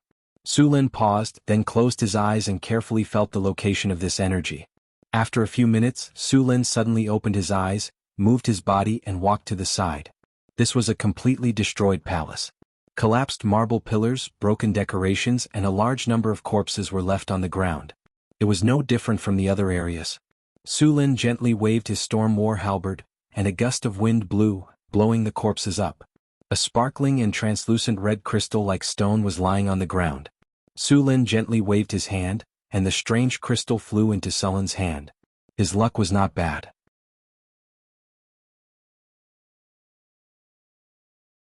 It was indeed a Battle Soul Stone.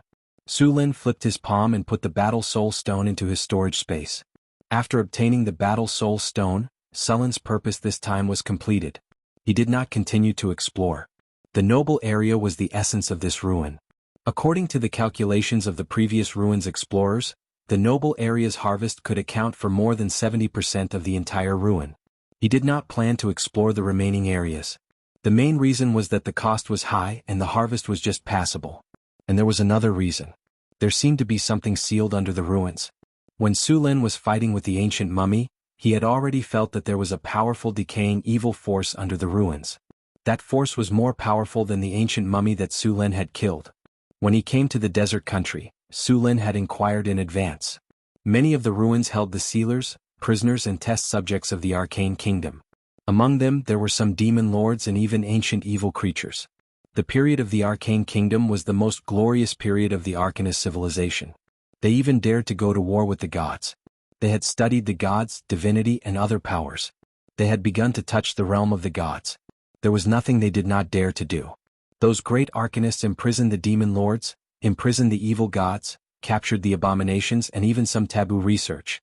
More than 80% of the taboo knowledge that had been passed down was researched during the period of the Arcane Kingdom. Could be seen how bold the group of Arcanists was. Back then they had almost overturned the gods.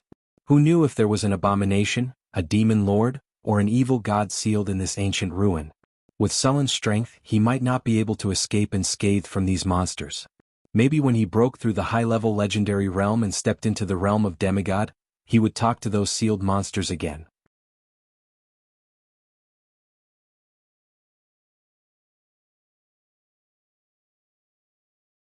Chapter 403. Su Lin returned to the hall and left the VIP area in the ruins to the others to continue searching. Su Lin began to check his harvest. Including the one he just killed, he had killed a total of 3 poisonous mummies and 1 primordial mummy. The poisonous mummy gave Su Lin more than 9,000 experience points, 3 gold treasure chests, and a few high-tier soul crystals and jewels. The primordial mummy gave him 2 platinum treasure chests. Su Lin now had a total of 5 treasure chests. As for the puppet golem, it did not give him anything. However, the puppet golem itself was a big harvest. If it could be developed, the high-end combat power of the Beifeng Principality would soar. However, it was not easy to develop such a high-end technology. He could only let Hathaway do it slowly. Su Lin opened his inventory and found 3 gold treasure chests. He chose to open them directly. The system's cold voice rang in his ears. Congratulations, you have opened a gold treasure chest. You have obtained an item, arcane card. Congratulations, you have opened a gold treasure chest. You have obtained 3 skill points. Congratulations, you have opened a gold treasure chest. You have obtained the skill, Vampiric Touch. As the light faded, 3 items appeared in front of Su Lin. He began to check the attributes of the 3 items. Arcane cards, also known as the cards of wisdom or the cards of miracles, these are the treasures left behind by the Arcane Kingdom. Each arcane card has a unique magic power. A complete arcane card has 108 cards. They may bring you good luck, but they may also bring you disaster. Currently owned cards, 1 of 108, is this a card draw? Sullen's face darkened. In the many games that he had played in his previous life, almost all of them had this card draw game that made the players cheer for the lucky king and the non-players chop off their hands. Generally it was fine if you had a conscience. There was the so-called guarantee of 10 consecutive draws. However, there were some that were screwed. You might not even get an SSR card even if you drew 100 cards. As for Su Lin, he belonged to the kind of people who could only draw 10 consecutive draws. As for the miracle of drawing a single card, he had never seen one before. However, ever since he came to this world, his luck seemed to have improved. Thinking of this, Su Lin took out the arcane card and prepared to give it a try. The cards that had not been activated were the same on both sides. These cards were made of an unknown alloy and had a unique hexagram mark and the Eye of Truth insignia on them. Before it was activated, no one knew what this arcane card represented. This kind of arcane card could only be activated by inputting energy according to the patterns on the card. Su Lin flipped through the card and confirmed that there were no problems. He then picked up the card and tried to inject energy. Su Lin picked up the card and tried to inject energy into it. A faint light appeared. After the arcane card in Sullen's hand absorbed the energy, a ripple of energy appeared. Then an image appeared in the center of the card. The first image that appeared was a library filled with books. This scene surprised Su Lin. This meant that this card was most likely a knowledge card. He could learn a spell or obtain some advanced knowledge through this card. Then the door opened. An ancient alchemy rune appeared and sank into Sullen's body. Focus. A magical force surged into Sullen's body and instantly merged with it. After Sullen's brain experienced a swelling pain, a cool feeling appeared. It felt like he had been concentrating on one thing for a long time and was mentally exhausted. Finally, after the cool feeling appeared, the fatigue gradually disappeared. The system's voice rang in his ears again. Congratulations, the arcane card, Focus, has been activated. You have awakened the personal ability, Focus. Your mental strength has increased a little. Energy modification completed. At this moment, Su Lin felt that his mind was very clear. It seemed that after a long period of hard work, his mental strength had been tempered. His mental strength had become stronger. Focus, personal talent. After a long period of hard work, this has greatly strengthened your mental strength and knowledge. Whether it's learning, fighting, or doing other things, you will be more serious. Your learning efficiency will increase by 15% and the chances of being sneak attacked will be reduced. Su Lin raised his eyebrows. This time he had drawn a personal talent. His luck was really good. This kind of talent card was relatively rare. Among the 108 cards, only a few had this effect. For example, the effect of the Dragon Disciple card could directly give one the power of a Dragon Disciple. The card could increase Strength to 20 points, Constitution to 18 points, and Charm to 20 points. It could also be compatible with the previous profession. In other words, this card could directly allow one to take on a profession. The person who obtained the Dragon Disciple card was a wizard. After taking on the profession of a Dragon Disciple, he became very powerful and later broke through to the legendary level. It was said that he had now left this realm to travel to other realms. Sullen's card was only a low-level one among the cards that increased attributes and talents, but overall, it was still very good. In addition to this arcane card, Sulin also received 3 skill points and a skill Vampiric Touch. The skill points were also a good reward. Sulin looked at the description of Vampiric Touch. Vampiric Touch, the system's bloodthirst skill fused with the rules of this world. When attacking an enemy, the user can absorb the enemy's energy or life force and convert it into their own. Effect. After using, the user absorbs 50 energy or life force and increases the user's HP by 50 points. Effect lasts for 1 minute and disappears after absorbing 50 energy or life force. This skill might be a godly skill for others, but for Sulin who had physical healing, this skill was a little useless. 50 points of HP was roughly equivalent to a medium-level injury. Sullin's physical healing could recover about the same amount of HP. After looking at it, this skill only required 1 skill point. Sulin thought for a while and learned this skill. After opening the 3 gold treasure chests, Sulin opened the remaining 2 platinum treasure chests. Along with a burst of light and shadow effects, the system's familiar voice sounded in his ears. Congratulations, host. You have opened the platinum treasure chest. You have received the item 9 Heavens Black Iron *1. Congratulations, host. You have opened the platinum treasure chest. You have received the item Self-Created Hero Template *1. After hearing the system's prompt, Sullin's face showed a hint of joy. This time he was very lucky to open the treasure chest. The 9 Heavens Black Iron could be considered a godly weapon in the game. In the game, not only could it increase one's strength, but it also had the effect of recovering one's life force. Moreover, it also had the Iron Wall talent. It could be said that it was very cost-effective.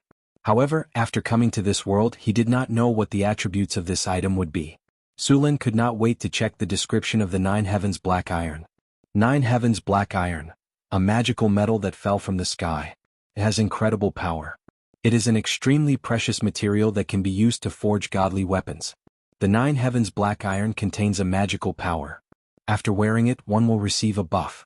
Strength plus 10, Constitution plus 10, and the additional innate skills Regeneration and Iron Wall. The buff will be ineffective if one's attributes exceed 50. *CK. 10 points of strength and 10 points of constitution. After seeing the buff effect of the 9 Heavens Black Iron, Sulin was surprised. One should know that in this world, an ordinary adult male without training would only have 7 or 8 points of constitution. However, this 9 Heavens Black Iron could actually increase both constitution and strength by 10 points. This buff could instantly allow an ordinary person to surpass a knight. As for the buff effect, it was also very practical. Sullin's strength had reached 50 points, and his constitution had reached 47 points. This 9 Heavens Black Iron did not give him much of a buff. As for the innate skills, Sulin already had them. The innate skills of this item could not be stacked. However, although it was not very useful to him, this 9 Heavens Black Iron was actually a material for forging godly weapons. Godly weapons, as the name implied, were powerful weapons created by the gods. Generally speaking, legendary weapons and legendary magical items were the next step up and were high-tier legendary items. It was still more difficult to become a godly weapon. When the gods forged godly weapons, they would need to inject some divinity into them. Only then could the weapons be considered godly weapons. One should know that divinity was very precious. Using one's own power to forge godly weapons was a very extravagant act. It was also because of this that the gods rarely forged godly weapons. After all, every time they forged a godly weapon, it was equivalent to weakening a part of their own power. This was also the reason why godly weapons were so powerful. The 9 Heavens Black Iron in front of him could be used to forge godly weapons. In other words, he could forge godly weapons without using a small amount of divinity. This function alone was enough to make all the wizard organizations and churches on the continent fight over it. One should know that the godly weapons created by the gods were restricted by their alignment. For example, if a god from the lawful good alignment created a godly weapon, then the godly weapon's usage requirement would be lawful good. There were quite a number of godly weapons in the multiverse. Many powerful gods had left behind godly weapons. Many gods would inject their own rules and divine power into the godly weapons, and then give it to their believers to use. This kind of godly weapon could only be used by the gods themselves and their believers. Of course, there were also some godly weapons without owners that were lost in the multiverse. Many of those godly weapons were left behind by the fallen gods. There were very few godly weapons in the multiverse that did not have alignment restrictions. The Flail of Time was one of them. This was also one of the reasons why this godly weapon was so popular. Su Lin still did not have the ability to forge godly weapons, so this piece of Nine Heavens black iron could only be temporarily hidden. Before he had the power to protect this material, he did not plan to take it out. He would keep it in his storage space. Who knew if there would be a high-tier wizard or god who had nothing better to do than to do divination? His storage space could block this kind of spell.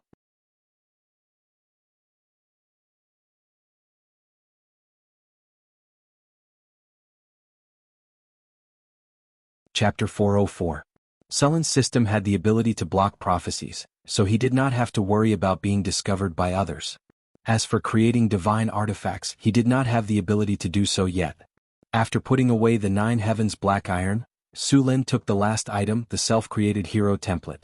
Su Lin was already very familiar with this item. It could turn an ordinary person into a hero. He had not thought of who to give this item to, so he would keep it for the time being. In addition to these items, Su Lin had obtained a legendary skill point when he killed the ancient mummy. After thinking for a while, Su Lin used the legendary skill point on his advanced regeneration talent. Are you sure you want to use the legendary skill point on the talent, advanced regeneration? Yes. After Su Lin confirmed, the legendary skill point on the system panel slowly disappeared. Then a strong force surged into Sullen's body. At this moment his body seemed to be torn apart. Every inch of his body seemed to have been beaten countless times and then reconstructed. Intense pain came from his body, and in the midst of this pain, a powerful vitality appeared in his body. Every cell in his body seemed to be awakened, and a powerful life energy gathered in his body. At this moment his body seemed to be reborn.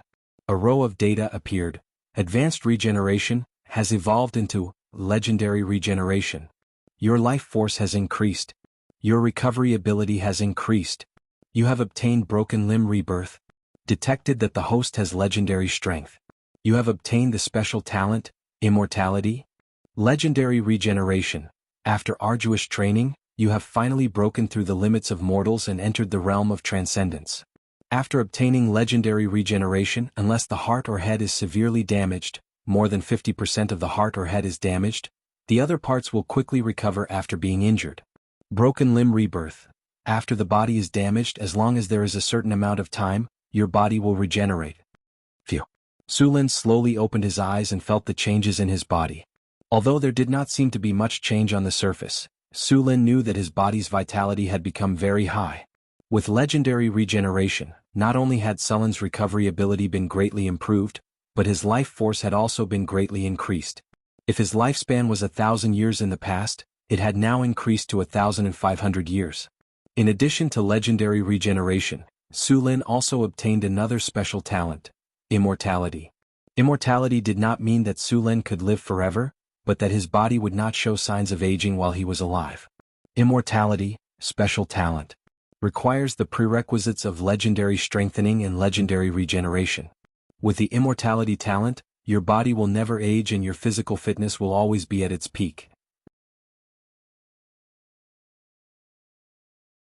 Note: you are immune to aging spells.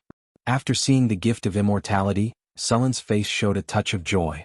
This gift was actually eternal youth.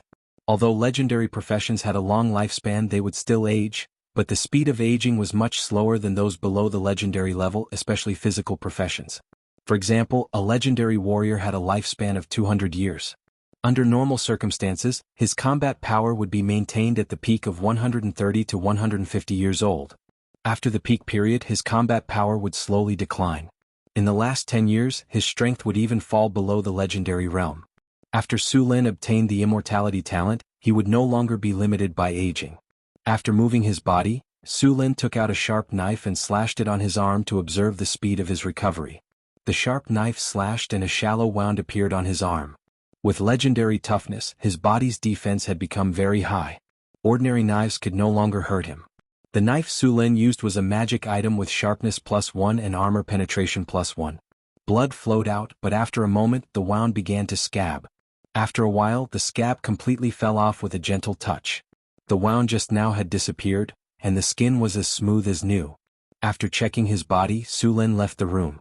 Next was the rest of the loot in the ruins. It took a total of 3 days to clean up the ruins. The main reason was that many places had been buried by sand and needed to be dug up again. The ruins were not very big. In the end, Su Lin and the others collected all the valuable things they could find. In the end, a small mountain of treasure appeared in front of everyone. Looking at the mountain of gold in front of him, Su Lin's eyes were dazzled by the golden light. The others around also stared at the mountain of gold in front of them, greed flashing in their eyes. How much is there in total? Su Lin looked at the mountain of gold in front of him and asked. 63,500 gold coins, more than 1,000 pieces of jewelry, gold, and so on. There are 326 magic gems, magic crystals, and relatively well-preserved magic items, etc. No one is hiding anything, right? Su Lin said casually. No, we've checked all of them. Barn grinned. Su Lin knew very well that those workers might not have a secret stash, but it was not certain whether the 3 professionals had a secret stash. However, Su Lin did not mind. The most precious things in the ruins were basically in his storage space.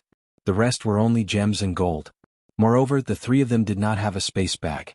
How much could they take? Then we'll divide it according to what we said before. All the workers will get 20%, I'll take 35%, and the 3 of you will each get 15%, Su Lin said directly. Agreed. You've contributed the most in this ruin. We have no problem with you taking the biggest share. Bane nodded. I agree too. You're too generous. Valadin and Jane nodded. Out of the 63,500 gold coins, Su Lin took 22,000, Bane and the other 2 professionals each got 9,500, and the rest of the workers got 65 each. Su Lin did not take the gold, jewelry and magic items. These things were of no use to him, but he took all the magic gems. The more than 1,000 pieces of gold were distributed to the 3 of them, and the magic items were also distributed to them. However, there were only a few items that were still in good condition and could be used. Su Lin and the 3 professionals took out another 2,000 gold coins to compensate the others. The division of the treasure was successfully completed. 1 gold coin from the Arcane Empire era in the ruins could be exchanged for 3 kinner. After this trip, even the craftsmen had almost obtained more than 200 kinner. For ordinary people, this was a wealth that they might not be able to accumulate in their lifetime. After the distribution of the treasure, Su Lin and the others left the underground ruins happily. After everyone left, Su Lin gently snapped his fingers. The sand and stones beside him quickly slid down and the ruins were resealed. After that, Su Lin also used mud to stone to turn the sand and stones into real stones and completely sealed the ruins. There was no delay here. Everyone was eager to go back. After getting rich overnight, they all wanted to go back and enjoy themselves. Who would want to work again?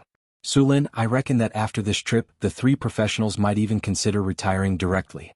As for adventure, if it was not for money, who would be willing to dance on the edge of a knife? Many mercenaries and adventurers would turn around and leave the business after accumulating enough money. After all, if you were not careful in this business, you might lose your life before spending all your money. Then the hard-earned money would become someone else's. The return trip was faster than when they came. 2 days later, Su Lin and the others returned to Halta. Back to Su Lin's trip to the Desert Kingdom. In the royal city of Florence, in a beautifully decorated palace. Daniel was sitting in his chair with a distressed look. As the 3rd heir to the royal family of Henry, he was quite favored in the palace. However, it was still difficult for him to inherit the throne. Since the beginning of the new year, His Majesty's body had some problems. All kinds of diseases kept appearing. Even if he invited the Bishop of the Church of Life to help treat the disease, the effect was not good. Everyone knew that King Henry's life was coming to an end. This was not good news for Daniel. If his father had been alive, then he would have had time and opportunity to go further. However, his father, His Majesty Henry, was not as energetic as before. Even if he wanted to pass the throne to him, it was unlikely that he could do it. As the third heir to the Kingdom of Florence, he did not have a good relationship with his two brothers. It should be said that it was very bad. No matter which one of them took the throne in the end, what awaited him would not be good. If it was better, they would give him a remote piece of land and kick him back. If his two brothers were more evil, it wouldn't be strange if they directly sent people to kill him on his way to his fief. In the end, they would push the blame to the bandits and he would pretend to be inconsolable, and this matter would be over. No one would pay attention to a dead prince. In the quiet side hall, the palace guards had all retreated. In the empty hall, only Daniel sat there quietly. "Dear, are you waiting for me?" A frivolous laughter sounded, and then a hazy figure appeared in the hall. The figure swayed gently, and a large number of ripples appeared in the surrounding space like the water surface. Finally, the ripples disappeared, and a charming and seductive figure appeared there. This woman was stunningly beautiful. Her every move was full of temptation. Her impressive figure was only covered by a few pieces of cloth. At first glance, one could not take their eyes off her. Her body was also covered by a layer of transparent gauze, which made her even more seductive. This was a peerless beauty.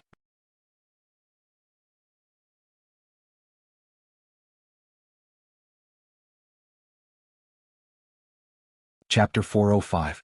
Daniel was not surprised at all by the sudden appearance of the woman in the hall. It was as if he knew she would come. The woman in front of him gave off a seductive aura like a succubus. However, a wizard who was well versed in the lower planes and had mastered the study of demons and ghosts would be able to tell that the woman in front of him was not a succubus.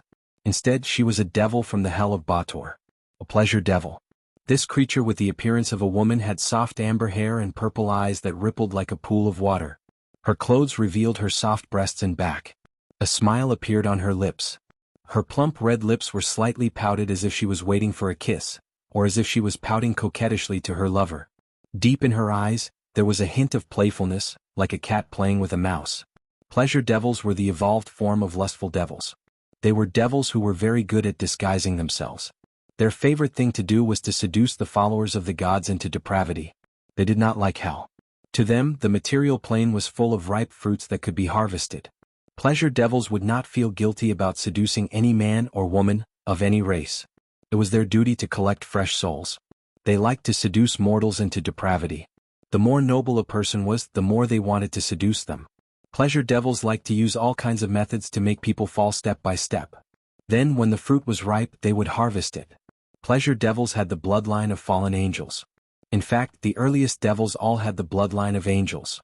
It was said that the devils in the hell of Bator were originally angels.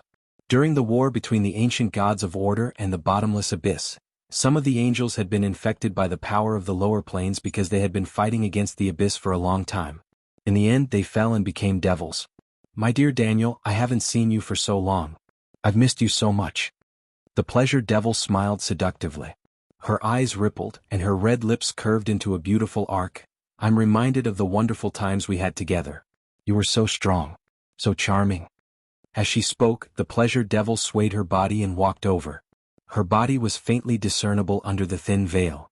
It made one's breath quicken involuntarily. Daniel's expression was not very good. He coldly glanced at the flirtatious pleasure devil and said in a deep voice, "Enough, stop pretending. We're even now." "Of course we're even, but I like you, little cutie." A frivolous voice sounded. The pleasure demon walked gracefully to Daniel. Then, her body flashed and her alluring body instantly wrapped around Daniel's body like a beautiful snake. "I still clearly remember the wonderful times we spent together. At that time you called me little sweetie. Now you're so fierce to me. I'm really sad." Daniel's breathing was obviously a little hurried, and his face had turned a little red. His body had also undergone some changes, but his rationality still prevailed.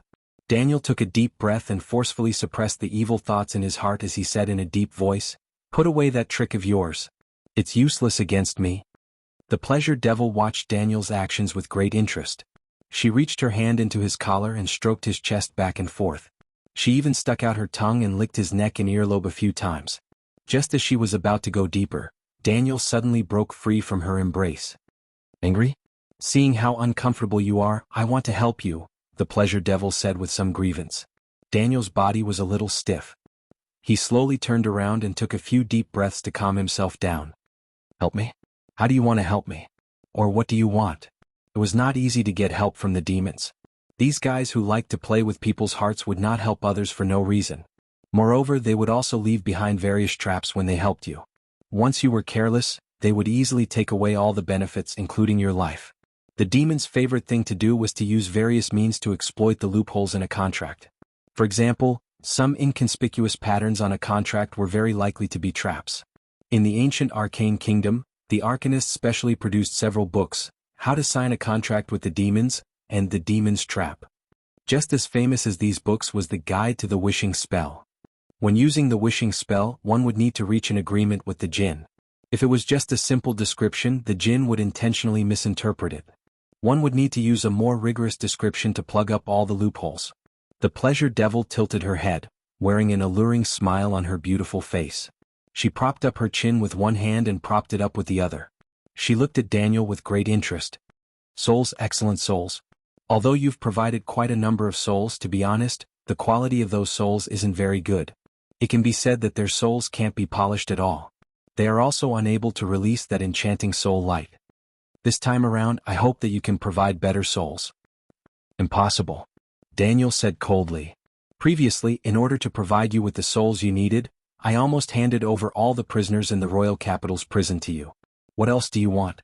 Daniel's countenance was grim. A powerful aura rose from his body, and his abilities as a conferred knight were unleashed in an instant. The pleasure devil's expression was one of astonishment and fear. She even put on an act and patted her chest, causing her voluptuous breasts to jiggle a little. She approached with light footsteps as if she was not afraid at all. She exhaled and said, "My dear Daniel."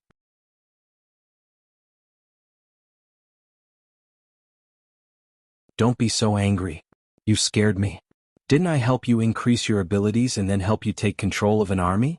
Those officers have also sworn to be loyal to you. What else do you want? Do you want to take control of even more armies? I can help you with this. As for the reward, if you really can't do it, you can owe me first. If you can accompany me tonight, that would be even better. The pleasure devil stuck out her tongue and licked her lips. A strange smile appeared on her charming face. She then appeared next to Daniel with a flash, wrapping herself around him like a beautiful snake. Her palms caressed him gently and slid into his clothes agilely. Her petite body twisted slightly, leaving behind a series of lipstick marks on his face and neck. In the end, she even nibbled on his earlobe gently. At the same time, she said in an alluring voice, "Your words sound so righteous, but your body's reaction is so real. There's still plenty of time tonight. Let's enjoy it slowly." "Alright. I've just learned a few new techniques. Let's try them out today." Sulin was unaware of the changes that had taken place in the Kingdom of Florence. The embroidered uniform guards had just been established. Even if they possessed various professional skills, they would still need to integrate themselves into the locals before they could obtain any information. After the North Wind Dukedom was officially established, more and more people came to the North Town to do business. Caravans loaded with goods came one after another. From the outside, this caravan didn't seem to be anything special. However, if the experienced mercenaries were to take a look, they would discover that this caravan seemed to have a lot of manpower. After exiting the city gates, the merchant team continued to move forward for about 2 kilometers. "How many people are coming this time around?" A middle-aged man dressed like a merchant asked another person. Beside him, a warrior dressed like a strong warrior replied, "This time we brought 200 people. All of them are illegal residents and slaves. I heard that you can earn money by providing food in the North Town. After working for 5 years, you can even get a piece of land. Those people are all fighting to come here. We didn't even spend a single copper this time.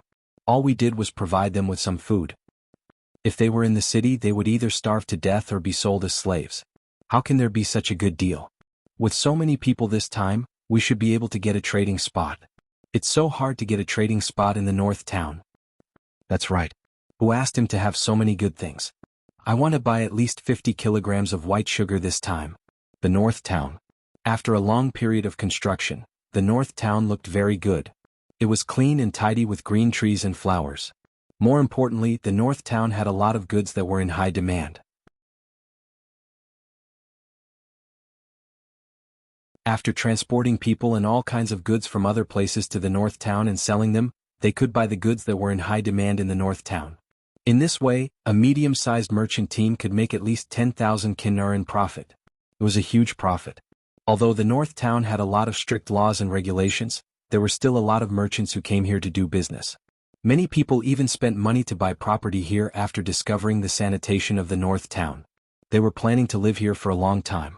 After we go back this time, send people to the nearby villages to recruit refugees. I'll send you some more people. There are more refugees in the villages. You don't have to pay for them, just give them food. Alright, remember to pick them. Don't take the old, the sick, or the disabled.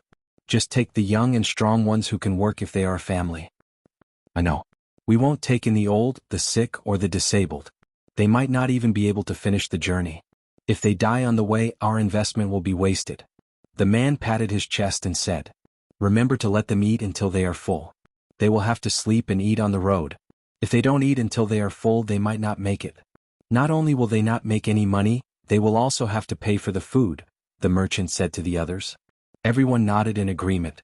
After the third phase of the North Town's construction was completed, they began to send workers to Mirror Lake City. The second phase of the construction had already started. Sulin had set a target of 50,000 people for Mirror Lake City. At the same time, the fourth city was being prepared. This time, Sulin planned to build the city to the west of the North Town. The 4 cities would surround Sulin's territory.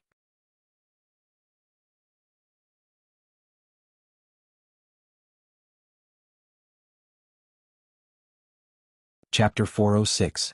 The Duchy of North Wind's construction was still ongoing. From the North City to the Kingdom of Florence's Blackstone Fort, there was a 300-mile stretch of wilderness. There was not a single human city, which was very unfriendly for caravans. A small caravan without enough strength would not be able to traverse such a distance.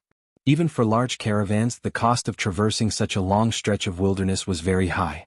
It was also very dangerous. Therefore, the Duchy of North Wind's next goal was to build a new city 50 kilometers southwest of the North City. This way, not only could they expand the territory of the Duchy of North Wind, but it would also make the trade route more convenient and smooth. However, the problem that limited the Duchy of North Wind's development was still the problem of population. The most popular thing in the Duchy of North Wind was the population trade. On average, the population of the Duchy of North Wind would increase by 300 people every day. In a month, the population would increase by nearly 10,000 people. The increase in population did not cause too much of a problem for the Duchy of North Wind. For 2 years in a row, they had been reclaiming land and planting crops. Now, the food production in North Town City was enough to feed 10 times the population. In fact, this was still an undercount. There were 150,000 mu of land outside the North City. 2/3 of it was used to plant food, and the rest was used to plant other economic crops. Under the effect of the harvest altar, the potatoes in the North City could mature 3 times a year, producing more than 1,500 kilograms of potatoes. In a year, the North City's food production could reach 200,000 tons. Even so, the Duchy of North Wind did not stop reclaiming the land. By next year, the Duchy of North Wind's food production would increase again. The increase in food production brought about too many benefits. In addition to satisfying the basic needs of the people, the rest of the food was transported to the distillery and the farm. The North City's vodka production was very high. Vodka was very popular in the northern provinces, but the sales in the south were average. Every month, the North City made a lot of profits. In addition to the distillery, the rest of the food was used to develop the livestock industry. The livestock industry in the North City had moved to Centaur City. After a year of development, the livestock industry in Centaur City had developed rapidly. The number of horses in Centaur City had reached 5,000, and the number of cows and sheep had broken through 50,000. It was barely enough to meet the needs of the Duchy of North Wind. However, the number of livestock in Centaur City was still increasing. The development of the northern battlefront city was changing rapidly due to the large amount of investment. It could be said that it was the fastest developing city in the entire continent.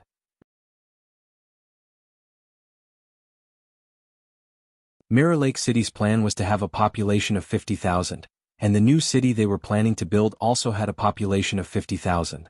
In addition to the 150,000 in North Town City and 10,000 in Centaur City, the Duchy of North Wind needed a population of 260,000, and North Town City only had 170,000 to 180,000. Although the Beifong Principality had already been established, the population trade would be the top priority of the Beifong Principality for some time to come. By the time Sulin returned from the Desert Kingdom, it had been more than a month. Although he had been away from northern town for more than a month, the city hadn't been affected. Crazy and Hathaway had managed the city well. The construction of the new city in the southwest had also begun. The first batch consisted of 3,000 people. At this time, the city had already built some simple walls and some houses. The ones responsible for their safety were 500 soldiers from North Town City, including 200 spearmen, 200 archers, and 100 barbarian soldiers. After the construction of the camp was completed, Su Lin would send more people to build the city. After returning to Northern Citadel, Su Lin rested for a day before going to the central square of the city. He planned to build the Martyr's Palace. Some people said that tower didn't sound nice, but now it was changed to palace. The Martyr's Palace and the Arc de Triomphe would be built as a set. Su Lin planned to build both on the same central axis. The main road of North Town City would pass through the Arc de Triomphe and reach the central plaza before reaching the Martyr's Palace. When Su Lin was building the city, he had reserved a lot of empty land. There was also a lot of space in the central plaza. Su Lin had specially reserved a piece of land for the Martyr's Palace. After deciding to build the Martyr's Palace, the construction team from North Town City quickly arrived. The construction team had plenty of experience, so they had no problem building the basic structure of the Martyr's Palace. After Su Lin gave them the blueprints of the Martyr's Palace, the construction team began construction. The construction of the Martyr's Palace required a lot of marble, and some places even required obsidian. The blueprint of the Martyr's Palace was tall and majestic. The entire structure was built with stone. There were many murals and sculptures inside the Martyr's Palace, depicting legends and battles that North Town City had experienced. After arranging the construction of the Martyr's Palace, Su Lin only needed to visit it every day. Once the construction was complete, he also needed to place 2 battle soul stones inside the Martyr's Palace. Only then would the Martyr's Palace be considered complete. Without the battle soul stones, the Martyr's Palace would only be a grand hall at most. It wouldn't have any special effects. Adept Tower, Astrology Platform.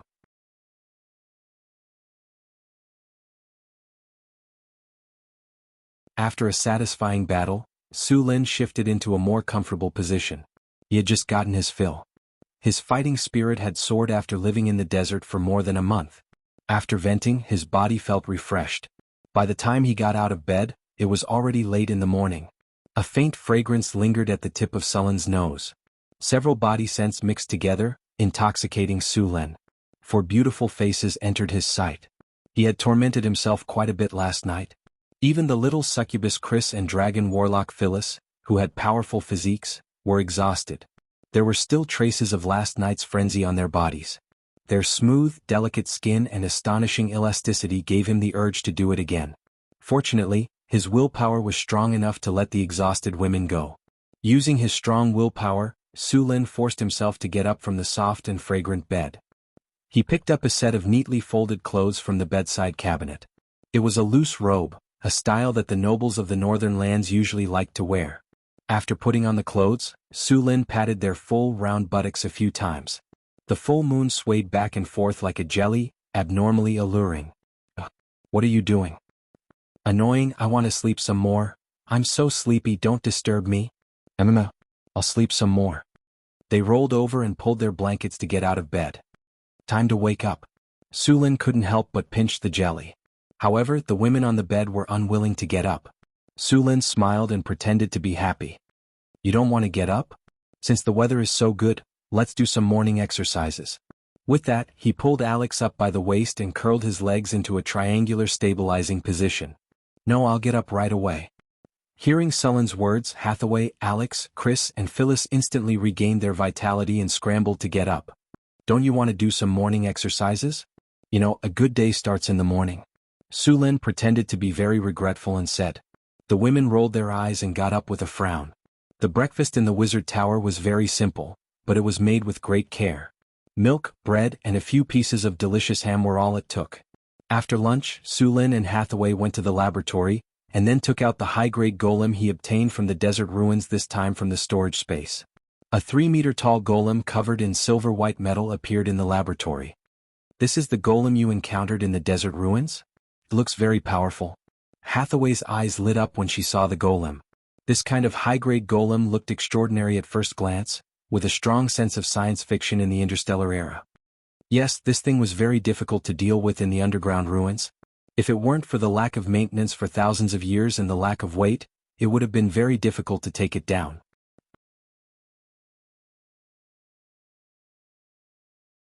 Su Lin patted the golem and said, "You don't know, but this high-grade golem has a powerful equipment, the elemental Fisher light blade.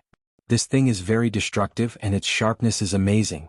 Ordinary weapons will break with just a touch, and in terms of sharpness alone, it has surpassed legendary weapons." Elemental Fisher light blade? Are you sure? Hearing Su Lin's words, Hathaway immediately asked in surprise. "Yes, I've seen it used," Hathaway said with a look of joy. "The elemental Fisher light blade is a very powerful technology. Weapons made with this technology can reach the power of divine weapons, and can break the divine power field of gods and cause damage to gods." "So powerful?" Su Lin looked surprised and then asked a little strangely, "Then why did I feel that it was only at the legendary level when I encountered it last time?" This technology was first developed by the great arcanists to deal with the abominations. The abominations have the same divine power field as the gods.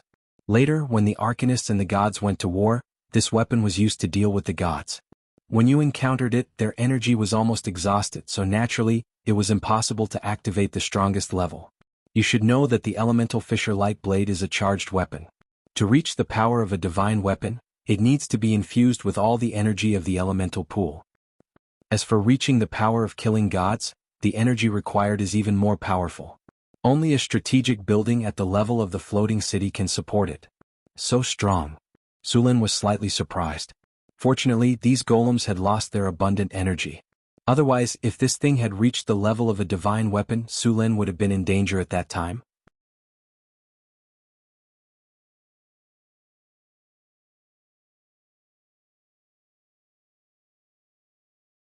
Chapter 407. Elemental Splitting Light Blade was just one of the technologies used to fight against the gods in the era of the Arcane Empire. Other powerful weapons such as Super Arcane Crystal Pulse Cannon, Arcane Crystal Energy Annihilation Cannon, etc. During the era of the Arcane Empire, the great arcanists began to study a topic: how to kill a god. In theory, the easiest way to kill a god was when the god descended in the form of a saint. The power of the god would be greatly limited in the form of a saint. The best opportunity to kill a god in history was during the Avatar Crisis. At that time, the Avatar Crisis broke out, and all the gods were forced to descend into the world. They were also cut off from the divine kingdom and lost most of their power. When the Avatar Crisis came, many gods fell, and that was also the time when the mortals had the highest chance of becoming a god. At that time, there were records of mortals who succeeded in killing a god and became a god. But if it wasn't for the Avatar Crisis, it would be very difficult to kill a god. The divine shield used by the gods to protect themselves was enough to withstand dozens of legendary spells at once, and this divine shield had a rapid recovery effect. As long as the divine power in the divine kingdom was abundant, the divine shield would be quickly repaired. The best way to break a god's divine shield was to directly break through the upper limit of the god's divine shield with powerful energy. The strength of this thing was similar to the floating space city's enigmatic protective force field. After a large number of arcanists studied and calculated, they came to a conclusion that if they wanted to break a god's divine shield, they must use spells above the 12th circle. Only a spell of such power could kill a deity. Spells above the 9th circle were called legendary spells. Only legendary wizards could cast such powerful spells, and it was even more difficult to cast a 12th circle spell.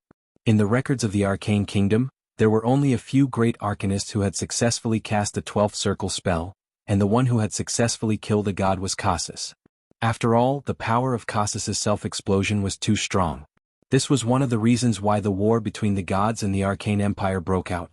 Since the destruction of the Arcane Kingdom, many spells above the 9th circle had been lost. Only a few of them had been passed down, and they were all hidden by the wizard organizations and not shown to others. It was said that these lost legendary spells were actually destroyed by the gods. Of course, it was not as if the great arcanists of the Arcane Kingdom did not leave behind a backup plan. In many hidden corners of the multiverse, or in some ancient ruins, legendary spells were still preserved. Even when the Arcane Kingdom was defeated, the floating city still managed to escape. Su Lin also wanted to control this power.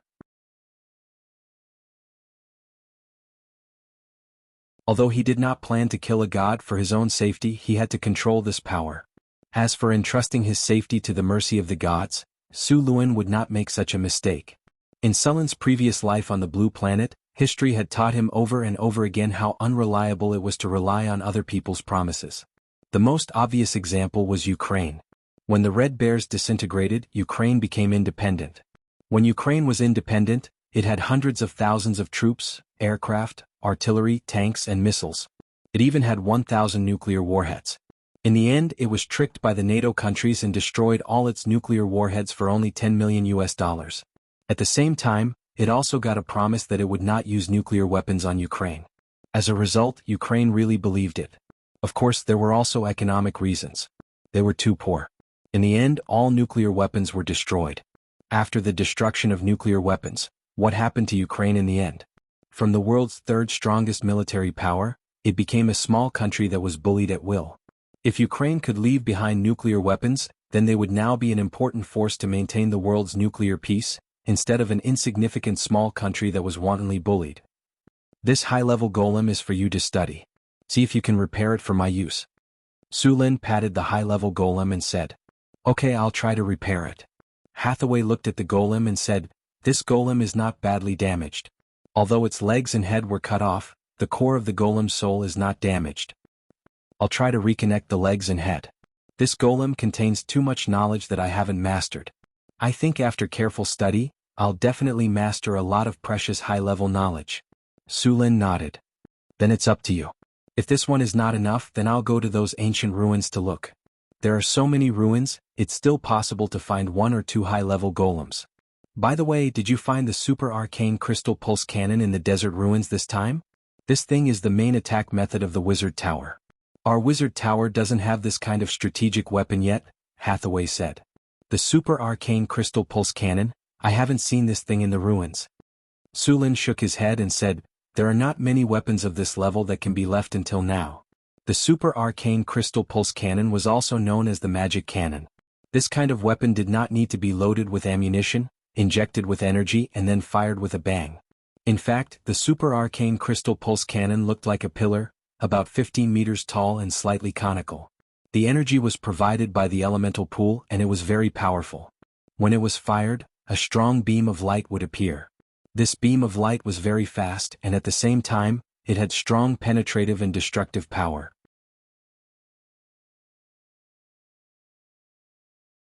The lowest power was a level 9 spell, and the highest could reach level 11 or even level 12. After giving the golem to Hathaway, Su Lin left the wizard tower. After returning to the Lord's castle, Su Lin checked the territory's accounts. The wizard tower spent the most money. On average, it cost 250,000 kinnar to buy materials every month. The rest was the military and construction expenses of the northern town, and the immigration expenses. In this way, although there were hot products such as white sugar, paper and rum, the northern town still spent more than it earned. If it weren't for the mineral support of the underground world, the northern town would have been unable to make ends meet. As for the construction of the floating space tower and even the floating space city in the future, the cost was even more astronomical. According to the estimation of the Arcane Kingdom, the construction of a floating space tower would cost about 50 million kinnar, and the construction of a floating space city would cost more than 1 billion kinnar. Of course, this was only the capital, and there were many resources that money couldn't buy. Just like the mice energy nucleus, who could buy it? Without the mice energy nucleus, the floating space city couldn't fly even if it was built.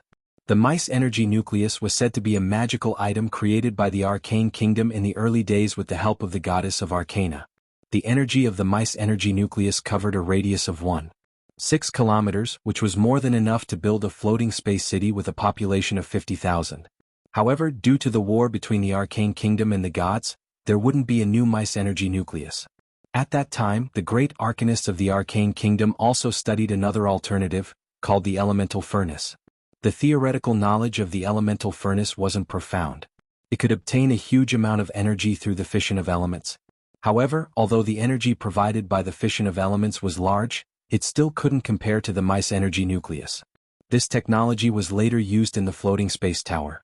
Later, the arcanists developed a more powerful elemental furnace technology, elemental fusion.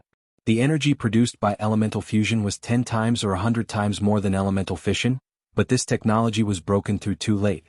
At the end of the war, this technology was born. The emergence of this technology didn't help the success of the Arcane Kingdom.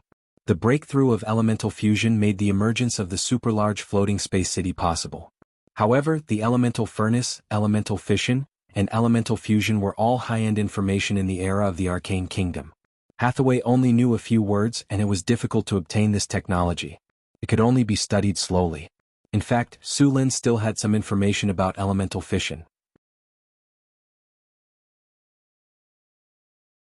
He had obtained some superficial information about elemental fission from a relic when he was in the underground world.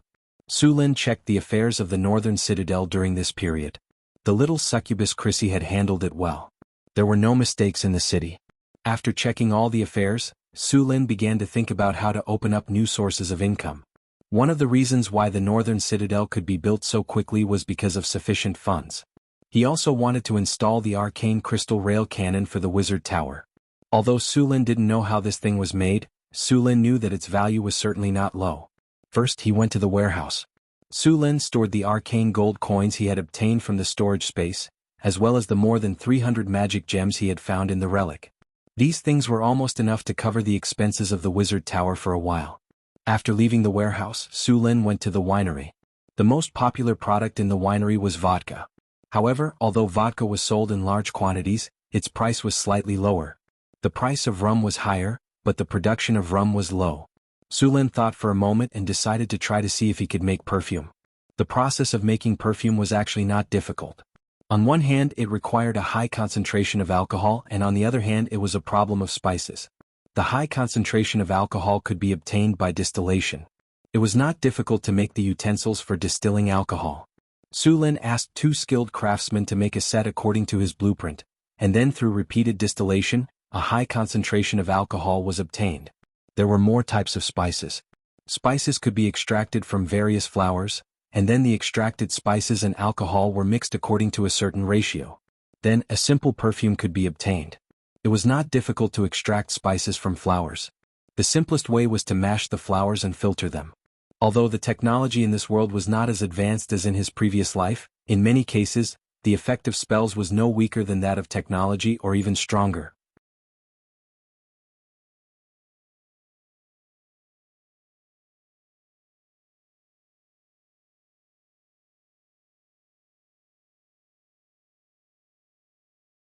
It took about 5 tons of petals to extract 2 pounds of rose essential oil. It was easy to imagine why those high-grade perfume from Gauls were so expensive. Just a 50 milliliters bottle of perfume could be sold for a few thousand yuan. Northern Citadel didn't have a large area for roses, but there were a lot of flower fields in the secret territory. The largest one was the purple tulips. When Su Lin discovered the secret territory, there were already a lot of purple tulips here.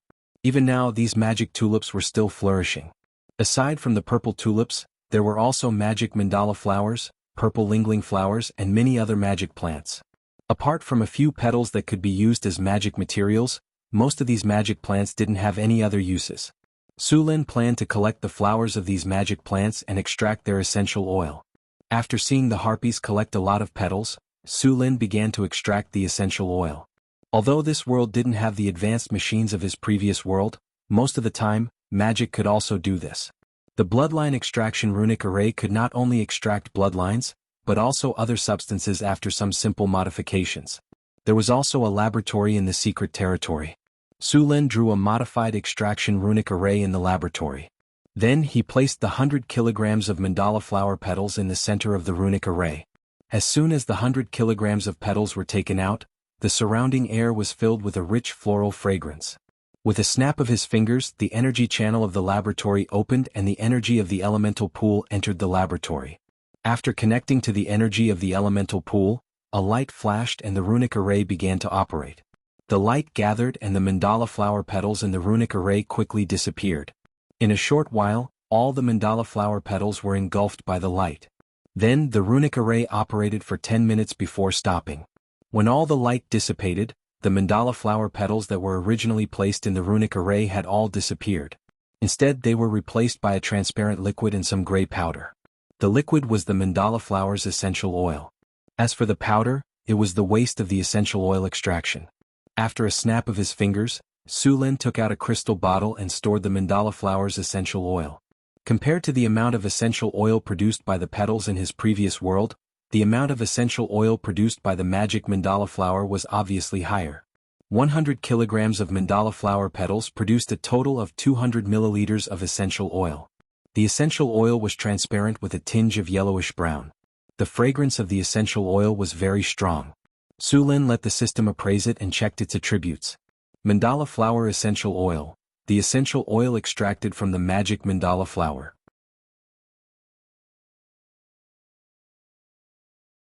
It has a strong fragrance and can restore mental strength, detoxify, excite and restore youth. Note, it needs to be diluted before use. After successfully extracting the mandala flower essential oil, Su Lin started to mix the perfume. The various spices in the northern city had already been prepared. Su Lin chose a few of them to mix. To be honest, this kind of work didn't suit him. However, he hadn't found a suitable candidate, so Su Lin could only make do for now. After dissolving the various spices with alcohol, he added a small amount of water. Finally, he added the mandala flower essential oil in a 10:1 ratio. After mixing evenly, a bottle of perfume was completed. Magical perfume, unnamed, a special perfume made from datura flower essence and other essences. The fragrance lasts for a long time. It has the effect of recovering MP, detoxifying, delaying aging and restoring youth. Fragrance plus 20, stamina recovery plus 8, poison removal plus 10, charm plus 10, delaying aging plus 12, charm plus 20. Note, the perfume effect lasts for 7 days. Can be used 1010 times. After using the perfume, when casting charm or other spells on others, magic power plus 10. This perfume effect is not bad. Su Lin was a little surprised after seeing the effect. This perfume effect was surprisingly good. Not only did it have the effect of a perfume, but it also had the effect of slowing aging, charm and detoxifying. After using this perfume, one's body would be buffed with a layer of buff. Su Lin named this bottle of magic perfume Fatal Temptation. He then stored it in a natural purple magic crystal. Next, Su Lin started to make the magic perfume again. After all, he had a lot of wives and 2 little maids. 1 bottle of perfume was not enough. Other than Chris, Hathaway, Alex, Phyllis, Angela, and the 2 little maids, Karina and Grace, would definitely need the perfume too. In this way, Su Lin would have to make at least 8 bottles of magic perfume. The good thing was that all the ingredients were prepared. As long as he followed the steps, he could easily make the perfume. However, Su Lin did not want to make a perfume like Fatal Temptation, so he made some simple adjustments while making the perfume. Soon, the second bottle of magic potion was made. Su Lin opened the system to identify it. This bottle of perfume was a little different from the previous bottle. This bottle of perfume had the same effect as the previous one, but the values were a little different. Next, Su Lin started to experiment while making the perfume. After a few tries, he finally made the best perfume formula. Su Lin stretched his body and looked at the magic perfume in front of him. This was no longer a simple perfume. Even if he wanted to sell it, the price would be very high. This thing could only be sold to the female wizards. If Su Lin wanted to sell the perfume, he could only make a more ordinary version.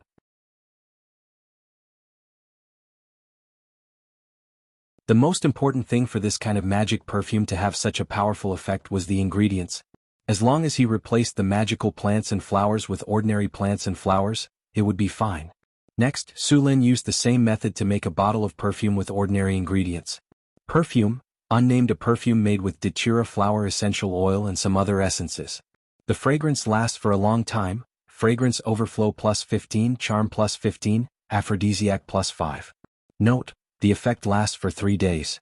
Number of uses, 10/10. After seeing the attributes of the perfume, Su Lin nodded in satisfaction. Although this perfume was not as good as the magic perfume, it was much better than the rose dew from the kingdom of Caloranza.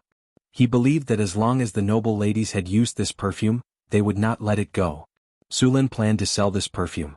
As for the magic perfume, he did not plan to sell it for the time being. However, after he decided to make the perfume, he would have to open up some flower fields in the northern city. There was a lot of fertile land outside the northern city. It would be a waste to use it to grow flowers. After some consideration, Su Lin decided to open up a flower field near the Mirror Lake City. There was also a lot of land in the Mirror Lake City, but without the buff of the harvest altar, it was just right to grow flowers. After making the decision, Su Lin ordered the refugees to open up 3,000 mu of land near the Mirror Lake City to grow flowers. Su Lin purposely picked the plants, including roses, lavender, datura flowers, tulips, and more than a dozen other plants. These flowers were the most popular ones.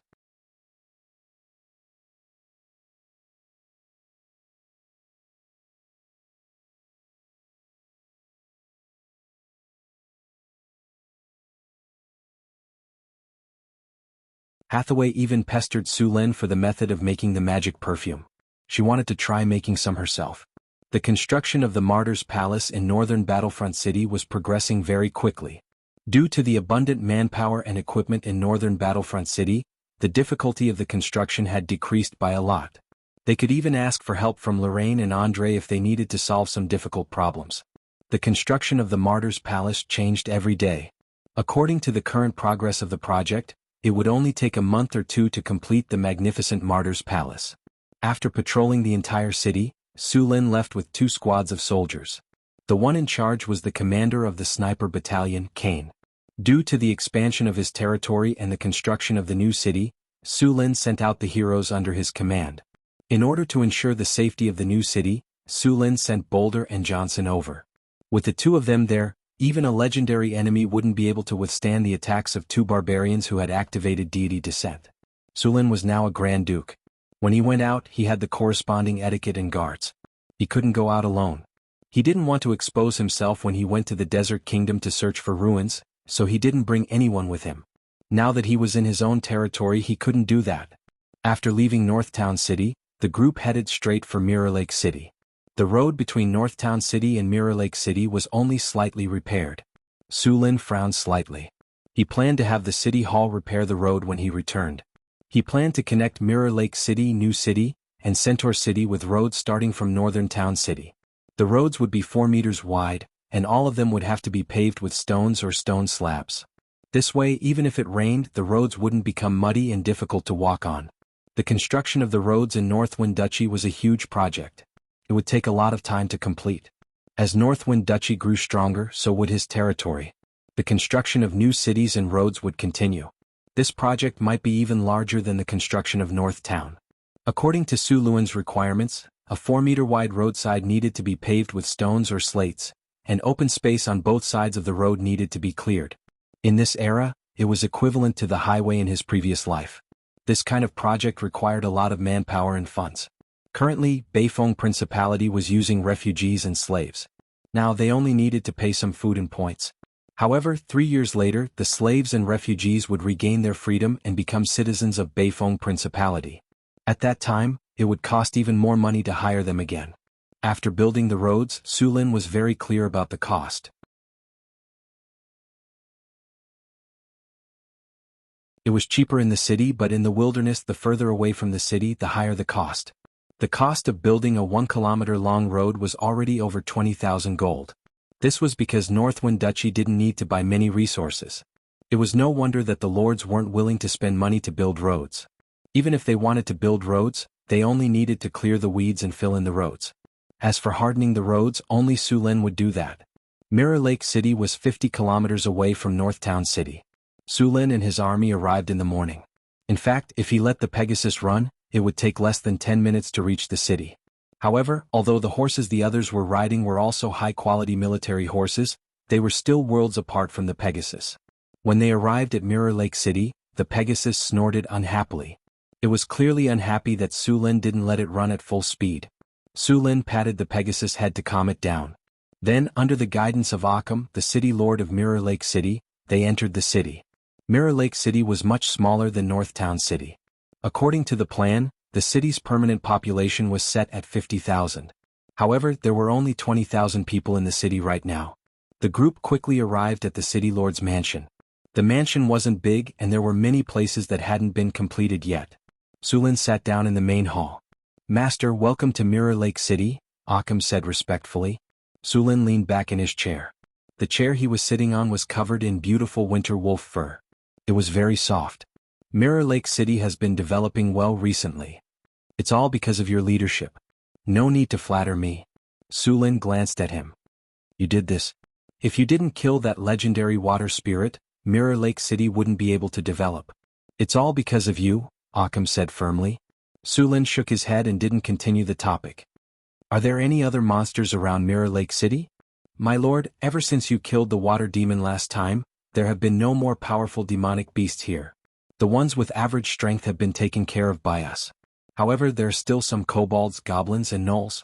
Their numbers have been greatly reduced after our Mirror Lake City's army wiped them out.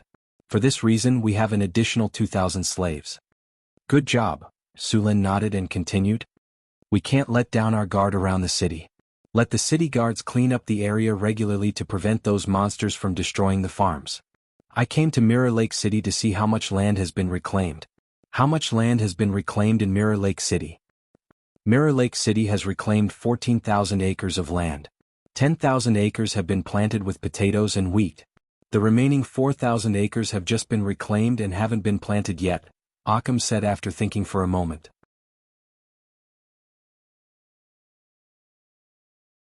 Sulin nodded and didn't say anything. The data was the same as what was on his system panel. Don't plant the 4,000 acres of land yet.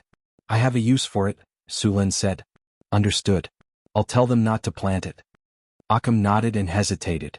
Master, what do you plan to plant? Plant flowers. Sulin said calmly. Flowers? Occam frowned after hearing Sulin's words. The other officials in Mirror Lake City were also surprised. However, this was Sulin's decision and they could only follow it. You don't think it's possible? Sulin took a sip of tea and said. I'm sorry, Master. I don't understand why you want to plant flowers. Mirror Lake City can't be self-sufficient with food, Occam said. Sulin nodded. He was satisfied with Occam's attitude. He took out a crystal bottle and placed it on the table.